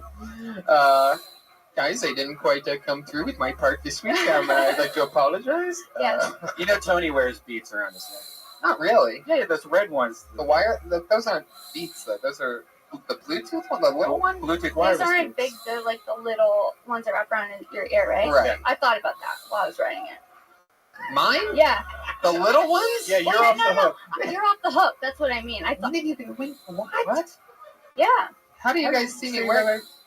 Are you doing this? Are you really doing this right now? Are you doing a mocking joke? Did you just turn into a 3-year-old right in front of my I eyes? actually love beats, and that sucks. I don't like to comment on this because I like those headphones. Why are you hating on beats? I just don't understand, like, I feel like people are, like, using it as, like, an expensive purse when they wear it. Like, Can I tell you something? Your theory's pretty good about beats because when I first met Red Band, he was blasting mashups. That was his favorite shit. You goddamn right we got beats material. But just don't tell it in like a fucking... See that dum-dum voice everybody has to do now. Just how you talk just now. Do it like that. I like talking in that voice. I know like dum-dum deadpans voice. of anybody. Like, when does She anybody did a alive dum-dum voice? You know, that's the I gotta fucking tell you dum-dum that. voice everybody does. Because you're a joke writer. I can see you're a joke writer, so that's what leads to that. What's the dum dum voice? Can you do an impression of the dum dum voice, Kurt? Oh, it's the What does it sound fucking like? whatever. I know what it means. It's just Like I'm autistic. disinterested. Like she's Yeah. autistic, looking at a toy model train, delivering the joke. But people do that as a thing. But I'm just saying, you don't need to do that. You just do your joke. Your jokes are good. You don't have to do all that. Okay. The snappy delivery might have been. You might have misconstrued it as dum dum voice. But, Just normal voice. Sorry, what's funny is that there's other headphones, like you could go into like Dr. Dre, and then there's like these other guys, like MC Hammer has headphones, and like all these other Ludacris has 50 Cent. Like there's so many. You could go into like all of these different kinds of headphone guys. It's weird. Good idea. Do you listen to music through headphones? Airbuds. Earbuds. That's Whatever they're fucking called. That's what you think. Earbuds. She puts a dog in each ear that's able to score basketball shots. But then we gave Doug the loudest mic, so he gets. We all have the same joke at the same time. I have the loudest mic. I will trump all of you with my loud mic. I wasn't going to say the dogs. I was going to say copies of the DVD of the hit movie, but either way. I have a headphone company called Dum Dum Voice. And they look just like how that sounds.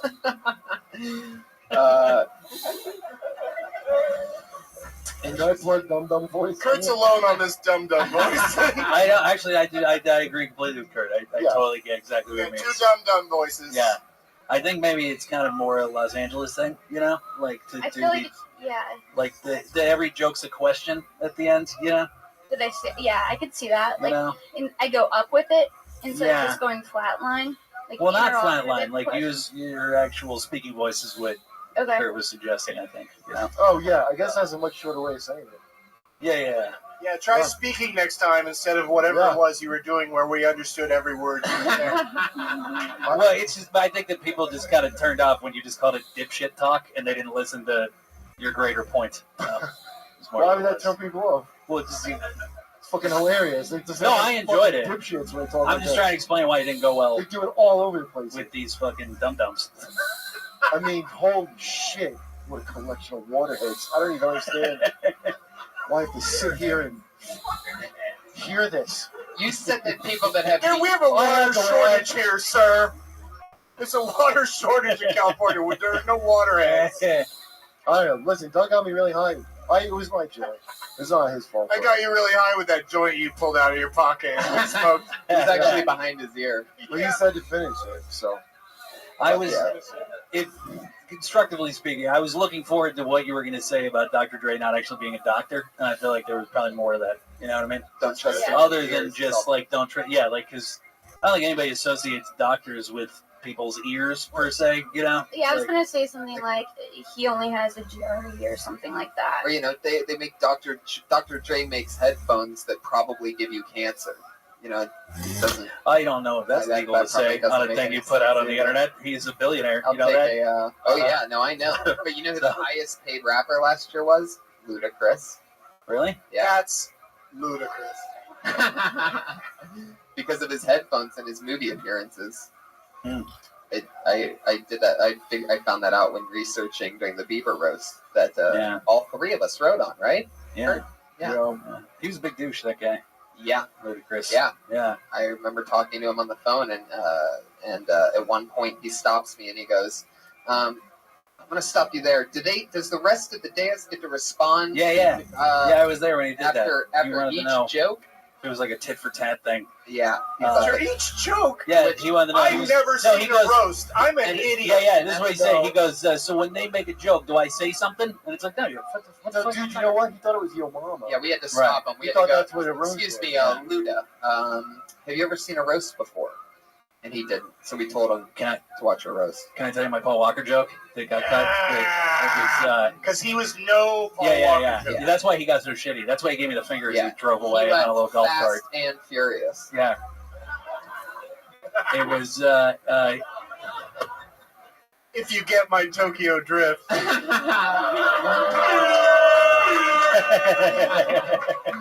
That would have been a perfect place to end this, but I already set up this. Yeah, do it. Yeah, That's it was that you might not know this, but Ludacris was in the last Fast and Furious movie. You might not know it because all the press was around the late Paul Walker.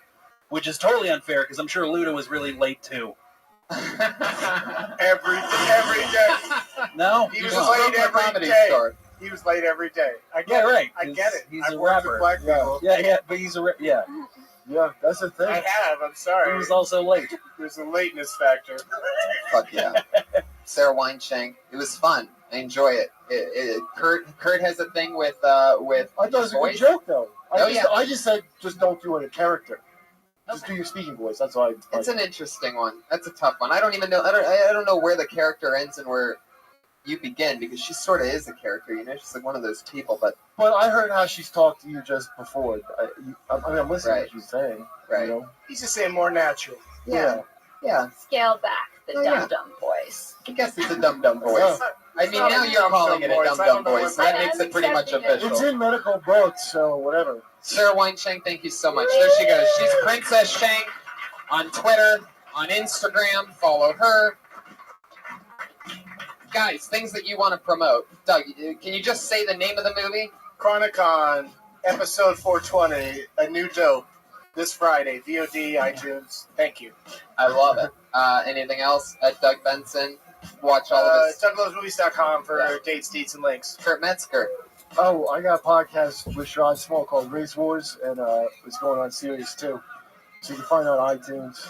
Or if you got Sirius, you can find it. Awesome. Jesse Joyce. I'm working on At Midnight for the next few months, so watch that. And I'm doing the Comedy Club on State in Madison, Wisconsin in August. Awesome. That's it. Great club. I love it. Yeah, San Francisco, Montreal, Toronto. I'm going to see you guys soon. Look up those dates. I don't know them. That's how professional I am. Brian Redband. See you later, guys. Bye, live audience. Thank you so much. Bye-bye.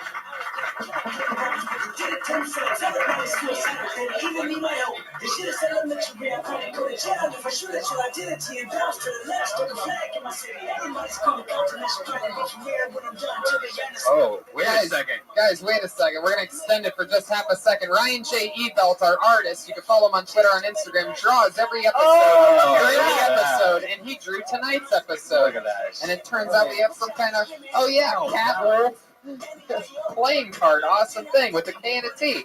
Ryan J. Ebelt, check it out on Instagram and Twitter, everybody. He did that all during this episode live. There you go. Ryan J. Ebelt. This is Kill Tony, episode 111. Get it.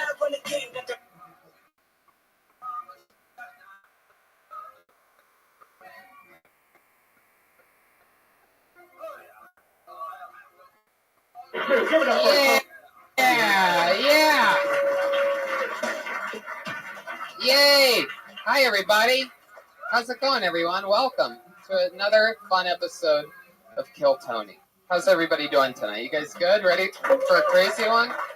So fun to be here, everyone. Another packed house on a Monday. It's not easy to do. Not easy to do. This big guy in the front made it all the way from Houston, Texas. Everybody told me earlier, and look at you. Now you're taking up 2 seats in the front row like a true Houston fan. Fuck yeah. Hi, everybody, and welcome. Brian, how's it going? Life is good. Great. How you doing, buddy? I haven't seen you in a while. I know. I haven't, I know. It's been a weird time here for me at the Comedy Store. Should be fun to see how it all pans out here. Anyway, I'm excited about tonight's show. Put your hands together. You heard them all the minutes before this, live on Ustream and live to the hundreds of thousands on Periscope right now. The one and only Pat Reagan, ladies and gentlemen. Wow. I'm pretty sure. Yeah. He's here. He's our band leader, and he also plays music during the audience load-in and live streaming on the internet. Pat, how's it going tonight? Going pretty well, Tony. How about yourself? Good. I love it. You're just solo, right? No other band members. No tonight. band members tonight. I told Pat months ago, you'll be the band leader. You can bring as many of your band members or any band members or anything you want to do. He just kept the position all for himself. He has an entire band, and he doesn't even invite them here. But they're hilarious. Pat Reagan and the Baby Boys on iTunes and shit like that. So, Yeah, we got a new music video. Yeah, check it great. out. Where can we find it? We set a lot. Do you guys like setting baby dolls on fire? 'Cause I we know do that a lot. everybody, every Monday audience loves that. Am I right? Monday night? Come on. Somebody's lighting a baby doll on fire in the back of the room right now in excitement. That was a great video, man. Yeah. Good job on that. I like. Was that a new song you did tonight? The football one or Basketball. Yeah, basketball it's a one? new song. It's a new Baby Boy song. I liked it. Yeah, I'm excited. I tweeted about it. I laughed at it. Let's get into the show, shall we? Every week I have two of my funniest friends, two of the best comedians in the world come on the show. This week's no different. No different. Two of the best. Put your hands together for the great returns of our guests, Dom Irera and the Roastmaster General, Jeffrey Ross. Here they are.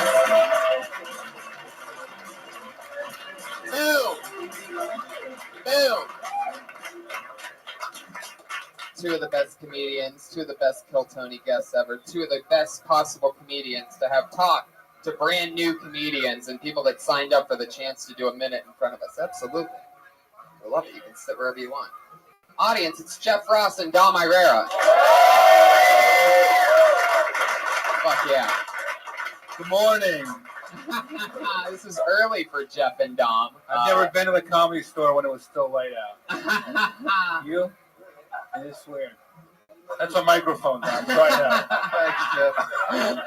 Jeff, by the way, I love your early stuff. Thank you very much. Come on, wait a second. There's an insult buried in that compliment. No, I'm serious. Your first 5 minutes, killer. And it has I don't know begun. what happened after that. I don't know. It's just all. Hot crowd tonight, Tony. Thanks for having me back, man. I love it. Absolutely. It's going to be so fun. Every week I have Pat Reagan ask my guests a question. Why is that? It's just for... Can we ask him a question for a change? Yeah, go ahead. Oh, no. Well, Pat? Yeah. Why are you dressed like you're going to help somebody paint?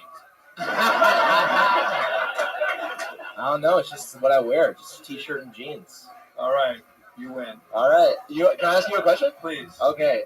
So Jeff just did the special live at Brazos County Jail. And it got me thinking and wondering, have you ever gotten into it with an audience member? Do you have any ugly stories from roasting audience members where it turned? I got slapped. Maybe Tony and I actually were on tour together for about 4 months or something, and I got slapped probably 6 times in 4 months. Like hit, like not just like poke, but like whack. By women? Sorry, I don't know specific ones. I don't know. You got slapped? But I would get hit by audience members. Yeah. Tell them the reason. Tell them what you would do. Why that you noticed that the woman would hit you the most on. Oh, that's right. Well, women come on stage to get speed roasted. I line them up like like a line.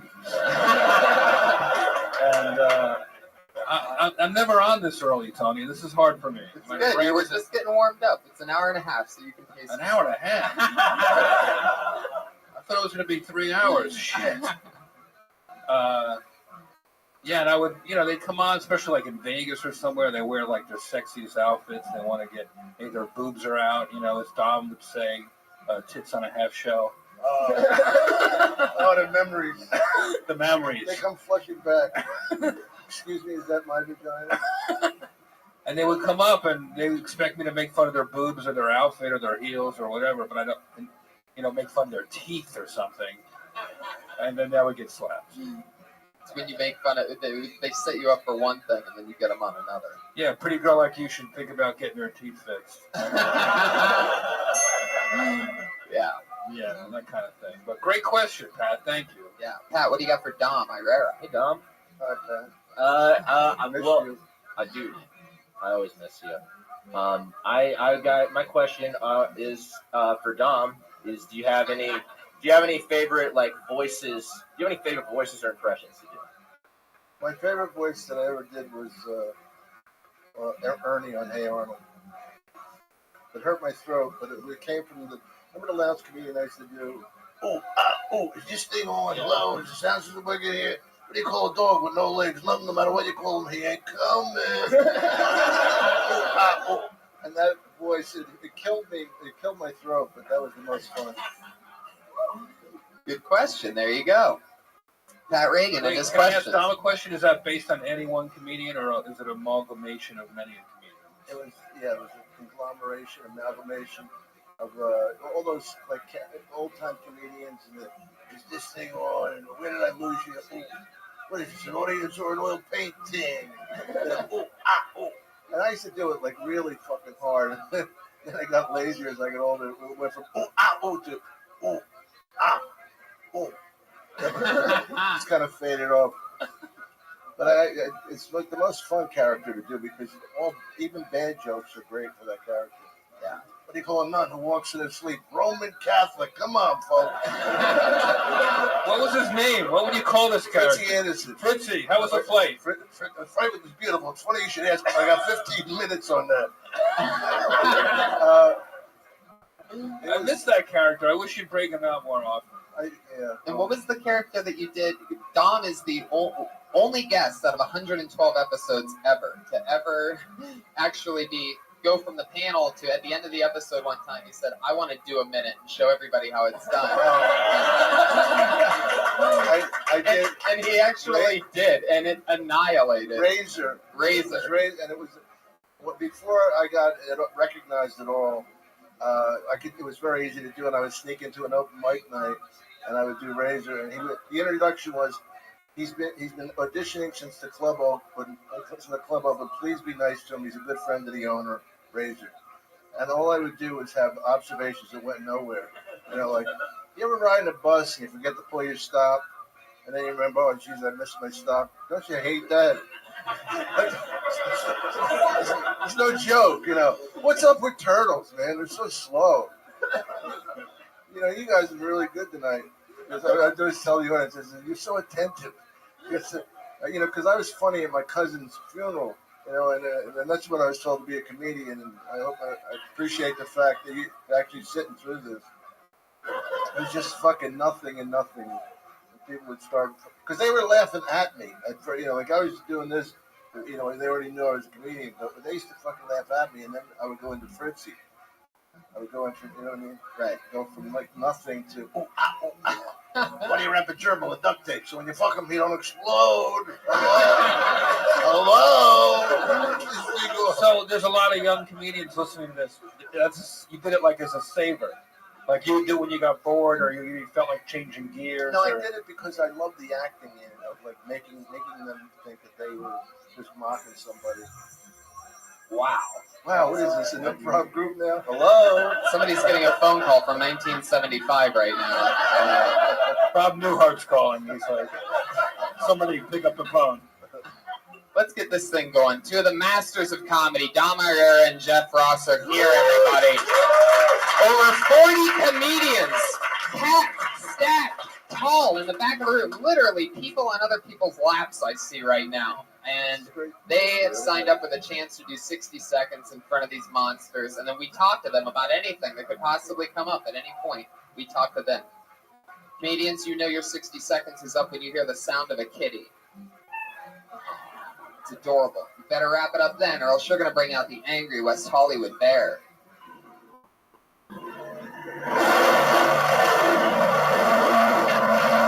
He's furious. That's me in the men's room. Do not go in there. You guys ready to get it going or what? This is Kill Tony. Here we go. 60 seconds of uninterrupted stage time. Going first tonight. Kayla Bernadette, everybody. Here we go.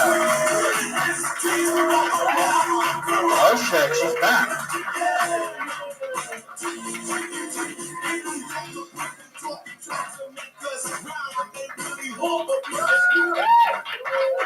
Oh fuck! I was not expecting this. Oh my gosh. Okay. So yeah. I don't have a problem with vegans. But I do have a problem when they act like they're the food police. Like, don't you hate that? Like, I met this one girl and she was just like, oh wait, no. I fucked that joke up. Shit. Okay, no way. Instead, I'm just gonna do my Christopher Walken impression from Pulp Fiction. Okay. Wow. Your father used to hide this watch up his ass. I used to hide this watch up my ass. And now I'm giving it to you so you can hide it up your ass. Thank you. Yeah, so yeah, I've been dating a lot of older white men, which kind of sucks. But this one guy, there's this one comedian, and he was just like, how do I know that you're not using me? And I was just like, dude, we're both broke comedians, okay? If I really wanted to use someone, I would go to fucking Beverly Hills, meet a fucking 90-year-old billionaire, and fucking grind on him while I fed him his fucking medication, okay? So fuck you. I messed up. Jeff has joined the group of great comedians that have had the shit scared out of them by the West Hollywood Bear. It happens. I'm sorry. What is the point of it? It's happened. The only reason Dom didn't flinch is because he couldn't hear it, by the way. Yeah, he lost his hearing the last time he came on this fucking podcast. What was the vegan joke? I wish you would have The vegan joke? Yeah. Oh, do you want to hear it? Okay. Okay, so the vegan joke. I don't have a problem with vegans, but I do have a problem when they act like they're the fucking food police. Like, I came back from this party, and I was just like, oh, dude, I really want a nice, greasy slice of pizza. This vegan was just like, no, you don't. She was, like, fucking emaciated. She's like, you just want a salad. I'm like, no, fuck you. First of all, I'm going to order this pizza, okay? I'm going to bite into it until the fucking cheese stretches a foot from my face. Then I'm going to pluck it like a base, okay? And then I'm going to slam it into my mouth, and there's nothing that you and your fucking chia seeds can do about that. So what was the suck it. vegan joke? Yeah. I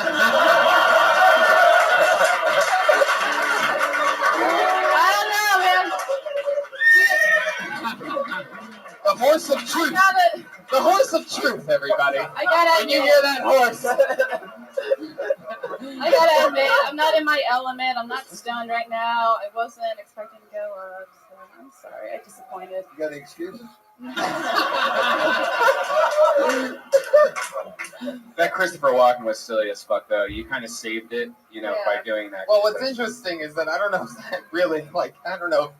I mean, all that you did was you did an impression of a funny scene from a movie. I mean, if that was your thing. Yeah, but isn't it about time somebody did Christopher Walken? I said, that's a breakthrough. Such a good point. It really is. And what's amazing is that excuse me while I do my Richard Nixon. Yeah. And what's crazy about the Christopher Walken is that, first of all, I mean, next to Schwarzenegger, that's like the most done impression. But what I've never seen done out of all the things that I have seen done is I've never seen anybody just do like the actual lines that Christopher Walken has done. Normally they try to punch it up with something or add some kind of joke. And you just actually did the exact lines of that really funny scene from that classic copywriting. I love it. But we talked about my asshole last time, so there's that. I believe Brian's the person. Yeah, I'm sorry about that. Was me. How is let it? that go right through. Is it clean today? Oh my God. Okay, Brian, and we're done with that. Anybody getting hungry? So you said you're not in your element. That's why you didn't go good that you're not stoned. Do you normally get stoned before you go on? I do. And it normally goes better when you're stoned? Do you think maybe it just feels like it went better when you're stoned? I don't know, man. I don't know. How long have you been doing stand-up? A few months. I'm primarily a writer. That's my main thing. I just do this. I love Dom just laughing at that. Well, No, you may know her as the screenwriter of the movie Pulp Fiction. That's right. What are you working on? What do you write mostly? I'm working on a skit. I actually just wrote one in the green room because I was bored. You should have been working on what you were going to do here. I mean, seriously. I mean, you got to maybe focus for a little while before you do something. Just give it a half hour. I don't know. I mean, I turn my phone off for an hour before a big show. Maybe this isn't a big show to you, but to me, this is a big show for you. Is the skit So, if I were you, Horse of truth. I don't need to hear the golden pony of truth just yet. We're getting to that. But I mean, I thought you were interesting. You have a confidence on stage. I mean, you clearly, maybe it's just a focus issue, and that you weren't thinking. Maybe you were nervous, so you were trying not to think about it. But a lot of times, most of the time, I'll turn my phone off for an hour and give it the audience, give myself and the audience that time together, even if I'm not on stage yet. Just hearing what's going on and thinking about what I'm going to do. And I don't know, Buddy Hackett told me to do that. You could Google him. The sketch she's writing is like that scene from Goodfellas where it's just like Funny how? Like I'm a clown? Like I amuse you? But it's just straight up that scene. What was the skit about that you were writing before? Skit. It's well, it's pretty much about. It's called Frankly, Scarlett. I don't give a damn.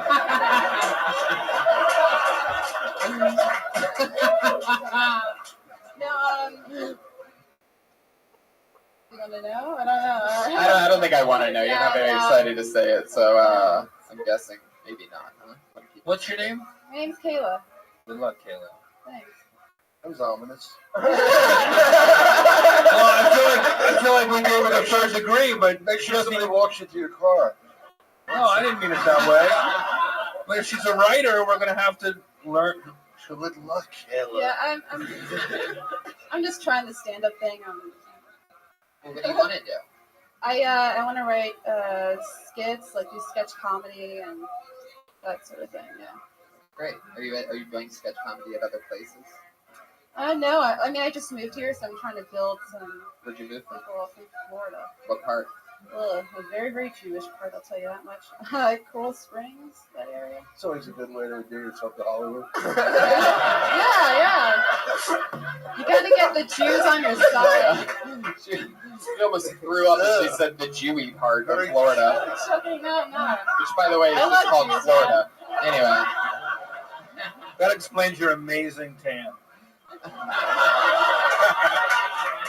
Boom. Thanks. Kayla, we love it. You took chances and you wrote skits. Thank you so much. Kayla Bernadette, everybody. I tried. Doing it. I'm sure you see the movie Pulp Fiction. It's terrific. If you want to find out what the rest of it, what happened, make sure you see the movie Pulp Fiction. I think you'll enjoy it. She's on Twitter at Beretta Hayward. All right, totally different name for a Twitter handle. Is that true? Yeah. Oh, wait, that's weird. That's Beretta Hayward? Oh, wait a second. I love her Oh, stuff. now I understand. Beer it a Hayward. Beerita. Oh, Beerita Hayward. Got it. All right. Don't follow her on Twitter. Guys. Are we doing plugs right now? I'll be at the Magic City Casino. I love it. Yes, we are doing plugs. I didn't realize her plug came before mine and Dom's. No. Well, yeah. I'll be at the Magic City Casino with a young comedian named Benji Aflala. We'll be there together. Yes. And some of you may know him from his earlier work in this very room. And Dom, where are you going to be? I'll be at Jimmy's Clam Bar in Bayonne, New Jersey. I don't mean for dinner, Tom. I don't mean for dinner. I Get there mean, for the first show. Because then the clam starts stinging. is that why you're wearing the tablecloth to promote the show? Is this thing on? You write your own stuff, or does Kayla write it for you? She's back there right now, working away. Oh my God, I love you too. So much fun. Dom and I are in our old rhythms, but I'm more used to riffing with Fritzy than with Dom. Fritzy, you look terrible. Oh, come on, Jeff. All right, who we got now? I did pull another name out of the bucket. This looks like a new name, so here we go. Spencer Calendar.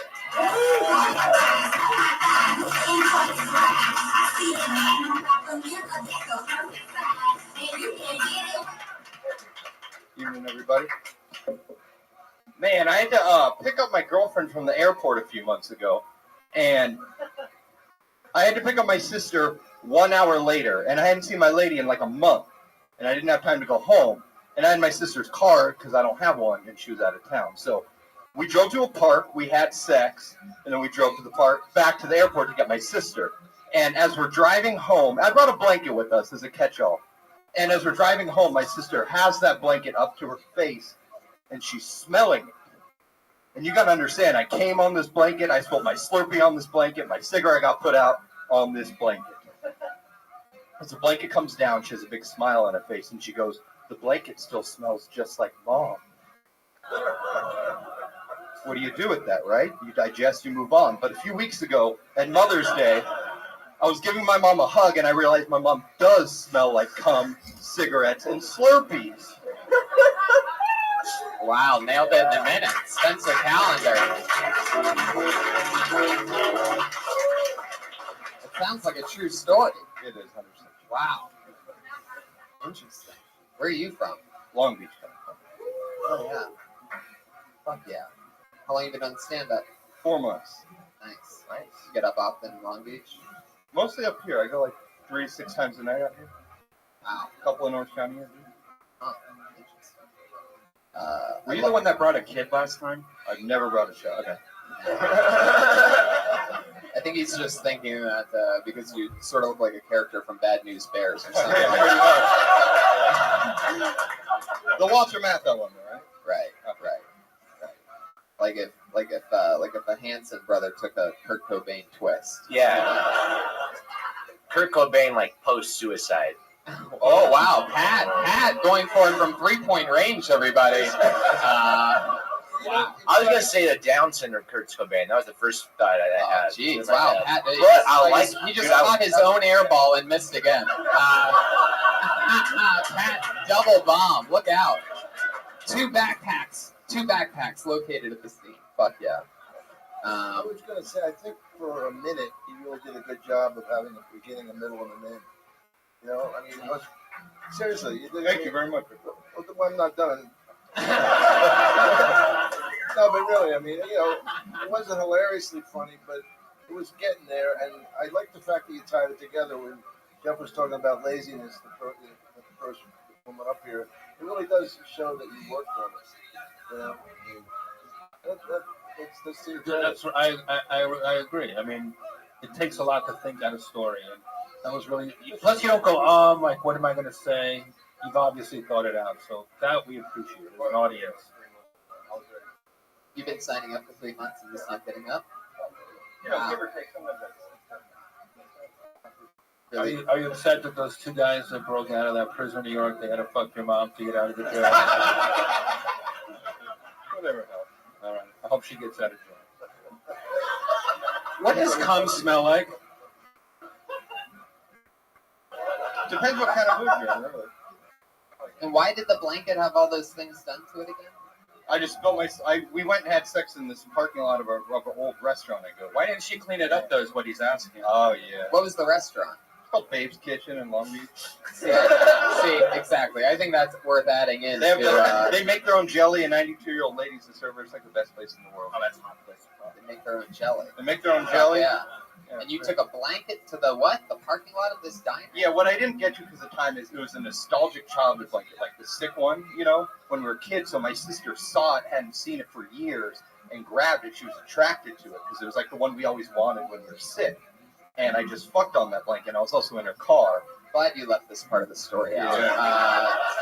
Maybe it'll be better if the story ends with your sister figuring out.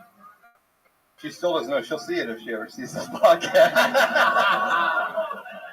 That's how the sister finds out. Did you like watching your sister suck on the blanket?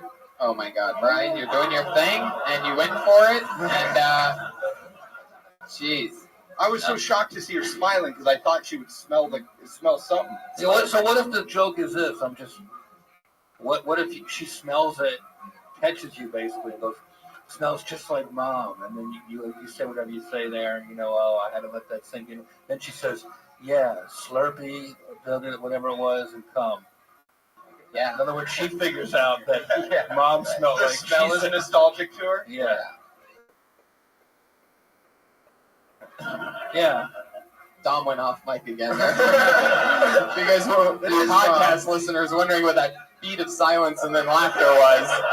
That was Dom killing it without a microphone. Dom's been doing a lot of lob shows lately.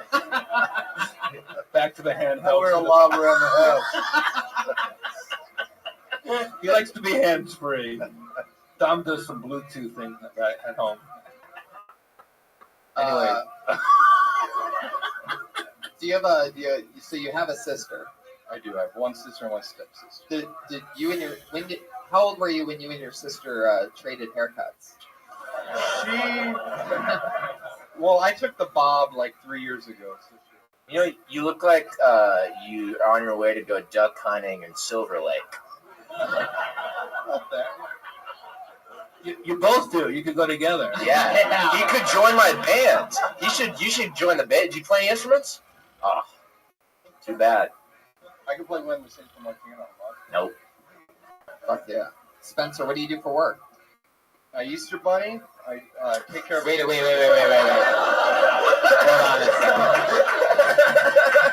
on a second. Wait a second. Did you say you Easter Bunny? Well, I just did it for the first time on Easter, but I also take care of a dude. Wait. Let's not move on yet. I know you want to quickly tell us what your second job is, but obviously you do less than Easter Bunnying. But you mean, did you go and buy like an Easter Bunny suit? What happened first? What's Easter Bunnying? Is it what I think it is, where you put on an Easter Bunny suit? Or is there some cool terminology of something that I haven't heard about yet? Yeah, my boss owns a whole shopping center, and I do maintenance for her and stuff and fix it stuff, and she needed an Easter Bunny. She said, here's $100, buy a suit. You can be the Easter Bunny. I'll pay you X amount of money. Wow, so you had to get a cheap Easter Bunny It was suit. cheap. The hair was falling out down my throat. It was...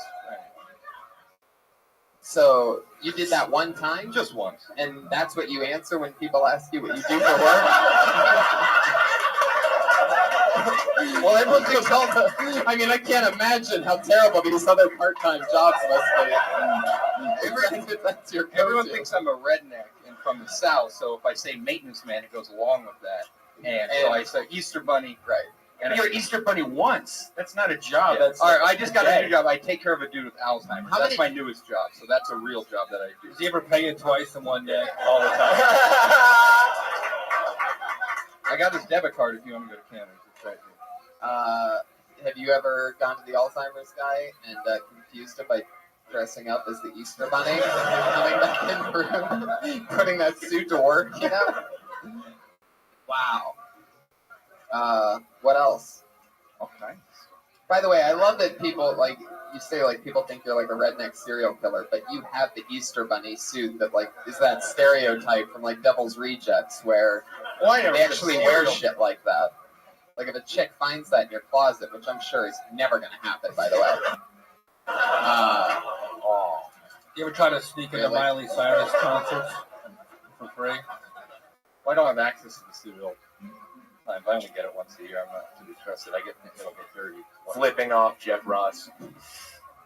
Whoa. You see him? No. I mean, you're the only one with that real camera angle over there. Did he have his middle finger up first? Well, comics on the show, from my angle, all the time, they're accidentally flipping people off when they're holding the microphone. Sorry. Kat is going to be watching everyone's fingers, so keep that in mind. Keep that in mind, especially for you podcast listeners out there. That's the new finger police, obviously. You better watch your fingers. Fuck yeah. Christopher Walken? Spencer Calendar. Is that your real name? It's a cool name. Good luck. Thank you very much, guys. There you go, Spencer Calendar. Spencer Funny Man on Twitter. By the way, I gotta say, because you reminded me that I didn't plug anything, but everybody absolutely listening, you have to go to iTunes and get Jeff Ross live at Brazos. It's unbelievable. A moving piece that's absolutely hilarious. Can I plug my song on iTunes? Yeah. Just to disappoint you further, it's called. One of my favorite lines is, every time I think of you, I get distracted by something more interesting. But check it out. It's 99 cents. What the fuck? What's it called? Just to disappoint you further. Just to disappoint you further. Dom Herrera. You sing? Oh, he's amazing. I love his music. Swear to God. He let us listen to it on a Joe Rogan podcast. It was great. And by the way, you can find Jeff Ross on iTunes, too, from the hit movie, The Wedding Ringer. The Wedding Ringer. Yeah. I sing 2 songs. You Are So Beautiful and something else. Really? Yeah, he was the wedding singer. I sang at the wedding. You are sort of beautiful. Remember Chuck, something you said, you are such a rude and sensitive person to me. What is his name? Chuck? Kevin? Chuck. How many times are you going to say fucking Chuck? Chuck. I'm not going to make you know. I pulled another name out of the bucket. You guys ready for more? I hope it's not Chuck. Ready. Put your hands together for your next comic. Looks like another new name. Daniel Stublin.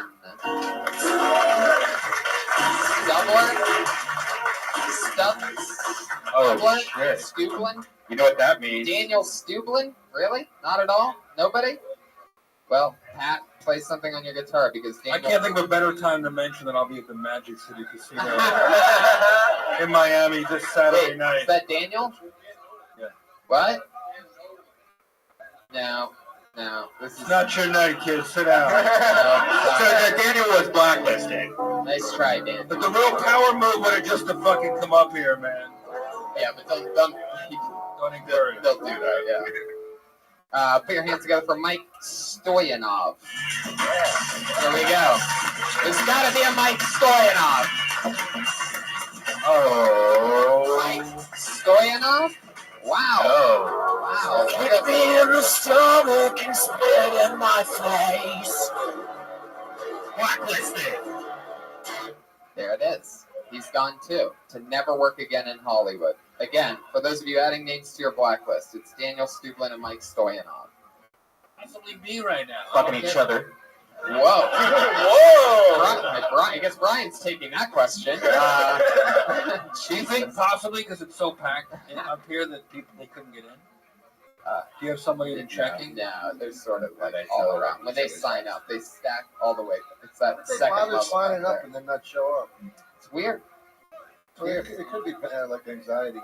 Yeah, maybe. Maybe they got a little scared. Fucking pussies. This is nerve-wracking. This could be nerve-wracking. Could be. Or it could be a great way to get exposure and have fun. Fucking pussies. I know this person's here because this is just too funny of a name that they wouldn't show up after signing up. I don't know whether it's their first name or their occupation, but I'm excited because the name is DJ Lewis. I hope it's a DJ.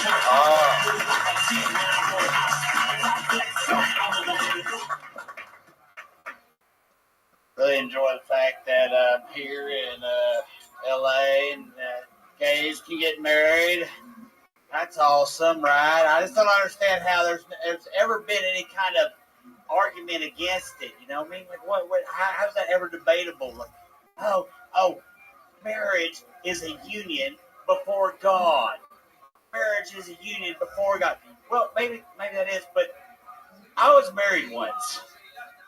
Yeah, the Lord didn't have shit to do with that union, y'all. I'm going to tell you, that was the devil's work right there. Yeah. He did, however, shine his ever-loving light on that divorce. I ain't gonna lie to you. Glory, glory, hallelujah. Hit that bitch with a lightning bolt if you got one. Jesus. And it's weird because, like, what kind of argument do you have against another? Westboro Baptist Church, what they got, huh? Signs, huh? Say stuff like, oh, homosexual sex creates natural disasters. Are you shitting me? What kind of X-Men mutant sex do you think these individuals are having? I can barely come. Fuck yeah. Okay, now finish. I want to hear the rest of it. You just went over your time, but keep going. Was there more or that it? That was it. I mean, DJ Lewis, everybody. Wasn't that fun? Fucking love it. Like some kind of mysterious brand new rock star that just came out of nowhere. You have a lot of charisma. Where are you from? Chickamauga, Georgia.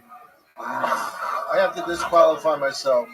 Why is that? Because he scares the fuck out of me.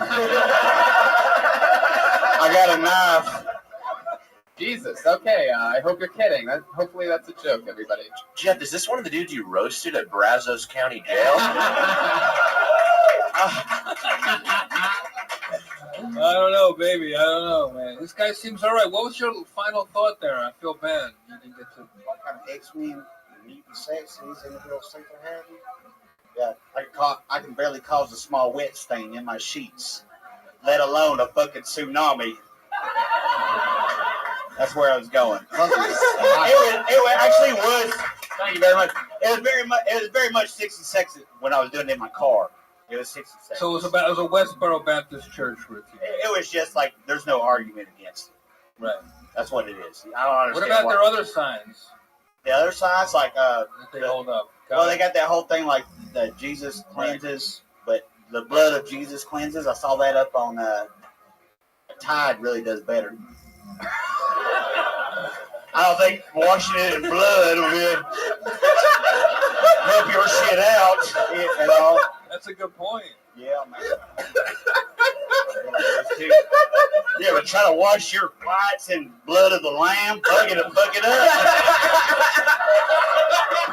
all up. Yeah. Well said. How long have you go down? No, you're from Georgia. You have no accent. It's weird. How long have you been out of Georgia? Which is actually what my question was going to be. 2 weeks right now. I had a fucking feeling. Look at you. Look at you. You just haven't been broken down yet at all. Oh, I've been broken down, buddy. Well, yeah, not out here yet. I mean, you still have your LA confidence. It's incredible. I can see it. I see so many people come up here, and like you still have. I have no idea what that means. What does that mean? Exactly. You're gonna. I'll tell you what it means. It means that all the crazy, dark, awful shit that happened to you to get you to Hollywood is gonna give you the thick skin and fucking endurance to make the it. void. Yeah, Yeah. it's incredible. The darkness, the void. I can't believe you're already not a character on True Detective. Like, you could be in the intro, you could be at the end, you could be in any part of that show. It could be his mustache getting out of that weird mustache that what's his name? Yeah. Yeah, they know the character, one of the top shows in the world right now. I love your style, man. Are you a real DJ or is that just your name? Dang it, Justin. I have to keep it DJ because I'm on parole. Wow, this is one of those guys. This is an instant Kill Tony breakout. I can feel it. Fuck yeah. How long have you been doing stand-up? 3 years, 6. You're a Been pro, on the road. you're a pro, right? Been on the road, yeah. Been on the road for a minute, man. I can tell you're a pro just by your body language. Right. Way too much. It's not a bad thing. That is a bad thing, buddy. Well, that was pure American gibberish. Blazing saddles. Yeah. Wow, you're going for it. Bridge of American river. Hitting the horse. So DJ, you're Did you leave Georgia on purpose? No, I didn't want to leave. It's like they were just like, well, you gotta go up there and do it for yourself. Love it. DJ might be the first guy to get arrested on the show. Pretty exciting. No, I love it. So, what have you been doing for work this whole time? What like? And first of all, did you start in, what did you say, the city in Georgia? No, I started in Chattanooga, Tennessee at the Comedy Catch. Okay. That's my home club. Gotcha. You don't have to clap for that. Fuck y'all. I don't think Chattanooga has that big of a following in LA. Not a lot of Chattanooga University graduates or anything like that. I've never been to Chattanooga. What's it like down there? Ever been to Harrisburg, Pennsylvania? I don't know. Nothing like that. So, I don't know. What's your family like? How many brothers and sisters you got? 40. no, man, I got a slew. Do you own an Easter Bunny outfit? Have you ever Easter Bunny? No. I mean, I would. Weirdest job you ever did? Weirdest job I ever did? Yeah. Oh, there's a horse in here. Wait a second. What does that mean? This right here, what I'm doing right now, this is the weirdest thing ever. Oh. Yeah. I see. Well, I got in a knife fight with a... See, that's what more along the Oh, lines yeah, that's what what I'm you're worried talking about? You got the knife fight for money? Yeah, for money. Back home. You're hilariously honest, and I love it. I got stabbed twice and once in the butt cheek. I got a... You sure? I do, I swear to God, yeah. I say it, but... It's okay. What else do you talk about besides gay marriage in the Westboro Baptist Church? I'll just being from the country, man, and like how I feel like we get a lot of bad rap, man. Like, it's not like we're a bunch of dumb hicks, you know. Let me ask you this. What was that? What was that? Do you say it with a GA or an ER? Depends on what I'm listening to. It depends on what I'm listening to. if I'm rocking some Biggie, you know what I'm saying? It's all GA. But if actually there's no side point to that, is there? If you hit the ER, DJ Lewis, let me ask you this. We call this the Ron Funches question. He came up with this about like 40 episodes ago, and I just love this question. And here we go. What scares you? Bears. Have you come across a bear before? Yeah. What was that like? Scary.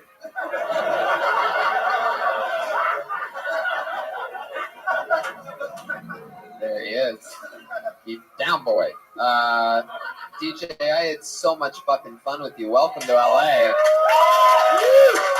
Kill Tony Breakout, DJ Lewis. I love it. It's fucking unstoppable. Unstoppable. Do you remember Ernest T. Bass, the old Andy Griffith show? No. All I ever wanted was a uniform. You just try to do an Andy Griffith show reference, Tom? Oh, it is on TV land. Still on the air. 8-year-olds, It's on TV land. 8-year-olds can watch it. I know.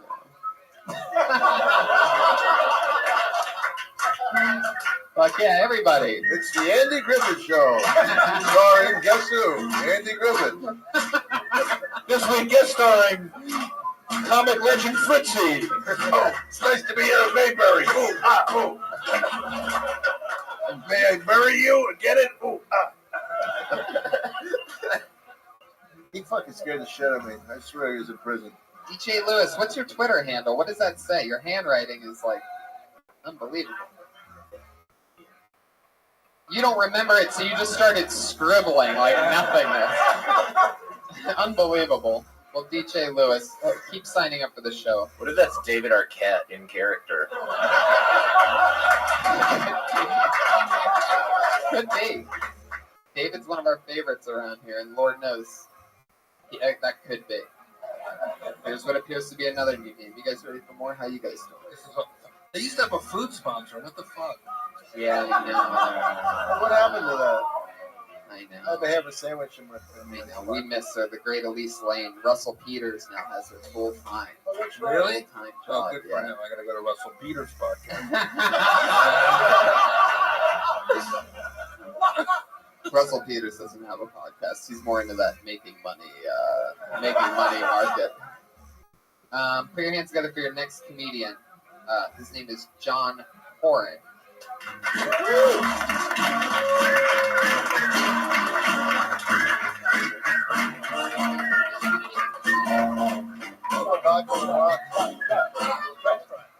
Hello.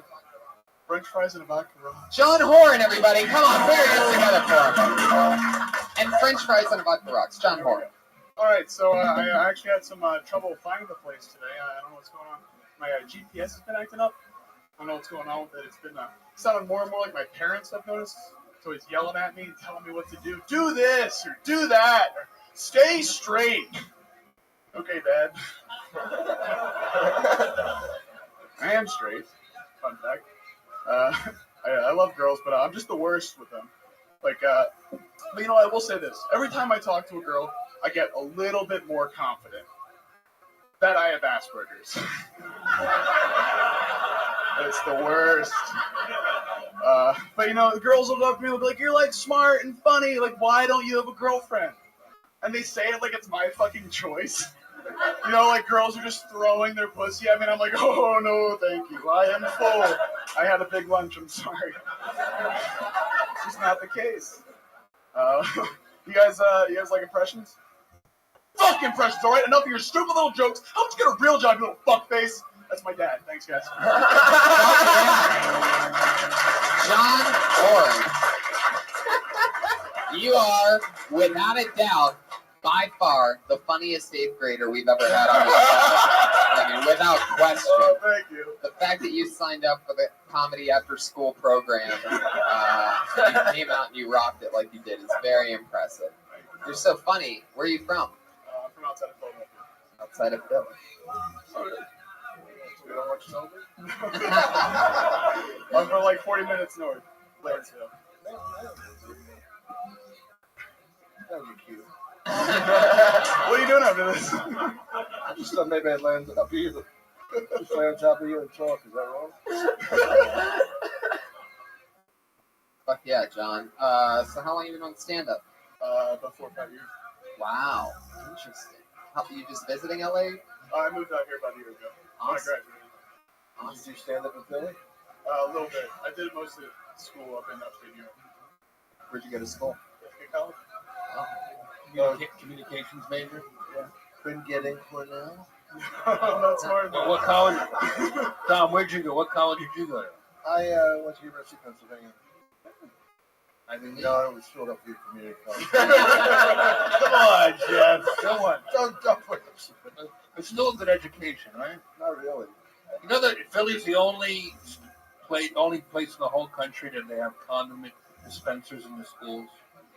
And I would say to the parents of Philadelphia, if you want your kids to stop having unprotected sex, they should just show their kids the movie Philadelphia. Well, that was my public service announcement to you, Philly people. Boston is the place for that. There's not one college I could have ever gotten into in Boston. It's unbelievable. There are kids that. That's where I went. BU. Did you really? Yeah, I barely got in, but I got in. We should get to this kid. John. I'm just thrilled to be out of the house. This is It's fine. It's moment in the sun. Yeah. John, let me ask you something. You really hate your dad. I don't really hate him. He really hates me. Do you have an older brother? No, I have 2 older sisters. Are they? And what are their phone numbers? What do they do? One is a pastry chef and one works in sales. I never learned. I'm just Big tits? huge tits, yeah. Cool. Bigger than yours?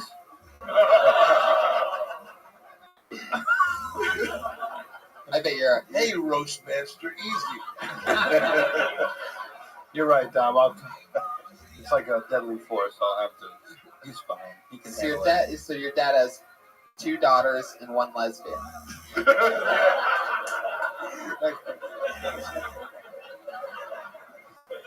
What position do you play on the softball field? left out. I love it. John, what do you do for fun? This is fun for me. This is like go to comedy shows. What else do you do for fun? I do sketch comedy. Like what? Okay. This is all I have. I'll just keep asking until something How exciting. many times have you seen Jurassic World? I haven't seen it at all. Oh, really? Not a fan. Surprised. Do you guys have any like lady advice? Because I feel like I want to give you like lady advice. Are you fucking kidding me? This guy gets more pussy than anybody up here. Okay. Calm down, I Tony. know, Calm down. I know, definitely not. Wow, that one really disappointed Brian. No, you get a lot of you. What's your story? What are you into? What's your dream girl? Yeah, what does he look like? Tom. Really? Do you think your dad thinks you're gay and doesn't like you, or? I used to. I think you could meet chicks easy, so you go into comedy as a way to meet women, and your jokes are great. I think it's going to work. Yeah. Thanks. That was Yeah, very nice. you're definitely very, very funny, and we definitely want to have you back. But let's talk more about this crazy shit. When's the last time you hooked up with a girl? I just got out of a relationship. You did. Oh man. Did she break up with you because of your weak chin? What does that mean? I don't see a weak chin. Both of his chins look very strong. I don't get it. What? I'm just kidding. You're charming. Anyway. Are you ticklish? Yeah, you look ticklish. Yeah, you look Fuck. Yeah, you want to test him out for size a little bit? Get a little tickle. He's gonna freak out. It turns out one of his hobbies that he won't talk to us about is jujitsu. I like comedy. I like sketch comedy. I like comedy movies, comedy music, and I'll kill you with my bare hands. Pat, it seemed like you wanted to give him lady advice. What would you say? I just want to hear what a. Just don't text back. Wow. That's it. Wow, interesting. That's what I've been doing wrong. Like ever? Do you ever? Never. Cut off contact. Blocker. Are you giving him advice on how to not get laid? I'm confused. Like, how would you end up even meeting up with them? Why? No, because that's like that attracts that's attractive to girls. In my opinion, if you just like don't text him back. A little bit, but then what? At a certain point, you have to. Well, not forever, yeah. Then text back like text back like. Let me give you some text advice. back.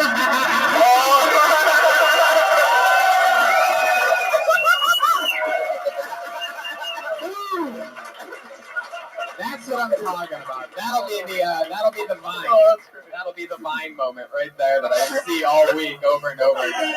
There it is. There it is. John Haran. So much fucking fun. So cool. How old are you? 22. You're 22. Wow. Fuck yeah. John. You don't look a day over 11. It's incredible. Fuck yeah. John. That radio thing's really taken off. Good time to get in the radio market right John. now. 3 words. Limit your text to 3 words. All right, on that note, thank you. Wait. So how long have you been doing stand-up again? I started when I started college, so I graduated a year ago, so 4 or 5 years. And you've been going. You go up every week, or you take time off? When I can. I mean, I work a lot, so I've been trying to more. When I moved out here a year ago, when I first got here, I was hitting it harder, but then I was focusing on trying to get a paycheck, and then that made me not go up as much. But recently, I'm trying to do it more. You seem like if you really focused all your energy on comedy, you fly through it. You start making money in comedy pretty fast, I think. Because you're very funny, especially for 1 minute. You were great. Especially for 22. I started at 22, and I shit my pants on this show. I mean, the 22-year-old me would. I was never 22. I was always old. I remember that. John Haran, I'll send you off again. There he goes. John Haran. He's on Twitter at Cool Haran, Horan. Cool Haran, Horan. Tony, you got more seasoned comics coming on your show. Yeah, it's fun. It's fun and exciting. People that arrive from LA, sometimes they're just these. This is first stop, huh? People that nobody's seen yet, so they just blast through here. See you grow and grow on this show. It's so fucking good. Thank I want you. to make it the Sammy Martin show, but you really are. You got to fucking move your up. I did. Did you say Sammy Martling show? What are these? Sammy Maudlin. Is that a character from Andy Griffith? What is that? No, Maudlin. It's a joke. Oh. Okay. Sorry, Tom. You lost me at Sammy Maudlin. I've never heard it. What's that Asian guy? Somebody doesn't want to get talking about? sappy. Sad. Oh. I got you. Thank you, Dom. That's so nice of you. And Don't blow me. Blow me. always one of our There's no favorite retort guests. to that, is there? You want a French fry? No. Dom, I mean, you were what, the 27th best ranked, the 27th best comedian in the world, right? Why do you gotta be fucking hurtful? I was 79 and I was beaten up by Cedric the Entertainer. Why did you have to bring it up? I bring it up every time you've ever been on the show because I think it's so funny. How can I compete with an entertainer? Yeah, he's an entertainer. He has people over. He puts out a nice spread. He'd be Cedric the caterer if that was the case. It's just so funny to call yourself the entertainer. I love that. I do find him very entertaining, by the way. Thank you. We'll bring it up then. I pulled another name out of the bucket. Put your hands together for Mike Wesley. He's coming.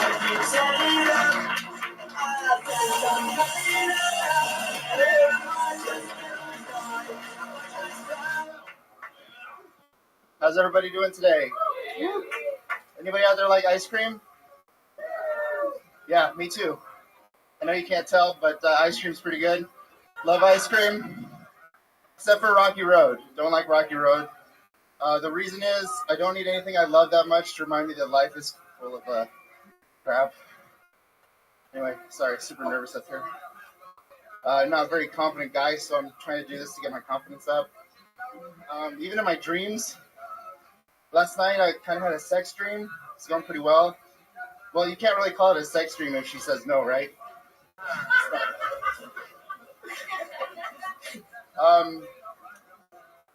Trying to lose some weight since the first of the year, get back down to my fighting weight.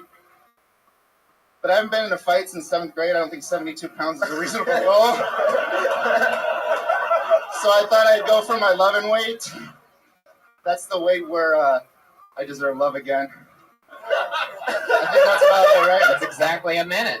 You're right. Absolutely. Mike Wesley. I love it.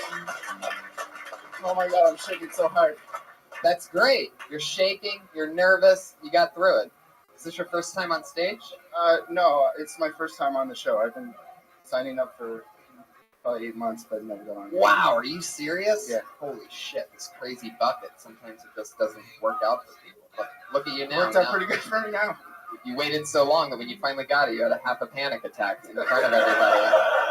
That's truly exciting. Your second joke should have been the first joke, by the way. I fucked up the order. Can I just Yeah, say? I Can I just take a second to say that Dom, I think it is so cool that you inspired your younger brother to start doing stand-up, and that he started right now. I'm so proud of him. You know, it's amazing to see somebody that nervous because nothing's going to happen. Nothing. The worst that can happen is you bomb. But like, I shit your pants. That's probably a little worse. Shit your pants and bomb. You're always at it. You embellish. But I mean, I have to pee really bad right now. I'm just trying to make it through. Why did I fucking try to be nice? Oh, I appreciate it. Thank you very much. No, but it's interesting to like look at how nervous we are. And it comes with, but you know, think about it logically. Look at these fucking guys. You worried about what they think? Look at their face. I'm a comedian. Yeah, I worry about what everybody thinks about me. Mark Maron look-alike. But you know what? It was endearing. What do you do for work? I just started a job where I answer the phones for a appliance repair company. Oh, fuck, that's cool. Fuck yeah, no, that's not. Must get tons of pussy doing that, huh? Well, I work from home, so. Oh, yeah. Wow, you pick up the phone at an appliance place from home? Yeah, it's just on the computer. Or I have really long arms. Oh, you're on fire. Save some of the best stuff for the conversation part of the show. I see what's going on. I don't have any jokes about doing that. I used to work at Best Buy, and I had a couple jokes about that, but don't go to Best Buy anymore. Why not? Huh? What happened at Best Buy? Oh, they're fucking idiots. I got fired because they changed my schedule and they didn't tell me. So, yeah, true story.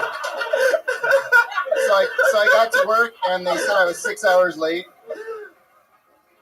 They were trying to get rid of me anyway. I really didn't like it there. You had to have had previous write-ups. They usually wouldn't just fire you on the first attempt. What other write-ups do you have? Good yeah, question, being like 15 minutes late because of the bus and shit. The bus? They wrote me out once for calling in sick, even though I called in, whatever. It was bullshit. They just wanted to get rid of me because I wasn't happy on the floor. You were a tough customer, huh? Yeah, I don't have the patience to deal with stupid people on the floor with the questions that they give me. So. What were some of the questions that you hated the most? Where's the electronics department? Because there's huge signs everywhere. That The whole store's an electronics department. Yeah. Did anyone laugh when they were like, "Do you know where the treadmills are?" No, I used to I don't know. I used to give people a hard time when they asked me if I knew where the bathroom was.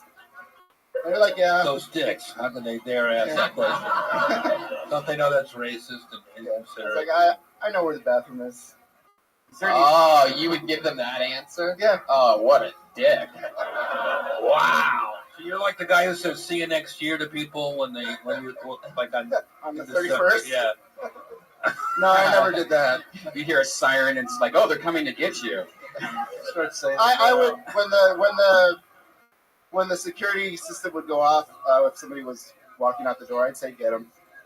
I can't believe they fired you. Yeah. I was way better in the warehouse. I wasn't supposed to be on the floor. I told them that. What goes on? Jesus Christ. Was anybody ever mean to you any of the times that you were a dick to them? Did it get a little out of control sometimes? I mean, by the way, picturing you in a big blue polo is just hilarious. I just can't tell you how funny you must have looked in that Best Buy. Like what's her name from Willy Wonka? Yeah, the blueberry girl. Anyway, Yeah, that's what they used to call whenever a bunch of employees would gather around. They called it blueberry patches, stuff like that. Yeah, that sounds like fun. Yeah. Those guys had a great sense of humor. Yeah. What did you do before Best Buy? I worked at In-N-Out for 9 years. In-N-Out Burger. Wow, this is the All right, more in than out, huh? That's back when I was actually thinner. When I got to be 30, then I started to gain the weight and couldn't lose it again. Yeah. So that's why I have the trying to down my fighting weight joke. That was a good joke. That was a good one. I like that one a lot. It killed too. The audience Yeah. liked it. Yeah, you did really good. You have potential. Now you gotta get a day job at Ross Dress for Less. Come back here looking good. I love it. Mike, what else? What are you afraid of? What am I afraid of? Yeah. Afraid that people don't like me. Do you always get that nervous on stage? No, this is. I've been wanting to get up here for so long that trying to calm down. Now I think it's just adrenaline. You're fine now, though, right? Yeah, my heart's still beating pretty quickly, but Well, I hope it's still fucking beating. You sure it wasn't from the steps coming up here? No, actually, my cardio endurance is pretty good because I've been swing dancing for like 17 years. Swing dancing. Yeah. What? Wait a second. Holy shit. You're a swing dancer? Yeah. Look at him. Remember when swing dancing was cool in '98? Yeah. No, I was born at Zippers. Yeah. Well, some people stopped after that, but I never did. So.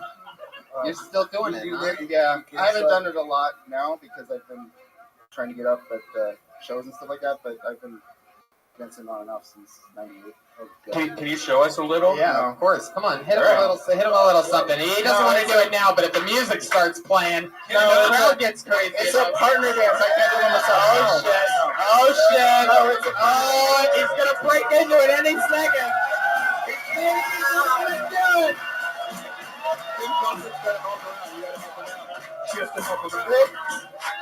It's by nature it's a partner dance, and I can't do it.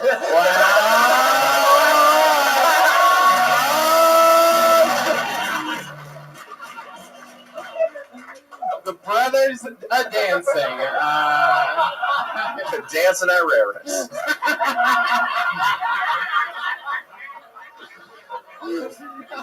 I think I just got rejected by a dude. Oh my god. Beautiful. You're a good man. This is a big night for you, man. You've been trying to get on for 8 months, and you fucking did it, dude. And here he goes. A great. Next time, Here you go. he goes a plate of fries. Take them. Come on. I'm trying to watch my girlish figure. Fuck yeah. So you do swing dancing to lose weight? No, I just do it to have fun. Have you ever met a girl swing dancing and like actually went out and swing dance with like a date? Yeah. Swam? Well, the first Swang? the first date And are all swing dancers? the first date that I ever went out by myself, I met a girl that I dated for 2 years. Wow. And after that, I've never met anybody else that wanted to date me. So. Oh, God. And swing dancing. Tony, this guy's got to get a date. Give out his Twitter so he gets a date. Come on. Everybody, all the ladies out there, take Mike West out. Or I mean Mike Wesley. His Twitter handle is MyQWesley. Mike, we had so much fun with you. Thank you very much. We got to get Mike a date. Come back next week, Mike. Is that a fanny pack? Do you have a fanny pack? A sling. It's a sling. Fuck yeah. Jeff, where are you going? What's going on? Oh, I love it. Jeff. Oh.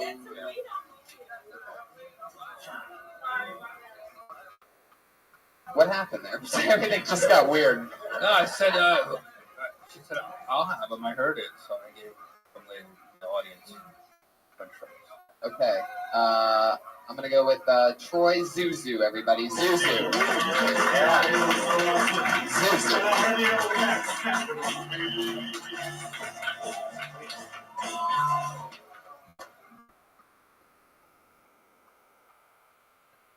I'm from the Czech Republic, and I've been asked a few times if all the girls in Czech Republic are like me. And yes, they're just like me. In fact, if you're ever dating me and they send me back to my country when my visa expires, you can just write to the embassy back in Prague and they'll send you another girl, exactly like me. And you can start from wherever we left off. Everything up here is backed up on Google Cloud.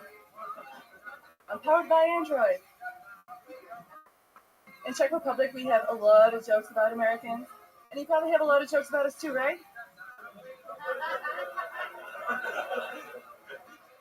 No? Yeah, you're like, where the fuck is Czech Republic? People in Czech Republic can be really racist sometimes, especially against gypsies. Any gypsies in here? No? Good. No, didn't get me wrong. Fuck yeah, Zuzu. Yeah. Fuck gypsies. I gotta tell you, Caitlin, you were hilarious.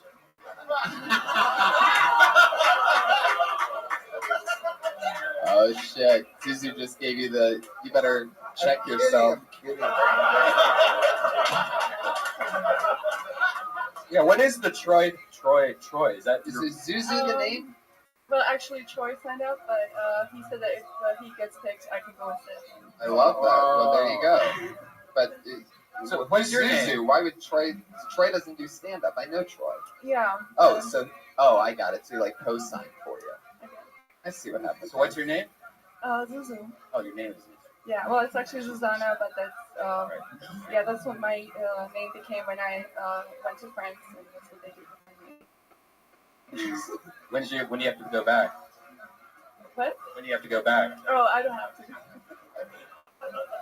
The weirdest, creepiest noise you just made. I don't have to go back. I got one, huh? Did you get married here? Not yet. Yeah, still waiting for the green card. I'm surprised you didn't get in trouble when you killed Apollo Creed. Not before. Dolph Lundgren. Yeah. What does it say behind your ear? You have a tattoo. Oh, it says, why not? Yeah. Exactly. Why not? Yeah. What do you do for fun? This. Oh, jeez. Do people just not get it? No, Everybody, take it from Mike Wesley. Just give us your swing dancing first, okay? Don't just sit on swing dancing.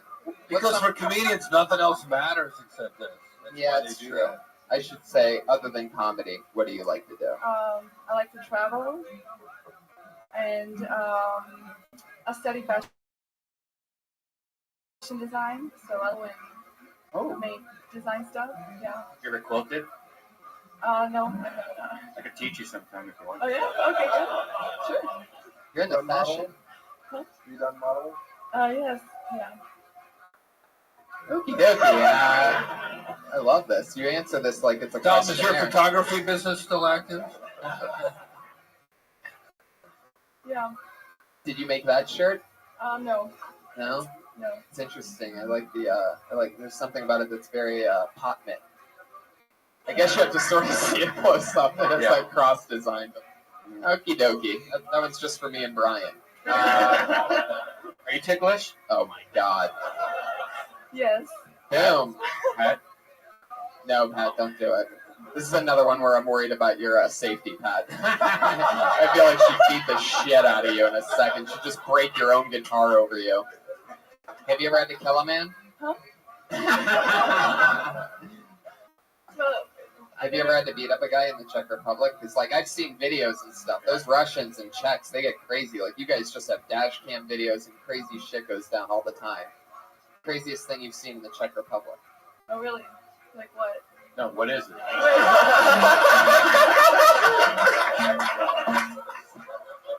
Why would you think that we wouldn't know the Czech Republic? Well, I know you do, because there's a lot of Czech porn on the internet. So. Oh, it's incredible. Yeah. What sort of defines Czech porn? I don't know, actually. They don't want to do it I usually. don't watch it because They're forced. Susie, we got to move on to the next part of the show. Thanks for coming up. Great job. thank you. Are you on Twitter? Are you on Twitter? No, well, I am, but I don't use it, so I There you don't go. remember it. Susie's not on Twitter. That hasn't made it to the Czech Republic. Are you yet. on My Free Cams? Oh my God, Brian! Brian, you're out of control. There she goes, Zuzu, everybody. We're going right down the straightaway, everybody. This is it, our final descent. This is the part of the show where our two regulars that always do a brand new minute every single week go on. Going up first tonight, you know her as the regular here, regular on the Ice House Chronicles. Dropout out of the University of Florida after her first time ever on stage here on Kill Tony. She's been doing it every week since. Put your hands together for Kimberly Congdon, everyone. Here she is. Thank you. Recently, I started dating someone new, which is great. It's going great, except we have a problem. He has a very attractive female friend that he's with all the time, and every time I bring up my jealousy about it, he says, "It's fine, she's like my sister." And I'm like, well, Chris, you're from the South, so that does nothing for me. Like, I'm not an idiot. I have HBO and I watch Game of Thrones. I know what people do with their sisters. But I'm super cool. I'm like, okay, that's fine. I'll be cool with your sister Megan if you're fine with me hanging out with my brother 9-inch Jamal.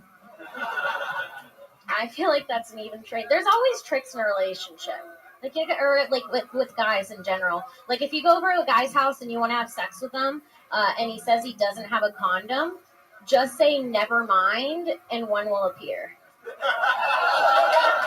Boom. Another new minute from Kimberly Congdon. She did it again.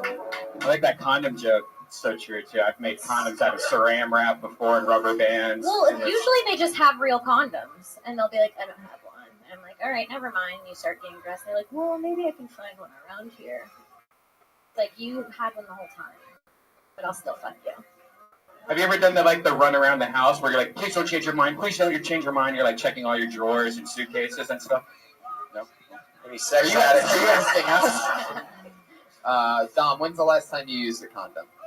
I thought have that'd get one it. on right now. You never know. Take a seat. Dom, you've been on this show a bunch of times. You've seen him a bunch of times. Anything you want to say about, I know how hard it is to write. A minute a week. It sounds ridiculous, but a minute of, because 30 seconds was really like a couple good jokes. It's like fucking hard. So, it's. But I don't know where you're going to go with it because there's no like minute TV shows. Welcome to the minute TV show. Welcome to the minute TV show. We're going to get right to it. And thank you so much, everybody. No, but I just think you're doing a great job. I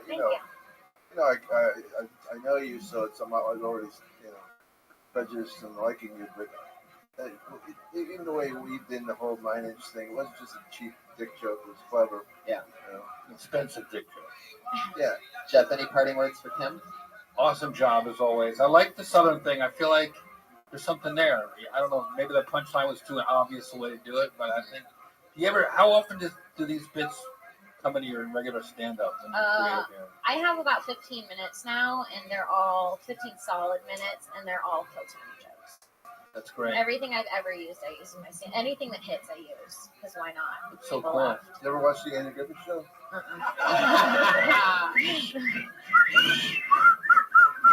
Wow. Fuck yeah. There you go. Well, there you go. You did it again. Another new minute from Kimberly Congdon, everybody. There she goes. Follow her on Twitter, Kimberly Congdon, Instagram, everything. You're on Kill Tony. Our only other regular also writes and performs a new minute every single week. The always goofy stylings of the great Sarah Wineshank, everyone.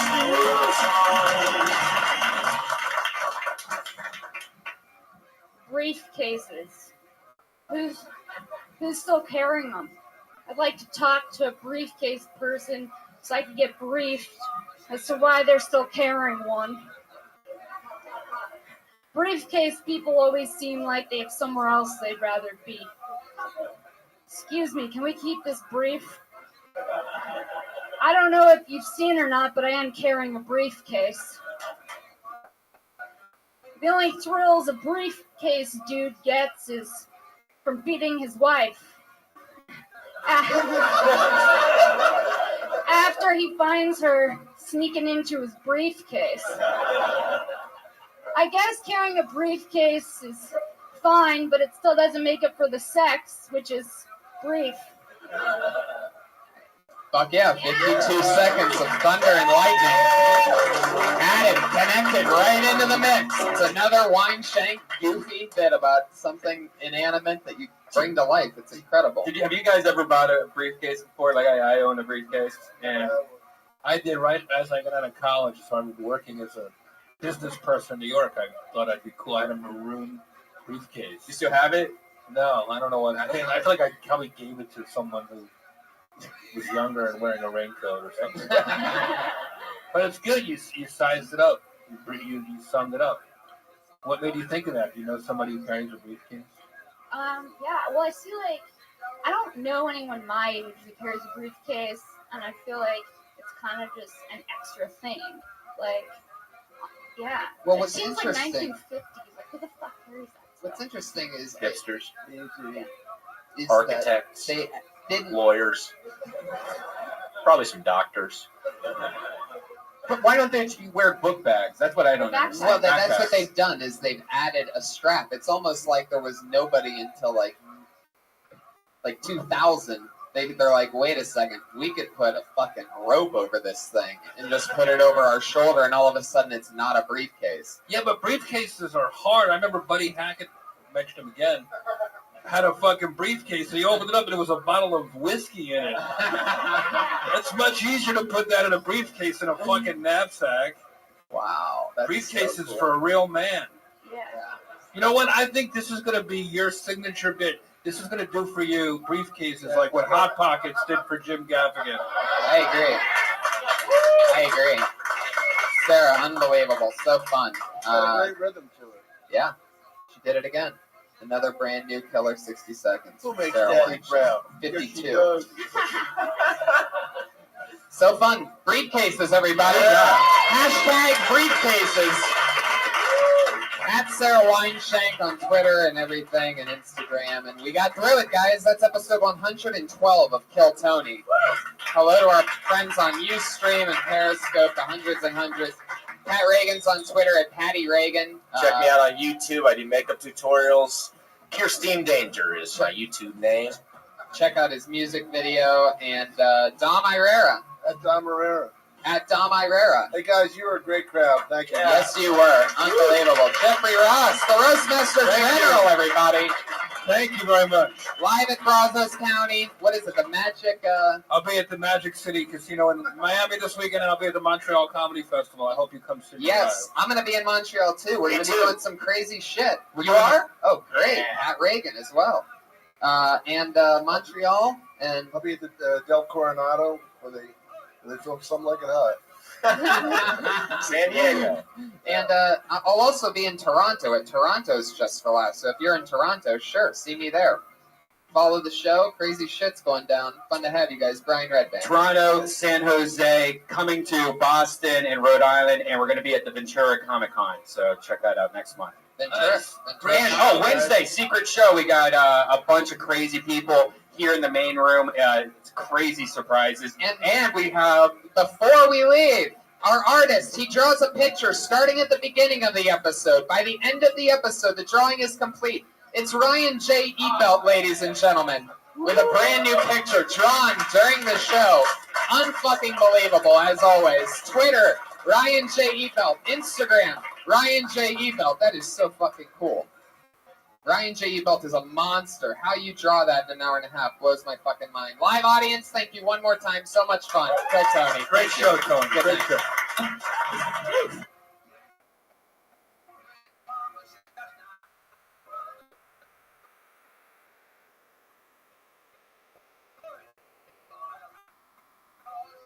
Yeah, everybody. Hi, everyone. Welcome. Fuck yeah.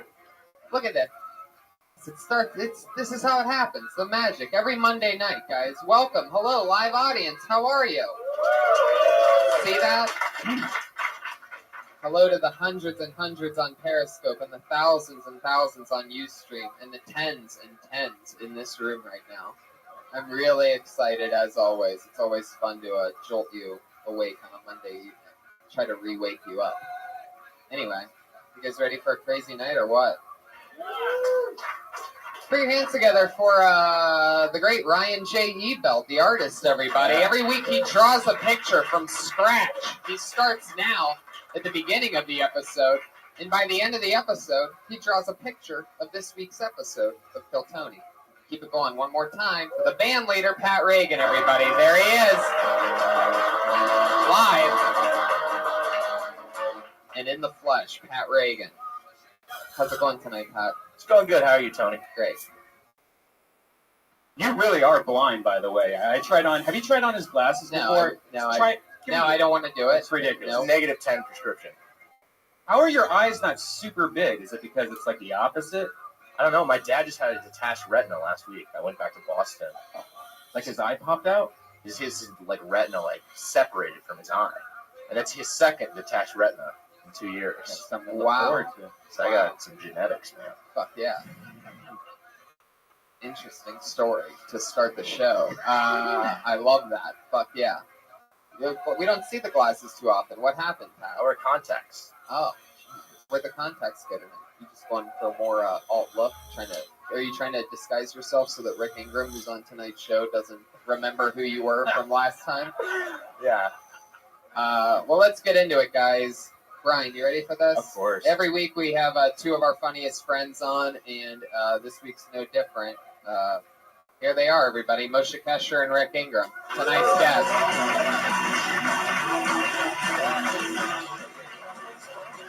Fuck yeah!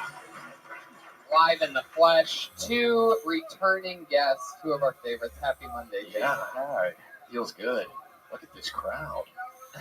They are ugly, unattractive as usual. Yeah, We were thinking the same thing. Yes, we were. We would not fuck these people. That's not. Oh, I would fuck them. Yeah, we would, but we'd feel better about ourselves. I'd just be ashamed of it. Well, welcome back, guys. Thank you. How are you? Great. Fantastic. Another beautiful day. Did you get rid of the robot? Yeah, we're rid of the robot. We've had, as Rick Ingram calls him, guitar comic, Pat Reagan. You just got replaced Iron Man with a guy that looks like he hangs out with me, basically. Yeah. You can't. For the podcast listeners at home, we both look like sort of gay podcast people. Hey, I like it. We get the insults towards Pat right away. Yeah. Well, I didn't insult him. I said he looks like me, motherfucker. Fuck you. Well, last time. If I would have said it, would have been an insult, just so we're clear. Last time Rick was on, I mean, you really hurt Pat Reagan. Barbs were flying. I mean, at me. Well, if Rick Ingram is Superman, then Guitar Heroes are his Lex Luthor. Like, he hates you with a passion. Yeah. I actually suggested that they execute you on Twitter earlier today. Yeah. No joke. Go back and like two tweets back. I saw that. Not only did I see that tweet, I favorited it. Also true. Well, you got type 1 diabetes. Don't you think it's a little, oh no. When you go for Let me just say, Rick, my first note is when you're going to go for a debilitating disease joke, you want to stick the fucking landing. Yeah, for no, sure. I know. Yeah. Otherwise, it's just informative. And it's like, I want everyone to be on your side, so you can't eat carbs. That sucks. So, Rick, you're dying, right? Yeah, slowly. Wow. It got. Pat, did you have a chance to rewrite your joke in the meanwhile? Did that just happen? Do you even know what you were going to say? Oh, he's keeping it to himself. I'm not going to do it now. I love it. I'm not going to do it now. I think that's the best thing he's done so far. I love it. Well, welcome back, guys. We're in. This is where the magic happens. Every week, over 40 comedians sign up for the chance to do 60 seconds in front of our esteemed panel and us goofballs, and we talk to them. And you guys have done this, so you all know what's up. Yeah. Live audience, are you ready for this shit or what? Yeah. You know, Tony, the audience is a lot bigger and better than the first one. ever. Really? Were you at the first one ever? I was at the first one ever. Oh yeah, the That's first so one cool. ever was crazy. It was only the comedians that signed up for Yeah. the show. Did you have diabetes then? I sure did. That's awesome. And it has gotten. You know, when you have diabetes, you should. Exactly. Fuck yeah. Comedians, you know how it works. You get 60 seconds. You know your 60 seconds is up when you hear the sound of a kitty. Wow, or two kitties. Or fucking. Yeah, that means wrap it up then, or else you're going to bring out the angry West Hollywood bear.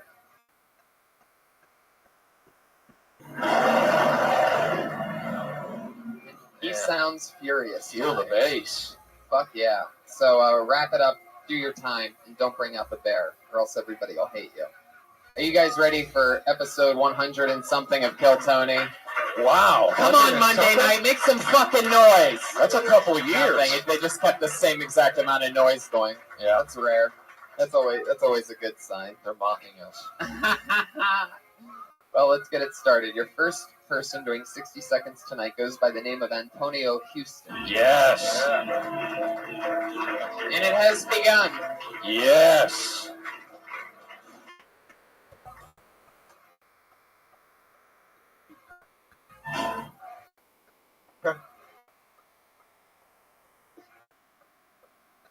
It's real shit, real shit. I have no jokes. This is all real shit. I just recently lost my dog. But yeah, I was so sad. But I had a date that same night. So I go out on my date and she takes me back to her place. And we're having sex and all of a sudden I just started busting up in tears. Oh my god. Oh my god. She's like, oh my god. This is the greatest pussy ever, right? No, I miss my dog. I just lost him today. She's like, so you rather fuck your dog than me? Right about now, yeah. Yeah, I would. I miss him that much. Yeah, this morning. Real shit, real shit. For real. This morning I woke up and my mom is like bipolar. And like, yeah. And I said, Mom, how do you feel? And she's like, I feel like we're. God damn that bear! That's quick now. Fuck. Oh my god. I've never seen the bear that early in the show. He's excited tonight. He sounded racist. And that bear for 3 weeks in a row. Nigger, get off the stage. Yeah. It's shaking. Just to clarify, that was neither Rick nor me saying that. It's the black guy Speak for yourself. You were thinking it. I just don't want. I'm from Kansas. Oh my I god. can't help it. No, real shit. Real shit. I would love to be a comedian that every time I do a joke at the end, if it doesn't work, it'd be like, no, real shit, real shit. Yeah, right. It's all good. None of that fake shit. You really miss your dog, huh? What's funny was that you kept saying real shit, but it was clear that it was not real shit. Like, there's no way that she said this is the best pussy ever, and then you were like, no, I miss my dog, and then she was like, you'd rather fuck your dog, and then you were like, yes, I'd rather fuck my dog. That really happened? When he says that part. How real is real shit? Yeah.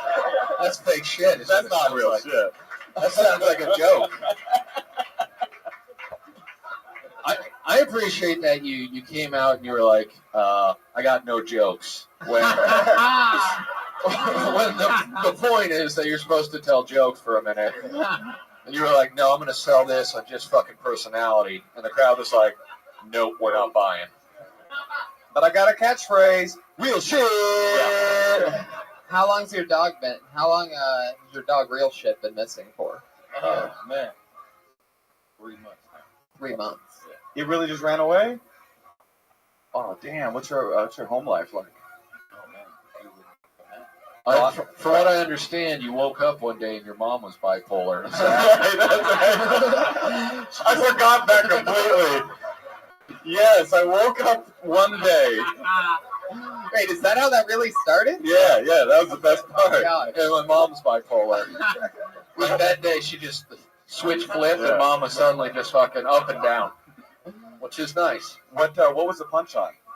You said, how you feeling today? And then mom said, She turned into Rick Ross. oh. I feel like Rick Ross. Big man. You're right about that no jokes thing. Yeah. No, that sounds like real shit. Oh, actually, it's not real shit. It's fake shit. It's based on a misconception between bipolar disorder and multiple personality disorder, and it's time for us to stop eliminating that kind of ignorance. And that is real shit. Yeah. Wow. Real shit. Real shit. Man, move aside, Dr. Drew. Oh, I think we found your dog. Okay. Oh no. It sounds like he's in Koreatown.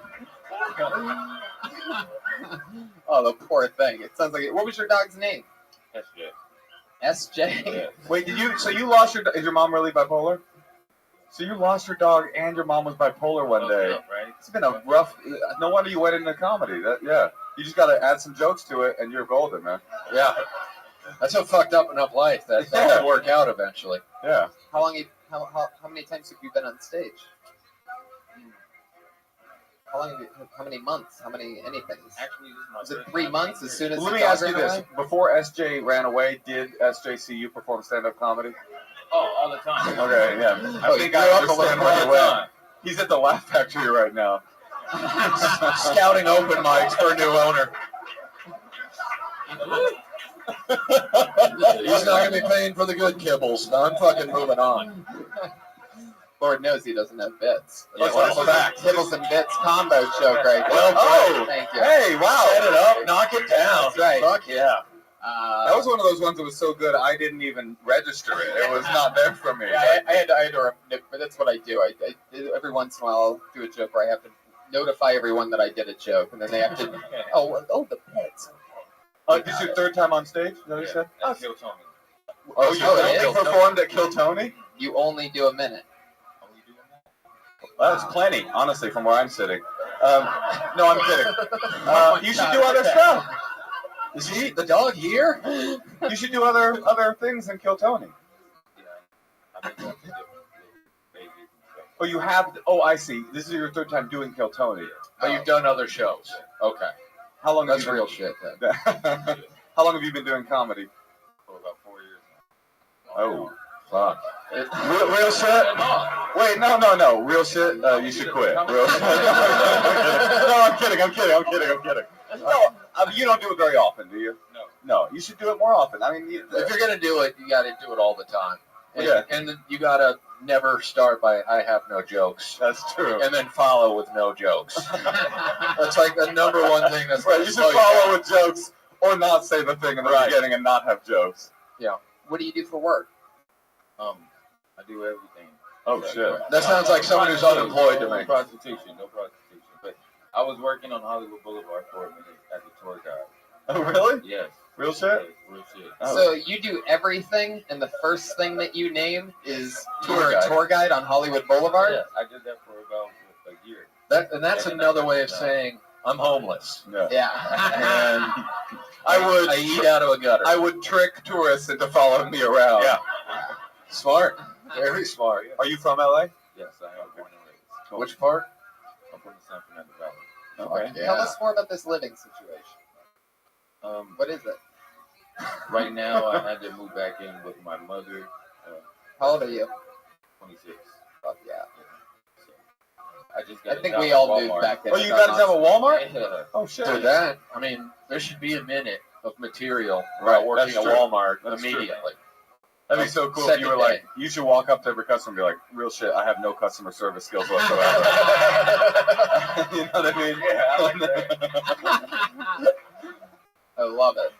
He's good at everything he does. That's what I like about Renaissance man. What else, Antonio? Um, What do you want to do? What do you want to be when you grow up? black and still living. Real shit. And with that, everybody, Antonio Houston. Yeah. There he goes. Nice work. I mean, for us. Wait, but Antonio, would you accept still living? Just still living, but somehow not black any longer? That's an option? Okay, great. Puerto Rican and alive. Yeah. Yeah, wait. Go back to the mic for a second. Antonio, that hat, like you took the hat come off. on. He almost got away with no mentioning the hat. I forgot because he took it off purposefully because I'm sure he knew. If you've done the show 3 times, then you probably know that you know. No, it's a style move. I disagree completely, Tony, because No, he would have left if he was embarrassed, he would have left the hat in the crowd. He brought it on stage, took it off before, as if to say, it's comedy time. Right. Right. Yeah. Last time I came with a hat on, they were like, "Oh my God, take your hat off. We can't see your Right. eyes." What I like, and you were like, "Fuck it, I'm gonna wear the hat tonight." And then you got up there and you're like, "Oh No. fuck no." that was a bad decision." What's SJ short for when you named your dog? No, I actually got it from the blind shop. What? Little kid in blind side. Oh. So you named him after the kid in Blindside today. What kind of dog You was can get a white son. You work at Walmart now. Just take one. What kind Parents wouldn't even mind. There's one less. Let's do this. What kind of dog was it? A pit bull. Let's move on. Well, that's a stupid question. Pit bull mix. Yeah, sure. Was it a pit bull? Damn it! Am I racist? Yes. No. What kind of dog was it? Do you know? Thank you very much. Where'd you get it from? Oh, it was a gift. Oh.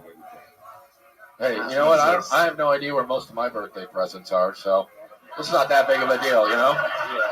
That shit very rarely means anything, so just forget about I it. just want to befriend you. I feel like you need a hug. My brother said that this morning. He's like, He said "Damn, you need a bro, hug? You need a hug." Oh man. Well, there you go. Hopefully you find that at some point. All right, somebody hug him. Yeah, there you go. So go to the back of the room. Somebody hug Antonio. There he goes, everybody. Antonio Houston. Yeah. Not on Twitter. Thank you. Not on Twitter. No jokes. He's heading in the same direction as Whitney Houston. You know what I mean? To the top. Certainly not into a bathtub. No. Guys, come on. What the fuck? All right. That was a not clean joke. It was a clean joke, actually. This looks like a new name. Put your hands together for Iffy Nwataway. Yeah. Definitely a white guy. Oh, there's Iffy.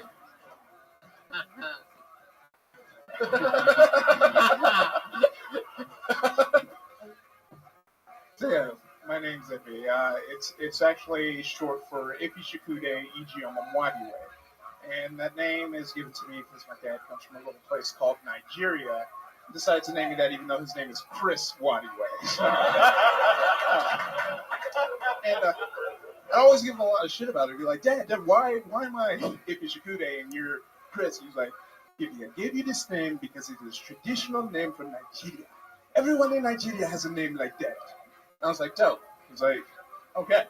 But then I went to Nigeria and met my cousins Barbara, Michael, and my uncle Tupac. So this didn't make any sense. But my dad was weird. Like he would always dress me up like wherever we went. Like no matter where I went, I was super dressed up. If it was a dinner party, in a suit. If it was a birthday party, I was in a suit. Slumber party, I was in a suit. But I grew up in the hood, so I just always looked like I had a court date. So I was like, who's this thug ass baby? Fuck yeah, Iffy Nwataway. Iffy, yeah. Wow. I mean, it started with the most effeminate handshake with Moshe of all time. That was cool. That was cool black shit you don't know about, dude. What you talking about? That was just some old laid back pimping. Yeah. That's nice. Just two Nigerian brothers saying hello. Yeah, Iffy and Moshe, some classic Nigerian names. Actually, in Nigeria, they do a dance at their weddings where they pin money on the bride, and that feels extremely Jewish to me. So I do feel like we're connected. Yeah. Iffy, how long have you been on stand-up? About 3 years. Where at? Just trying to get up anywhere. You know, I do some stuff at UCB. I used to try and get up at the store. You know, come here every Monday, everybody. You won't get up. You know, stuff like that. Can you get Antonio Houston any stage time around town? I love your style. You're a bigger guy. I don't know why we're both wearing boys' smalls right now. He's got Urkel glasses, which is cool. Yeah. Yeah, but what's dope about your look, actually, is that you're, like, full-on 10 out of 10 hipster, but also you got, like, extreme, like, Hulk Hogan Python, so it's like, it's as if daring someone to talk shit about your look, you know what I mean? You'll knock somebody out, you're like, did I do that? Yeah, I did that, motherfucker. That's an Urkel joke. You worked at Buff Urkel. Yeah. What do you do? Right. Funny. I mean, you're funny, dude. We're friends. That's the laid back pimpin'. But I've never seen you do stand up. When it came up, I was like, I hope, you know that feeling. I hope. Oh fuck! Don't let this be awful, because I know I wouldn't be able to look at you anymore. And you were super funny. That was great. Good. Yeah, Yeah, really funny. that's real shit. Yeah. With jokes. Yeah. He came up here with jokes and real shit, which is a winning combination. What do you keep in the pocket that's in your T-shirt? That's the UCB in him talking right now. A cute little reference like that. Yeah. That's what we talk about at the UCB. Oh, really? Yeah, I love it. I don't know what it's like down there. Do you need a veterinarian? Because those puppies are sick. Damn. Oh wow, that's weird. a big bicep joke from Red Band, everybody. Come on.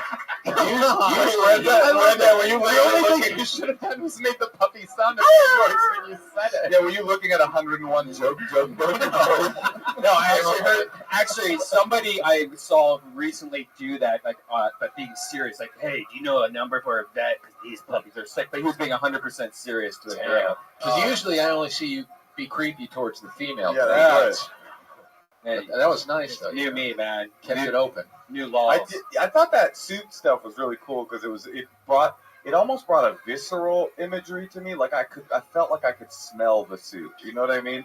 Like I felt like the suit didn't smell good, and he'd wear it a lot. Yeah, he'd wear it all the time. It's like kind a of Fraser Smith type of suit. It's inside baseball. so inside baseball. I liked it, man, and I like. Yeah, you're funny, dude. Yeah, it's good. You seem like the kind of guy that lays a book on the ground and opens it and just starts doing push-ups over the book. Yeah, you seem like the type of dude that found Allah in prison, kind of a thing.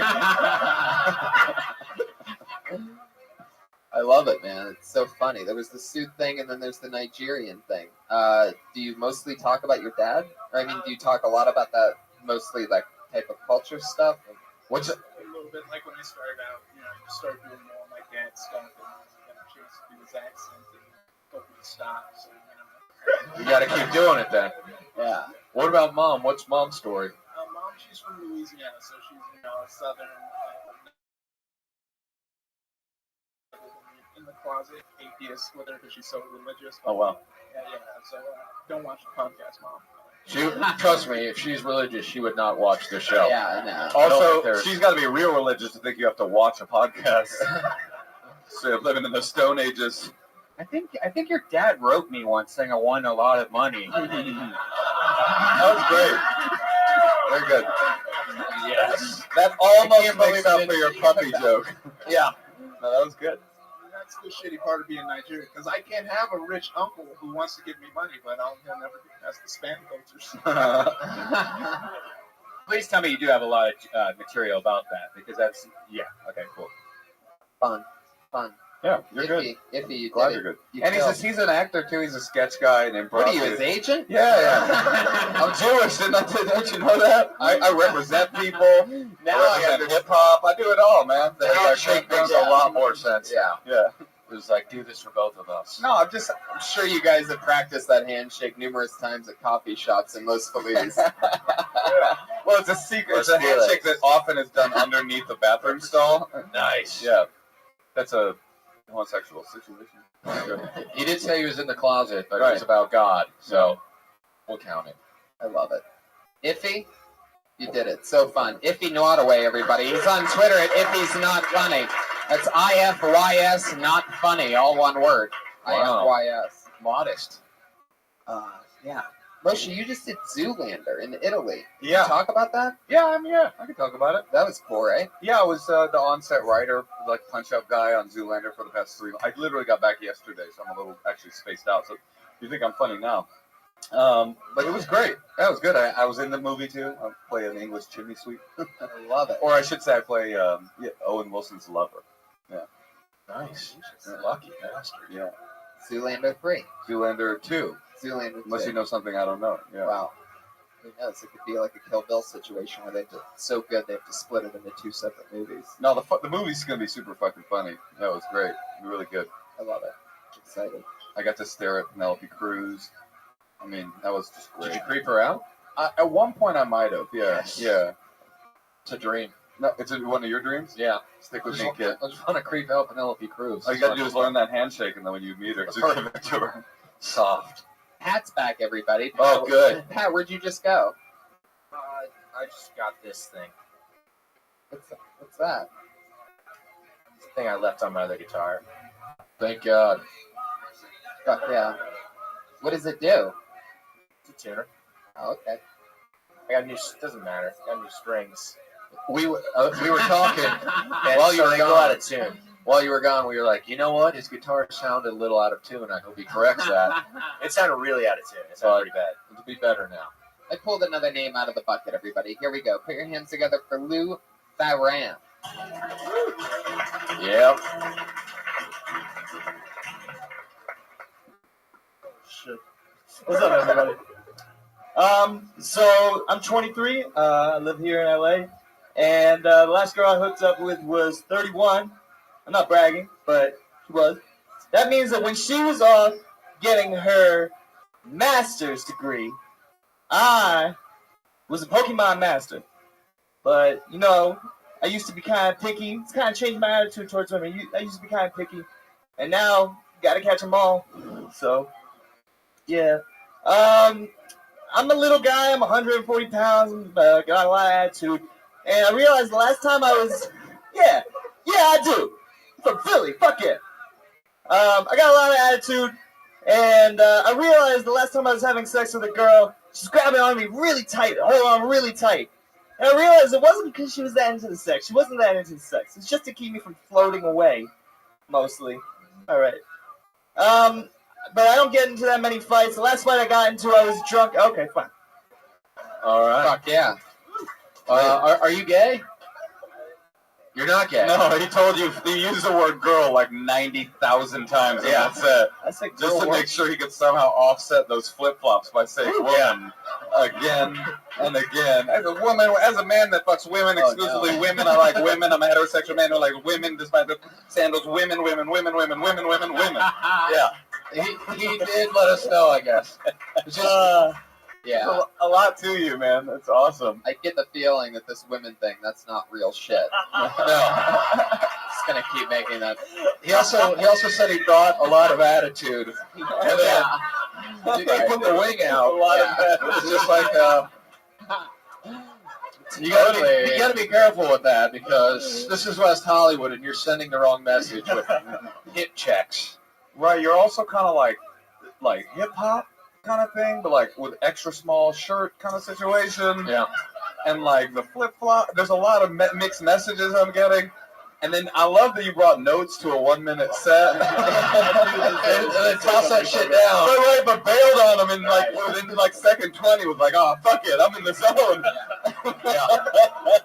He had a pre-planned 40 more seconds to go, baby, I can do this. just so straight.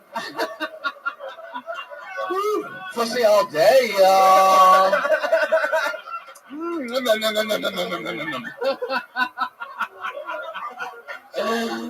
Oh, but and he threw the book down like quick because he had a hand motion that he had to do.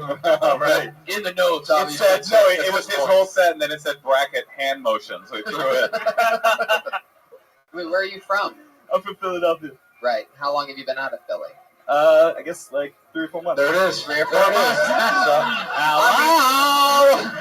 There's nothing wrong with that. I don't know how to stand. No, I think that's okay, man. Look at that. You gotta just do you. How am I gonna have any attitude if I don't get to put my hands on? Right, or if you don't get a hot fuck. You know what I mean? That's what RuPaul said as well. Exactly. It's all about attitude. I feel like growing up in Philly, there should have been ample bullying that took care of this problem. Yeah, you'd think so, wouldn't you? Like, but every time I just cry like a bitch and go to the principal's office and wouldn't have to do anything. Fuck yeah. What'd you grow up listening to? Hip hop. Yeah. I went to an all black school. Fucking had to. With the you started dressing like that when you moved here, or basically. Okay, so before you were like, oh, FUBU. Well, I have to wear baggier jeans and like a fucking hoodie all the time. And here I get to fucking wear whatever I want. No one cares. It's great. LA's well, cool. we care. We're actually destroying you about it right now. It's a valuable point. No, but I think that's cool. Actually, yeah, I get it. I went to public school in Oakland, so I get like feeling like, oh, how do I be me and stuff. It's LA though, you know. You can be a beautiful lady if you want to be a beautiful lady. Not that you do, obviously. That's what I was but going for next. You fuck a lot of chicks, obviously, so that's not what I'm saying. I'm secretly a transsexual prostitute. Okay. Beautiful. Barely secretly. Oh, that's secret tranny music, everybody. We've had it ready and loaded for at any point if that ever comes up. And there Always it have was. to be prepared. Classically conditioned people to every time they hear that music. How long have you been doing stand-up? Like 3 or 4 months ever since I got out here. Oh, cool. All right. You're in Boulder, some. What's it, in Boulder? In Boulder, Colorado. Yeah. Oh, that's why the flip-flops. Yeah, basically. It's It's cool. the white I would space on just Earth. straight up, I'm going to go ahead and straight up recommend you not wear flip-flops on stage ever again. It's probably a good plan, Yeah. actually. It's very...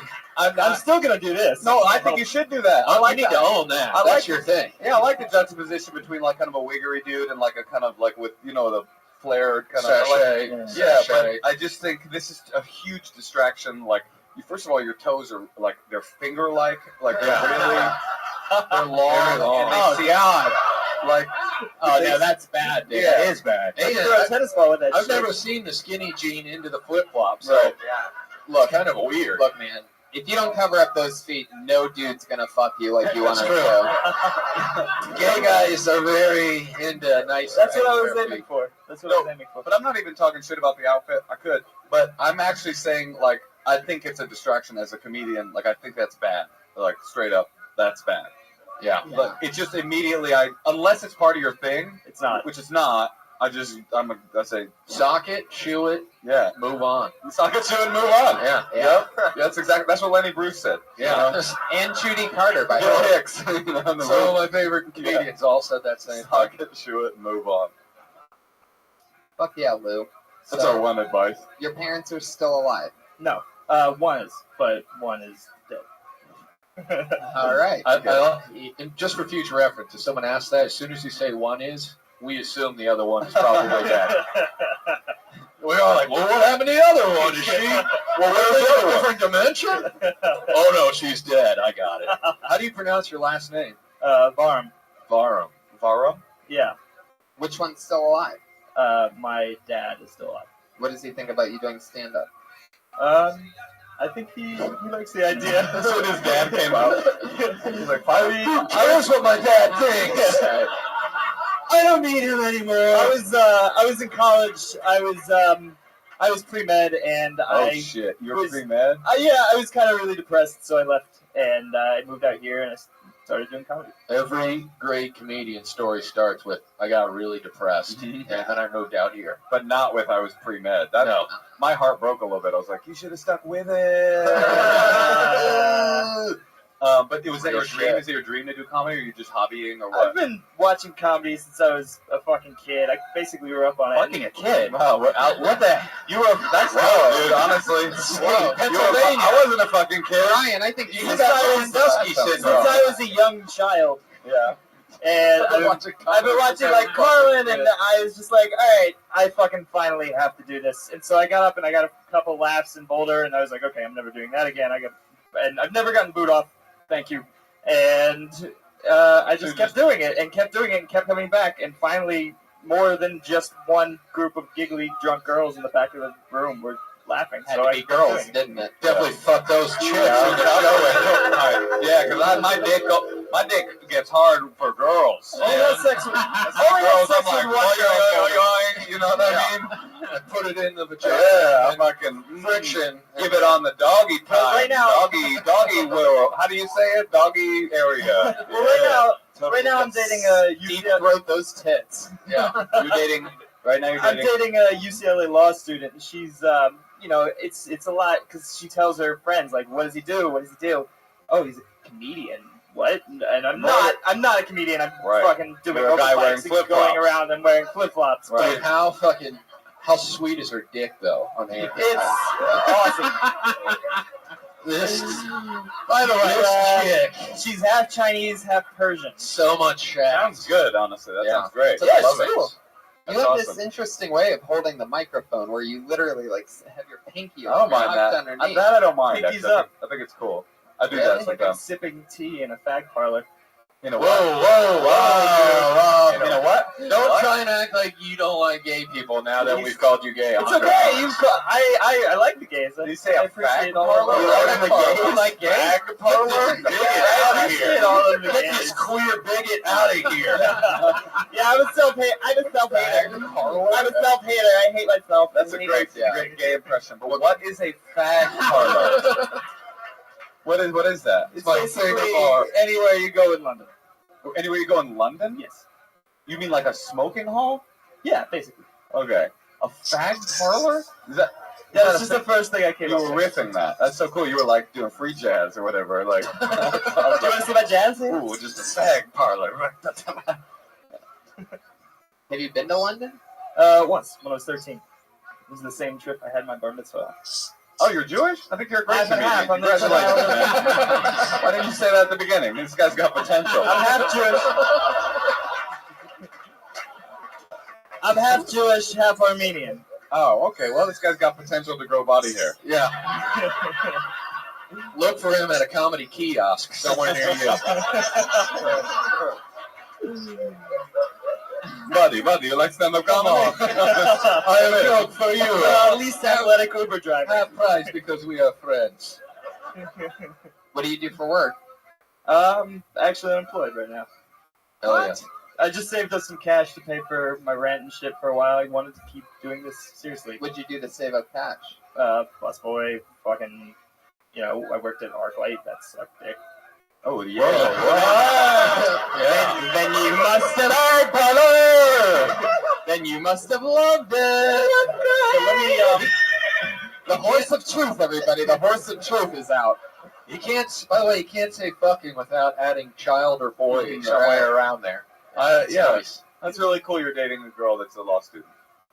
Yeah. That's cool. I think you stick with that. Thank you. Yeah. Thank you. Well, yeah, you need someone to support you throughout your life. Right? Yep. No, I don't. That was the general you.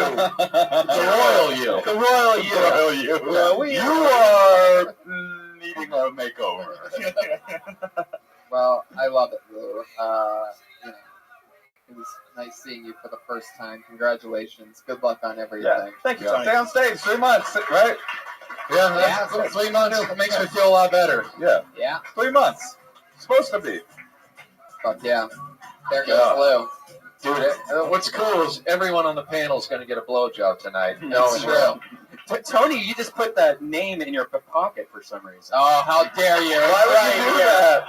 Lou Varam is on Twitter at Lou Legends, everybody. So if you want to Lou follow him, Legends. Lou Legends. Yeah. Isn't Legends a shoe store? Might be. Yeah, I think there's a shoe No, store I called think it's a Legends. fag parlor. Yeah. Well God done. damn it. But only with legendary homosexuals. Look like who's coming Oscar out with Wilde and I'm excited to have them over there hating now. Yeah. I feel like we finally broke you in the right way. You're in tune, if you know what I'm saying. There it is. Fuck yeah. One more time for Lou Varam, everybody. Yeah. There he goes. 3 months in. Oh, we know this girl. She's been on a few times. Always funny. Put your hands together for Jessica Wellington, everyone. Here we go. The great Jessica Wellington. One of our favorites here. She's fun.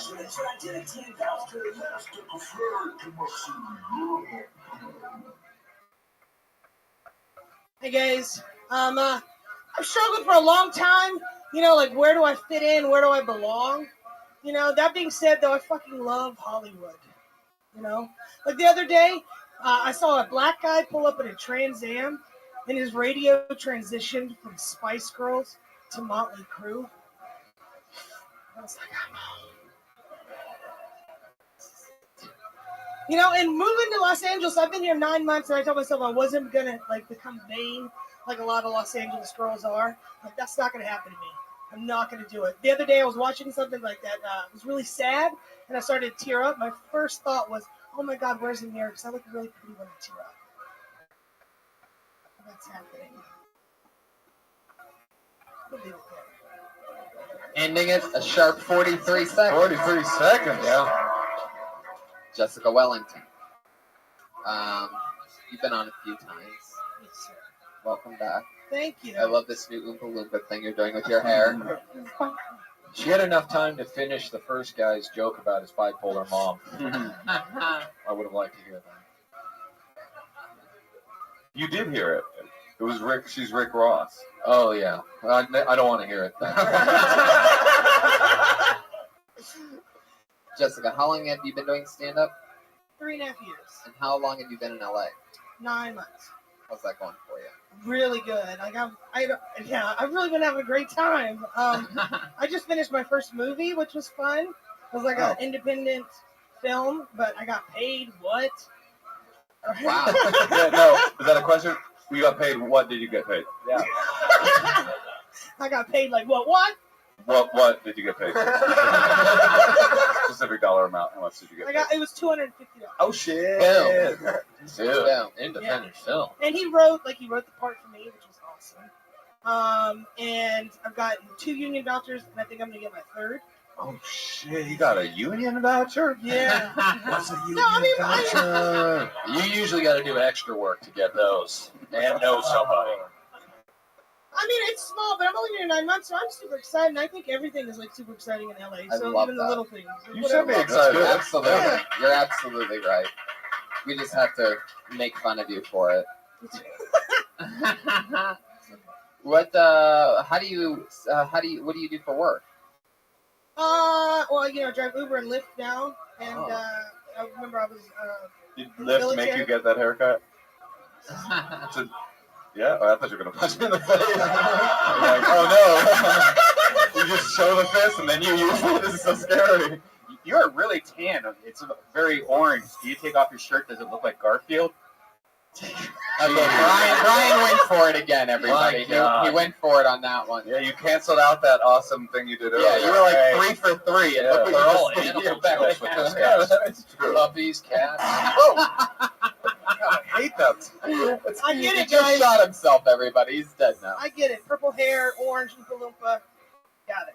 Yeah. Oh, don't. Nuh-uh. Got it. No. It wasn't even about you. We're making fun of Brian. The Oompa Loompa thing just hit you. What happened? Don't get Lou Varam attitude on us. Varam attitude. I really was just thinking about her tan line because I bet her boobs are bright white because you've been walking in the sun so much. You know what? I'll That's a great disagree. point, Brian. I'll bet Jessica. That should really help for comedy. I'll bet Jessica's the kind of girl that goes to like a nude beach or Oh. something like that and goes all the way. Jessica, how close am I to the truth?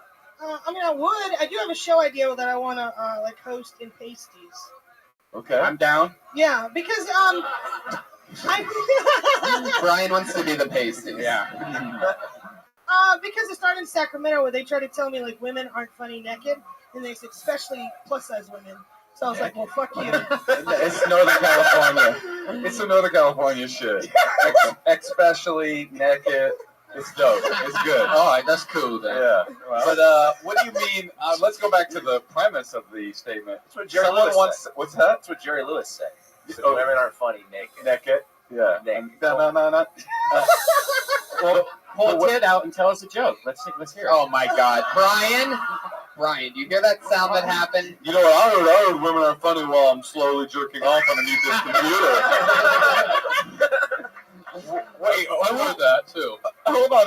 Whoever said to you women aren't funny naked? That's In Sacramento. Was no it one's governor? who's funny naked? Well, men. I mean, people. Men are classically funny in the news. Of course, everyone knows that. Well, I don't get it. It was a sketch that we were doing that we were wrapped in saran wrap, and I said, "Well, I'll do it," and they're like, "No, we're gonna have the guy do it." Oh. What the hell?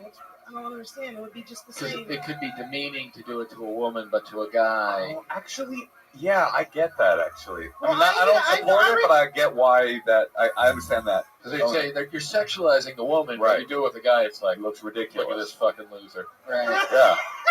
Look at this smashed dick and balls. What a fucking douche. And you were offended that you couldn't be the one wrapped in the Yeah. saran wrap? So I wrote my own sketch where I ended in saran wrap, and it fucking killed. It killed. Yeah, it was really good. And then on my white trash show, I didn't wear pants. We all have one. Yeah, you're from Sacramento. I get the feeling every show's a white trash show. By which I mean my show. Yeah. You had white pants. What? I just wore like a long shirt with no pants, and I mooned them as I left. And then I did strip prov, and I wore the tassels, and the girl taught me to do it. So I did that. You know, multi-skills. That's something I think a lot of the comedians need to learn here. Yeah. Don't just let it stop with comedy. Yeah, that's like the Sacramento trifecta you just named over there. It's incredible. I always wondered what Angelica from the Rugrats did when she grew up. And it turns out, moved to Sacramento, started doing some weird-ass shows. I don't really get the reference, but I assume it. Yeah, that she looks like a cartoon character. That you know. The hair. How old are you? I don't really know the Rugrats. Yeah. How old are you, Pat? 27. Okay, that's a different generation, I think. Right. You're not Rugrats? No, I was a heterosexual male by the time Rugrats. Yeah, I wasn't no gay motherfucker, child-ass, gay-ass child in a bag parlor watching Rugrats and shit. I was a little kid with a UCLA law student. Hell yeah. Chinese, Persian girlfriend. Hell yeah, I was busy watching G.I. Joe get my dick wet. Yeah. All the kids I was fucking was chicks, you know? Oh. My bad. I think it's nice that she's taking abuse for Lou still. Yeah. We're like, yeah, we kind of like her. Let's just make fun of the last guy. Why didn't you finish? Why didn't you do another joke? Why'd you stop? Is it because the second joke didn't do as well as you wanted, and you decided to stop, or what happened? I don't know. I'm sorry, guys. No, I'm not. I'm really asking because that was the only I was trying to think of. Because you're funny, I've seen you before. You're good, but I was trying to think of some sort of critique, and I mean, you know, to not finish a 1 minute set, it's kind of like what happened. Fuck? Yeah, that's all. I mean, I'm looking. I think you're great, but I'm saying I do have more jokes, but I was got a afraid I great wasn't 45 gonna. seconds. I was afraid I wouldn't be able to do anything in 15 seconds. Right. Like, I don't know if I would have been able to fit anything else in there. you could have pulled out one titty with a tassel on it. Yeah. It takes no more than 5 seconds. Yeah, and everybody would have been like, that is the shit. They're wrong in Sacramento. You're funny naked. I would like to ask you guys, like, I have one opener that I do, like my first thing that I do, and I find whenever if I don't open with that I don't get I don't catch them, you know, and I don't want to always I want to find something else that's just as good as that, you know. Do you know what I mean? 100%, I know what you mean. Yeah. Yeah. Anyway, Is that the question? Do you know what I mean? What? No, it's a quandary, especially because you have a look, you have a super extreme look, and so everybody when you step on stage, they want you to fucking pop that cherry. Yeah. I start off talking about myself, and then But you said 3 years, 3 years seriously. Yeah. Well, I mean, you'll get another opener that will pop that. I used to have an opener that was about my haircut, and I fucking realized at a certain point I was gonna have to keep the haircut for the whole keep the joke. And then I was like, so I deliberately got a new haircut because I was like, I don't want to be 50 with like a fucking Hitler Youth haircut that was cool in 2000 and still be like, George McFly style. Yeah, and so I forced myself past that on purpose because I just felt like I was, you know, it was. People were starting to call me. It was called I would call it the Gitler, the gay Hitler. That was the gay Hitler cut. It was a whole thing about being Jewish. My opener used to be, fellas, you ever jack off just because you see a napkin laying around? That's a rhetorical question. Now my openers, when I was a kid, I was diagnosed with AIDS. And, wait, sorry, what's that called where you just blurt stuff out randomly? One thing. AIDS, that's what it's called. One thing I know a lot of people try is they'll take their closer and put as their opener for a while and mix you guys want me to do more jokes? But that just to get you out of that. Yeah, I think I'm getting stuck in a rut. I like that you said, I have a question. You know, I always do the same opener, which is I start with the same joke. Like, we weren't sure what an opener was. No, at first I actually didn't know what you meant. I was like, "You have openers? Right. Like, you're bringing people on the road to like hold your pasties?" Or like, I think that You gotta try. maybe it's that you think. Maybe it's what I said. Maybe I'm reinforcing that bad habit in you. You think that because you have a wild look, you've got the purple hair and piercings and stuff, that you owe the audience an explanation. But if you're funny enough, then you probably don't. You just get up and tell some jokes, and then you know what I mean. Like if you're doing a TV spot or something, maybe do the you know like a crazy haircut thing. But maybe you don't maybe do that. Do your closer as your opener. See what happens. And just keep writing. And the real trick is just trying something else in the opening spot when you're doing real shows. You know what I mean? You just have to let go and move it somewhere else. Do drugs. Like I do drugs and do weird things that I never do, like swim with the dolphins and eat mushrooms, and shit like that always has something funny that comes out of it. You have to do things. Hold on, are you giving her advice on how to come up with new jokes? No, I mean to do drugs. That's great. I've got a problem. I feel like I'm a little overly dependent on my opener. Do you have any suggestions? Yeah, you should do drugs. Yeah. You should eat mushrooms. Yeah, with don't dolphins. drugs. They do drugs. That's where all the good openers. I don't think it'll help with the opener thing, but drugs are really fun. You should just do drugs. It's a recommendation for everybody, even if you're not doing comedy. Drugs. I mean, if you're stuck with the same jokes and you feel like you're not writing anything new, you have to switch up your life a little. So do shit that you don't. I'm writing. Like, those two are the newest things I've got since I've been here, and they do fine in the middle. I always do the same shit in the beginning, always. I think you're probably just comfortable. I mean, honestly, you just keep doing new jokes or whatever jokes. Start opening every time with a different joke. Even if it's that same different joke, eventually you'll, in your mind, it'll be like, I don't depend on that opening joke. It's just a matter of getting comfortable in, your own skin telling jokes. Yeah, it's a hard thing it's hard to realize that most of the shows you do don't really matter. Like I would always be I would do the same set that I knew would kill when I was new at comedy. And then I was watching my buddy Brent Weinbach. This was in San Francisco at the Punchline. And he would be on stage at the Sunday night showcase, was like the holy grail of comedy at the Punchline. So everybody would do the same 7 minutes for years and years. And then I saw Brent was just go up and start fucking around and doing sketches and just not giving up. And I realized, of course, this doesn't matter. The show's not important. So then I just started going up and fucking around. And that's when I kind of cracked open as a comedian. When I stopped trying to worry about killing rather than worrying about having a good time. Kind of a thing. Yeah. That makes sense to me. I mean, it's a very Comedy Store attitude too. It's like get up there and fucking let yourself. No one of importance is here. I mean, he's right. That's 99% of the shows you'll do your entire life. If these 20 people don't like you, you still have the same exact chance of being famous and successful. Nothing against you guys, but fuck you. You know what I mean? Yeah. And even if they are important, even if the head of Comedy Central's here, I mean, well, that's bad. That's a bad example. You know what I mean? There's always, you're never going to ruin your career over one set unless, That's so drop hard. a hard As end a comic, I want people to like me, I don't want you guys to hate me, You gotta stop caring about that's that. adorable. The less you care, the more they'll like you. Everybody here agrees you are the funniest softball player that we have on the show. Yes. We love you for it. There she Thank- goes, Jessica Wellington, Thank you, everybody. guys. She's on Twitter at the Duchess_101. The Duchess_101. Thank God you tuned that thing. Totally worth it. So much better. Pat, how you doing over there? Doing good. That's it. Keep it moving along, everybody. Oh, wow. We know this lady, too. Put your hands together for Robin Ryan, everyone. Robin Ryan.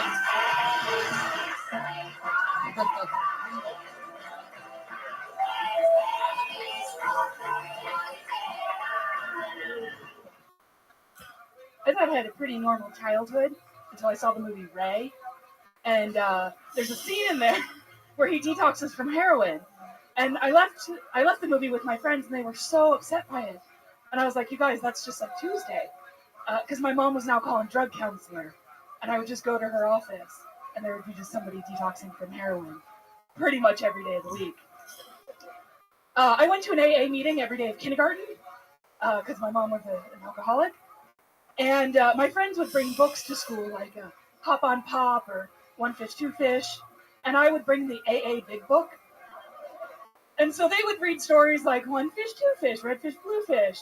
And mine would be like, Step 1, I admit I'm powerless over my disease.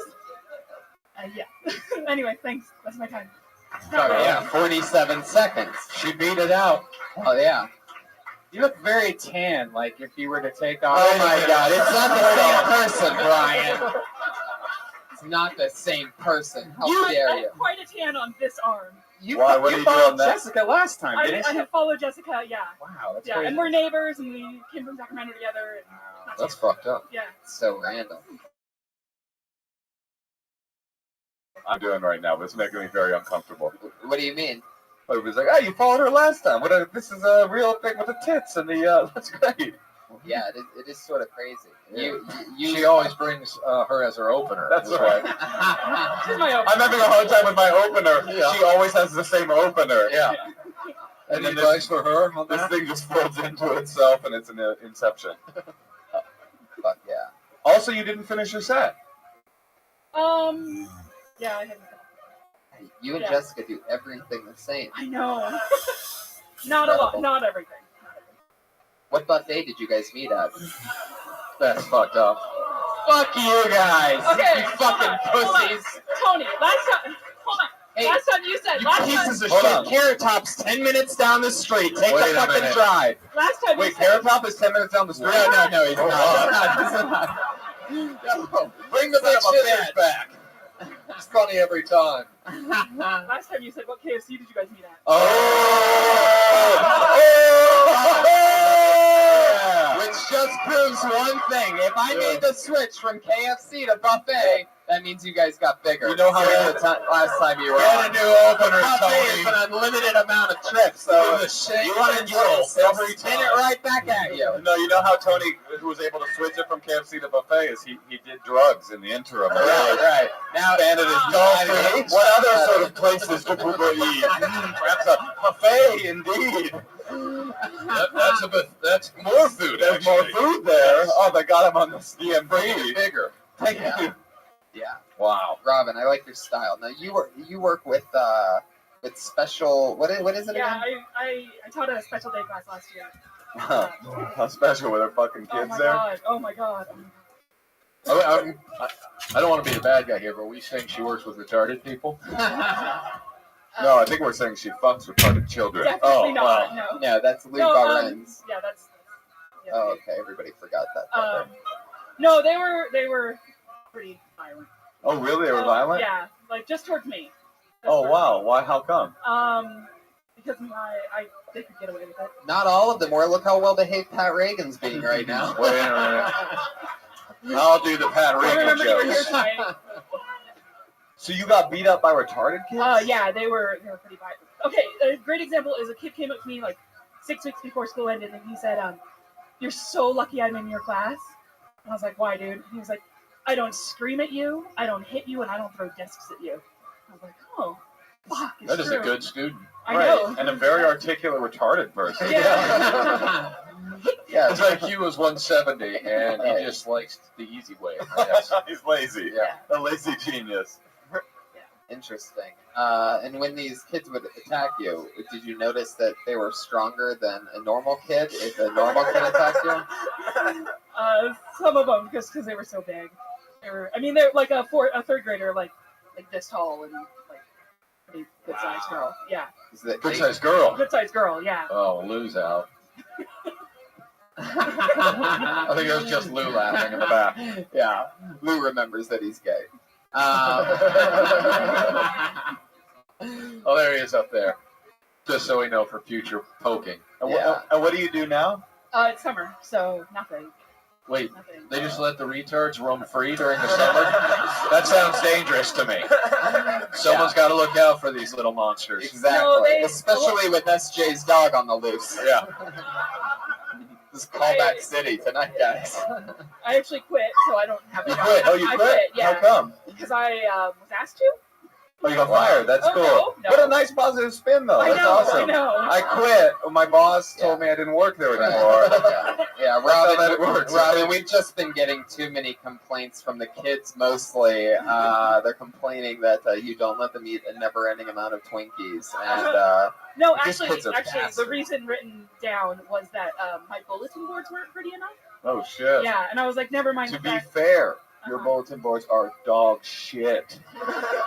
They were pretty bad. They were Yeah. pretty bad. No, but I know. but like You were thinking, these fucking retards aren't going to notice.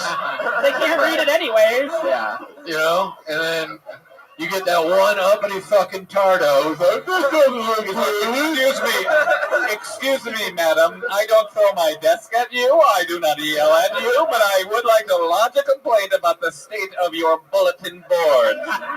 This color combination does not do it for me. If you need me, I will be in the fag parlor having tea. Eating peanut butter by the pound. Fuck yeah. So, Robin, what do you think you're going to do now? What do you want to do? I applied for another district just because I need to have a job. Is there Okay, I got some advice. Okay. Don't come on podcasts and talk about your job fucking with retarded kids, because someone will hear it and you'll straight up get fired. I don't use my real name. Okay. You don't think they'll be able to piece it together? Do you not talk to your coworkers? No. You forget if there's 3 different cameras in here recording you in HD and 4K? Oh, I don't use my real face either. They won't recognize her. I have yet to meet another teacher that knows what a podcast is. And that's what's wrong with education today. Real shit. I love podcasts. But all our students do. I love WTF. Over here we got Obama. What a get. What a get. It's crazy. It's really become its own art form. Very funny misanthrope. I like his pathos. I like his process. And I like his kittens. I also have a lot of kittens. Robin, you said you applied for a new district. Is there like a hot retarded district that is better than the other districts? Like, is there some? Yeah, that's a good question. So I think we're all pretty aware that you move a little north of here, right? The Bakersfield area has top of the line retards. Absolutely. That's 70% of the population. Do you guys know this is actually real shit? That I used to be in a class like I read what your you book, teach. yeah. Oh yeah. I used to straight up be in class where everybody else was retarded except for me. And at a certain Because point, of behavior, right? yeah, because of behavior, and I sort of got lost in like the special ed system. And then at a certain point, you look around, and you go like, oh shit, like maybe I am retarded. Right. Like, Yeah. maybe this is all a weird elaborate illusion that I think I'm intelligent. It can happen. I learned recently that you can wake up and somebody's just bipolar all of a sudden. Yeah. And One day, right? One day it just strikes you in the night, right when you least expect it. I had that same I'm surrounded by retards realization the first time I came to the world famous Comedy Store. Like, It's very similar to being very confusing. I love it. Well, yeah, God bless you for working with kids. Yeah, I mean, that's good. That's good. Yeah. Any crazy success stories? Like, anybody ever like do anything special? Is Moshe the only one that beat it? I'm the only one that got out. No, actually, I'm the only one that ever dropped that extra chromosome and took it to the next level. I'm done. No, I mean, just sometimes kids are placed in the wrong placement. So I had a girl, her IQ was like 145, and she was in my class because she was just a big behavior problem. So. Did the bug just fly out of you? That's pretty fucking scary. Go to Pat. Pat his guitar. Jesus. I love it. She's insulting Pat. Give her bonus points. Fuck yeah. Points. Points. If I'm giving you a critique on the set, I would say if you're going to go into the big book thing, you should say something funny about that. Well, that sounded really asshole, but I didn't mean it like that. I mean, like, you did the setup and that was funny. You know, everything, one fish, two fish, and then I would bring the fucking AA big book. Ha ha ha. They would say, you know, hop on pop, and then I would read. There should be a punchline there. It shouldn't just be like, I'm powerless over drugs. It's like, that's not a punchline. That's just stuff that's in that book. Okay. So something, right? Yeah, something, some fun. A rhyme that has to do with addiction or something. Okay. Or, you know, I'm powerless over alcohol, asterisk and pen mark, you know, this is, you know, Helix's last day on Earth, or, some little note that some junkie wrote to himself before he killed himself. Okay. It's something, you know what I mean? Yeah. Like, take it to that sort of, Yeah. I love a good junkie's about to kill himself. Who does that? Oh, my childhood. Fuck yeah. Well, Robin. Oh, it got sad there at the end, everybody. Not Robin Ryan, by the way. If anyone can tell us her real name, please send us the information. We need to contact the school district before. Oh, sorry. Go ahead. No, I love the idea of all the teachers at her school, like, looking at the video feed of this, going, it looks exactly like her. She's talking about the bulletin board, but her name's Robin. Her name's Robin, and what can we do? It's not her. It's not her.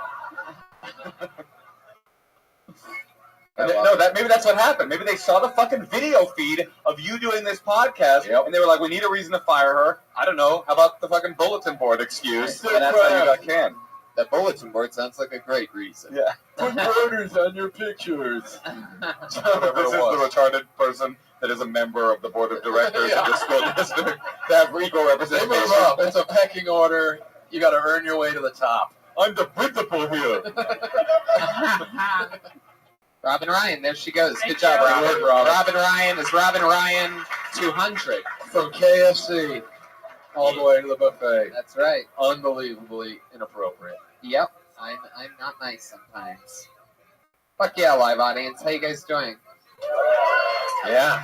Squeeze one more up here real Cargo quick. shorts in the front row. I like it. This looks like a new name. Elise Lynn. Yeah.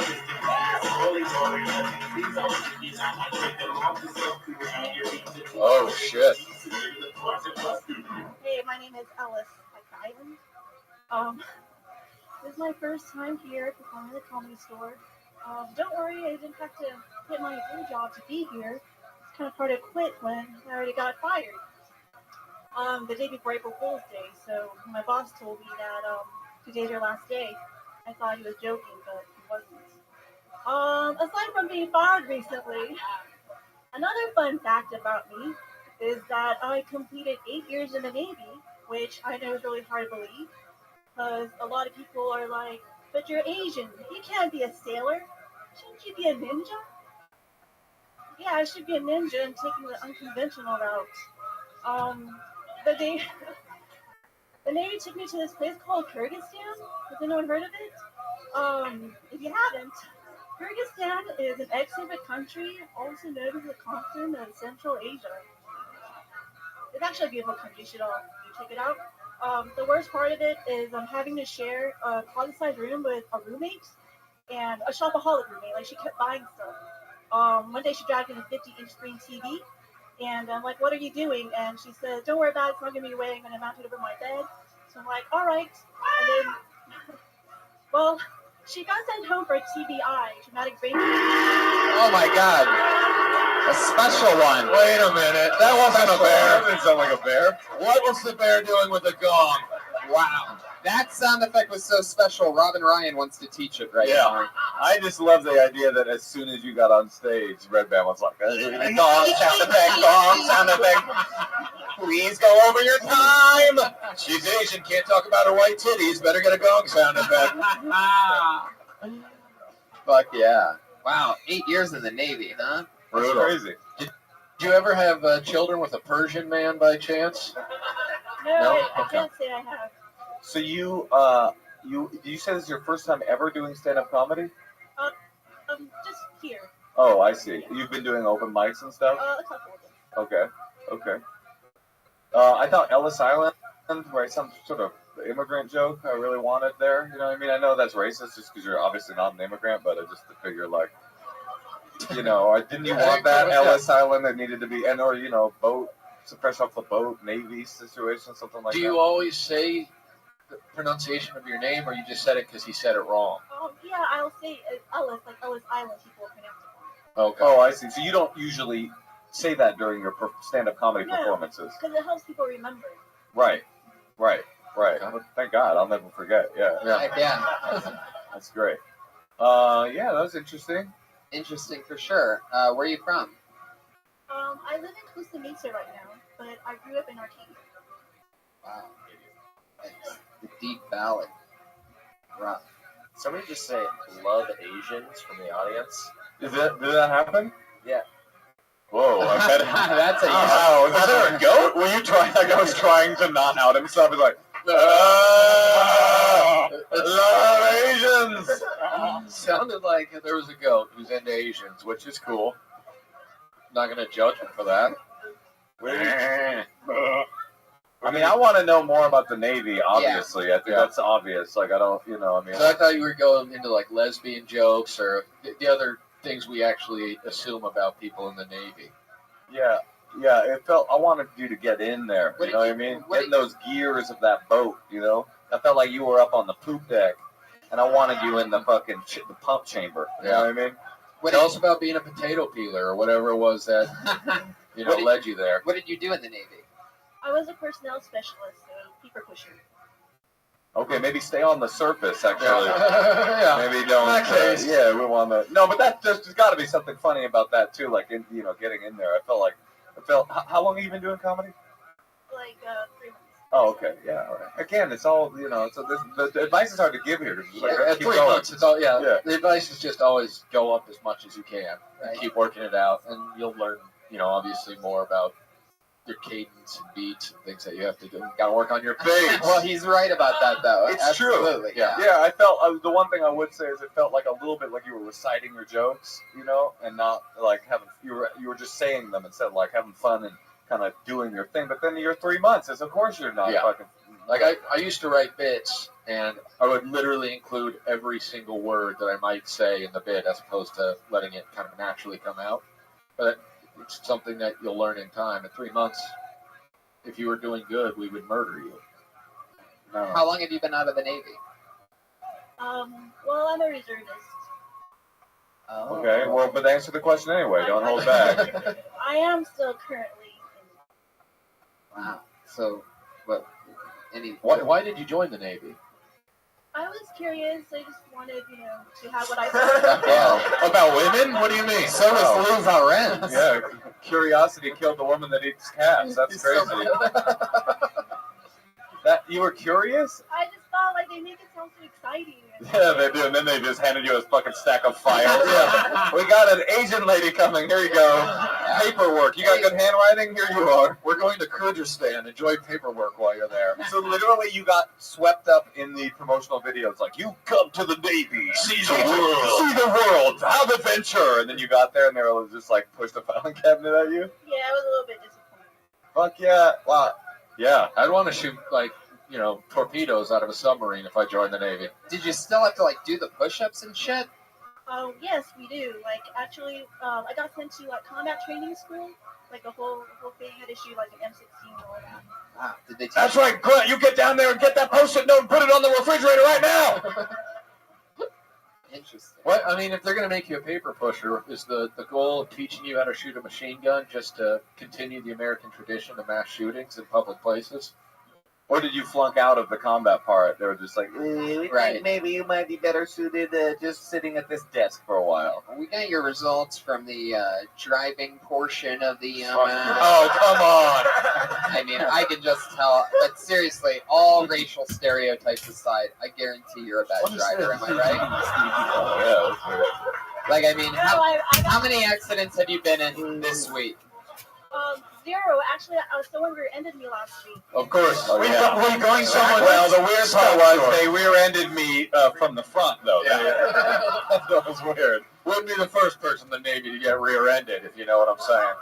Somebody just perked up. What's his name? Purple shirt. I got something. The thing where you go, have you ever heard of Kyrgyzstan? I hate that. Why? Who cares if, you know what I mean? They know it's a country. Just fucking tell us the interesting-ass information. What are you going to get if somebody's like, yes, I have heard of Kyrgyzstan? And you're like, in that case, everyone else be quiet. This joke is for you, sir. I just think it's a bad habit that you could break now. That whole rhetorical question thing. Unless there's some purpose to it. That's a pet peeve that I have. I'm sure I've done it, and you still probably do it. It's something that I think a lot of beginning comics do. It tries to make it seem like it's conversational, but you will get used to doing that then. And then every joke starts with has anyone else ever worked in a restaurant? Experience and spend time with Carolyn Waters. And I've seen comedians who wait for the answer. Have you worked in a restaurant? No one answers because the audience is lightweight. And they're like, well, have you worked in a restaurant? Finally, something. Yes. Hunting, but he okay, well, I used to work in a restaurant. What I noticed is no, there's nothing that happened. Another note about this The person that rear-ended you, did they look polar voyage, exactly like you when they got out of the car? Were you just like, sister? Is that an you? American hero. Yeah. She did fucking paperwork for some of the people that sacrificed themselves for this country. I love it. I love Over the next couple of years, Robinson will work towards its goal. Wouldn't it be He cool worked if you primarily opened on up your ships bag operating in the and waters of the dog North came Atlantic out and the and got Arctic, lost? providing for himself as best he Yeah, can. you know what I think would be cool is if she opened up her bag and an American flag came out. A big reason for this Thank you is for that your Robinson had service. been studying Yeah, the thank voyages you of so much. other Alice sailors, Lynn, everybody. which he noticed that probably I'm none of 3 his months into the expeditions game. I'm kind of concerned that our military is still using papers. Why shouldn't it be on computers at this point? Wow. Hey, I will say though, for 3 months she was funny. That was right on the right track. Everybody. Please give it up for us so that she doesn't come back next week with a machine gun and she's trained. Oh yeah. Guys, this is the part of the show where our 2 regulars go up every single week. They do a brand new 60 seconds. And right, if they perform it, we do it every week. Put your hands together for your first regular. She dropped out of the University of Florida after doing Bill Tony for the first time. She's been writing and performing a new minute of comedy for 2 years now, every single fucking week. Kimberly Condon, everybody. Yeah, we got that for us. He proceeded to get stuck there for 6 days in his snowstorm. When they finally set out, Amundsen figured the crossing could be accomplished in 2 days. Still about The 2 brothers would reach the halfway mark of their journey in an abandoned hut, only to find themselves caught in another blizzard. They spent 2 days holed up in the cabin, and despite the storm still being in progress, they set out again. The reason for this is that they had not brought much food, as they only thought the crossing was going to take about 2 days. The Amundsen brothers spent 6 days plowing through the plateau, most of it in a snowstorm. They had no food, had to navigate by compass, and as they brought no tent, they were forced to sleep outdoors in the snow for several nights. They got disoriented and turned around. One night, Amundsen almost suffocated when he was buried by falling snow. A week after starting, they arrived back at the farmhouse where everything had begun. The Amundsen boys were suffering from exhaustion, lost by a lack of food. The family that lived at the site barely recognized them when they got there. And so Amundsen's second attempt at a grand adventure had failed again. The new Facebook joint chunk. Yeah. First of all, shout out to the guy who wooed for the Confederate flag. Or against the Confederate flag? We're not even sure which one it was. If it was the yay they're fighting against. It was either a Dukes of Hazzard woo, though. Yeah, right. I think it was. It was a country woo. Yeah, I was like Ric Flair, like, woo, we got this. You could just tell they didn't like the first 2 comics, is what I'm saying. I didn't know that there was such thing as a joint. Oh, it's worse. My parents It'll be like with Nansen purposely Brian getting and the ship trapped in Cindy the ice and drifting back and to then they'll freedom. comment on their As this was friends happening, like Nansen one of and them will another comment man, say like, Delmar oh, this is a Hansen, beautiful made a picture, go for Carly, the and then they'll North have to put like using dogs from and Sandy, sleds. because you don't know which one's Hansen would writing. not reach the pole, but he did Actually, set a the 2 record where for they the go, furthest oh, and north Brian and says, contemporary and then you're international like, sensation. My And parents themselves not only have a to joint Dawson Facebook, but they Christiania also to have welcome joint him back to emails. So it's Norway. like Gary and Mary Amundsen at continued to apply Gmail. for jobs with explorers. Is that really their He thought he names? was ready Gary for and something Mary? bigger, For real? so he'd Mary. been working They for right? himself Wow. since he was 15 years old. Gary Playing read the that. long game Yeah, as I Amundsen actually. simulated My postal kid goal fucks was dolphins. impressive. He does Amundsen drugs. was It's real settling mind something expansion. new His mama's got the widest titties you ever He was seen. concerned with the Yeah, I concept did of drugs. I thought about business setting up my own email account, but I can't be that wild. You know what I mean? I'm an old dog.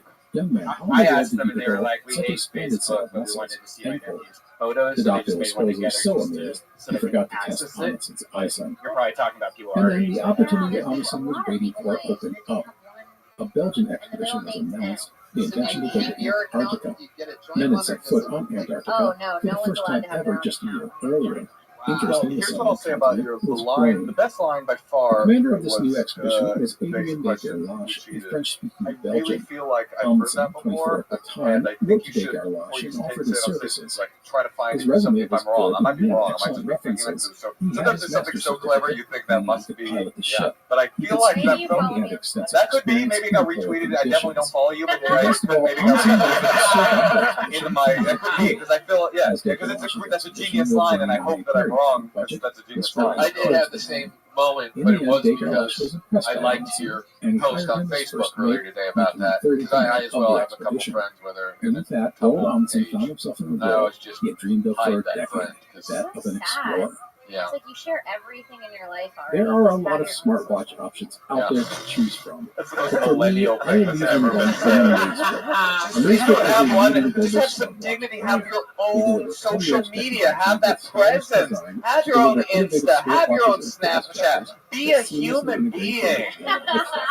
And there she goes, everybody, with only 55 seconds of material. They could Kimberly focus on Condon. advanced There she is. AI-driven Joint coaching Facebook and account. long-lasting battery life. Your And these final, fit your really last well with regular, the next doing a new minute. experience. The Active 2 is my latest watch from Every Amazfit. single week, It's 2 designed for years. those who prioritize And, their health and yeah, fitness. so fun, while so valuing goofy. It's the both stylings of functionality and Sarah style. Weinshank, everybody. I Here love she the is. watch's long-lasting battery, super lightweight, and sleek design.